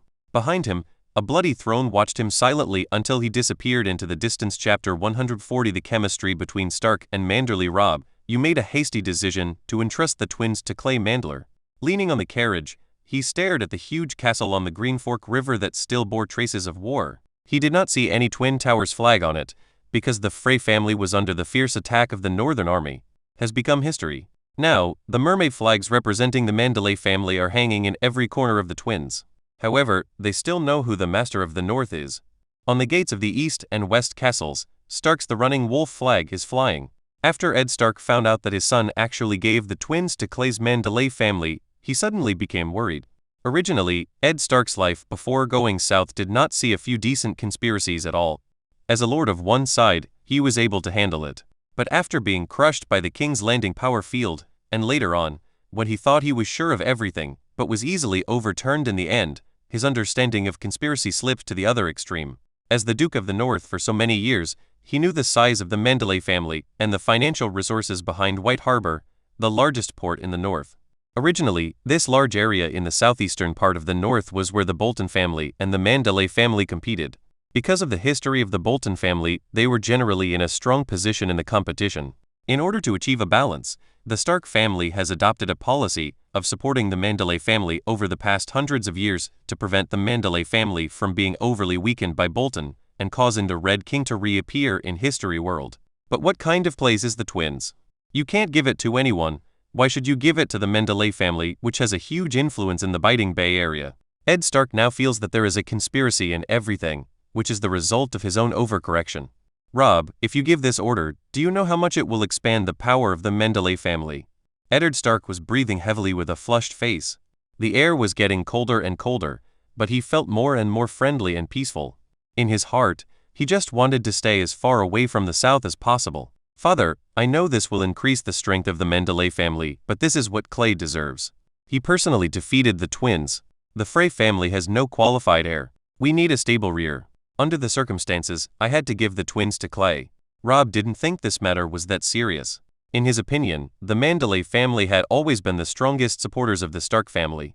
At the same time, Clay Manderly, the true heir, was still his friend.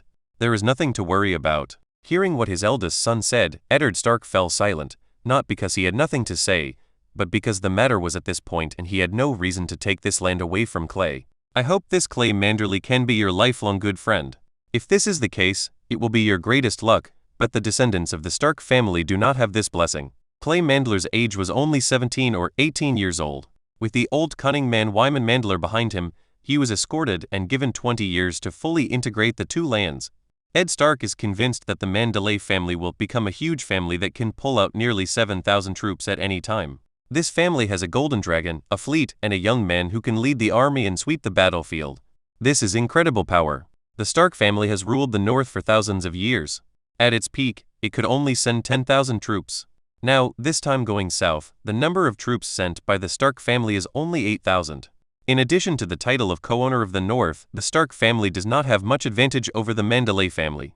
If you include uncertain human factors like Clay Manderly, the Manderly family, what should Stark do if he really has other thoughts? For example, now, most of the cavalry in the North is still firmly in the hands of Clay Mandler. The infantry does not know it, but along with the cavalry, Clay Manderly's commanding ability is already at an absolute level. High position. If a war really breaks out, the Stark family summons their vassals. Will these vassals be attacked by the cavalry troops commanded by Clay Manderly on their way? He used 5,000 men to kill 12,000 Lannister men. Even if his strength was weakened when he returned to White Harbor, it was more than enough to deal with the dispersed and assembled noble reinforcements. How long can the isolated and helpless Winterfell last in the face of the fierce Manderly cavalry? Ed Stark could no longer think about it, because Earl Wyman had already left the city to pick him up, and a sturdy figure had appeared on the road not far from him, followed by two young girls. He had seen one of them, the smaller one, that was Vera Mandler, the granddaughter of Earl Wyman, so it was clear who the other one was. Lord Ed, by the gods, you are back. No matter what he thinks in his heart, on the surface, Wyman Manderly shows no loyalty to his Stark family. Ed Stark thought to himself. A smile appeared on his red face, and after waiting for the other party to salute, he slowly said, Wyman, as I told you at Winterfell, you have a wonderful grandson. Regarding this, the mature Earl Wyman still doesn't know the meaning of becoming a king, but what can he say? Clay didn't discuss it with him when he did this. After taking possession of Twin River City, he gave the news to himself, who was completely unprepared. After receiving the news, he came here immediately with his family members without saying a word. After the Frey family left, the entire Twin City fell into a huge power vacuum. The Northern Army stationed here can only maintain the rule of this city and a small area of land around it. The large area of land granted to the Manderly family is actually an empty state. Therefore, Earl Wyman understood this.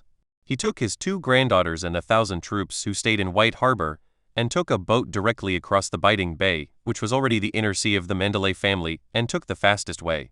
Speed takes over the twins. The land allocated to the Manderly family is not only the palm-sized area of Twin River City, but also countless manor territories attached to this city.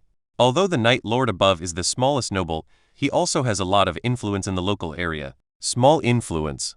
These people were originally die-hard supporters of the Frey family. Now, the Frey family has been sent to meet the Seven Gods by Clay Sap. What should they do? They may become a factor of instability at any time, so the old man had to bring 1,000 people over. Apart from anything else, public security is a big problem. My lord, the twins are yours. The Manderly family is loyal to the Stark family. This has not changed.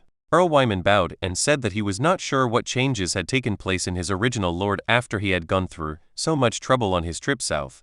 Therefore, the old man chose the most conservative and humble attitude. What the Manderly family needs now is to keep a low profile. After eating in one breath, he became a big fat man. He must sit on the ground and work hard to digest the food in his stomach. Only after the digestion is completed will he have the strength to deal with the enemies with red eyes around him. Originally, when Eddard Stark returned to Winterfell and headed north along the King's Road, the twins were not the only way to go, but he still came here with the purpose of meeting his top boss vassal. There is another purpose. His eldest daughter Sansa Stark has been brought back, but the problem is that the youngest daughter Arya is still missing. When they were dispersed, Ed Stark asked Robb to look for the guards assigned to Arya, but none of them came back. He thought that he might have missed it. If he went further north, Arya might pass by the twins. After all, the land east of the twins, including the King's Road, theoretically belonged to the Manderly family. I understand, women, we don't need to say this. Let me ask you, have you seen my little daughter Arya? Eddard Stark's question made Lord Wyman stunned. Arya, Lord Eddard's youngest daughter? Earl Wyman was sure that he had not heard similar news. He had just taken over the new territory and things were complicated. But if it was this kind of news about members of the Stark family, Earl Wyman would definitely be able to remember it. He carefully searched his memory many times, and after making sure that he had not heard any relevant news, he frowned, shook his head, and answered Ed's question seriously. Sir, I am very sure that I have not heard anything about Miss Arya. Although I am old, I will not be wrong about this kind of thing. The Starks looked at each other. Count Wyman's expression was fake, and he had no reason to lie. That would be strange. Didn't Arya show up at the twins? Is he still on the battlefield at Harrenhal? This shouldn't be the case. He forced Tywin Lannister back, coupled with the subsequent negotiations, and the infantry moved northward relatively slowly. After such a long time, if Arya was still near Harrenhal, she would definitely be welcome to join him. And now, Count Wyman, who controls the Twin City and radiates his power to the King's Road that goes a long way north, has no news about Arya. What is going on? It is impossible to be captured by the Lannister. If the two sides are still at war, the Lannister can use Arya as a hostage to blackmail the Stark family, But now that the two sides have reached peace talks, this possibility is no longer possible. Also, the North still has about a dozen noble lords from the West. Even if Arya's surname is Stark, in terms of inheritance rights, she is the last member of the Stark family and has little value at all. If she really fell into the hands of Lord Tywin, why didn't the old Leon trade Arya for these captured nobles of the West?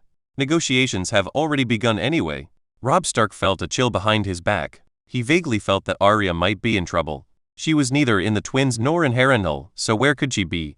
Arya Stark wrapped herself in a thin fur blanket, but she couldn't help it. The strong wind blowing in from the stone fence was too strong. She looked boldly at a big bird fluttering by her feet. The little girl didn't recognize the species of the bird. Anyway, he had never seen such a big bird in the north. The sound of footsteps came, and a small dinner plate was handed into the room where Arya Stark was standing by a thick black hand. Arya had her back turned and had no intention of looking back. She didn't know where she was, she just knew that she was in a very high place, because it was not so much that she was on the ground, let alone in the sky. Just like what the little girl saw just now, birds were flying past her feet. Below was the vast forest. If she fell from here, she would definitely die ugly. Arya didn't know how she got here. Originally, the guard assigned by her father carefully avoided the tracking of the Lannister army along the way. After finally breaking through the Lannister blockade, she heard that her brother Robb was leading an army and was stationed in Earl Haraway's town. The little girl who cleverly acted as a good girl along the way finally unleashed her true nature. He was jumping to find his brother. However, they were not happy for long. On the way towards Robb's camp, a mysterious group of cavalry attacked them at dusk with poor light. Arya Stark clearly remembered that her guard captain, the experienced middle-aged man, shouted that he was Duke Eddard's subordinate and at the same time sent someone to escort Arya to escape immediately. But these cavalry were definitely not Lannister. They completely ignored the guard captain's statement and still charged towards him. The guard captain knew that these people came with bad intentions, so he drew his sword and tried to resist. However, when the little girl turned around, what she saw was the head flying into the air and the bright red blood. Later, they were overtaken and everyone died except Arya. There are no crests on these people's armors. They obviously don't want others to know their identities and their goal is very clear, they are here for themselves. After unsuccessfully resisting with a bloody sword, Arya was knocked unconscious. When she woke up, her hands were tightly wrapped with ropes and her eyes were covered tightly. She was pulled by someone and brought to a place where she heard a slightly familiar man's voice, but she couldn't remember who it was. She had heard this voice in King's Landing. "My lord, this is Arya Stark." "Well, I know, thank you for your hard work. Come on down. You know what to do this time." Clear the person who brought him here left, and the owner with a somewhat frivolous voice walked around him several times, as if he was observing something. "Miss Stark, I believe that your disappearance will add a heavy weight to the fragile balance between the North and the West, which is heading towards disintegration. Don't worry, I have no interest in you, because unfortunately, you are nothing like your mother." Although she couldn't see it, Arya could feel the man's narrow smile. Damn it. Why can't I remember who he is? Arya thought in annoyance that she was too playful. "Okay, you're tired, Miss Stark. It's time to go back to your room. Don't die, live well." Those were the last words Arya Stark heard before she was locked up. Thank you so much for listening. I'd love to hear your thoughts on the story, so please leave a comment below. And if you want more fanfiction audio, be sure to like and subscribe. See you in the next one.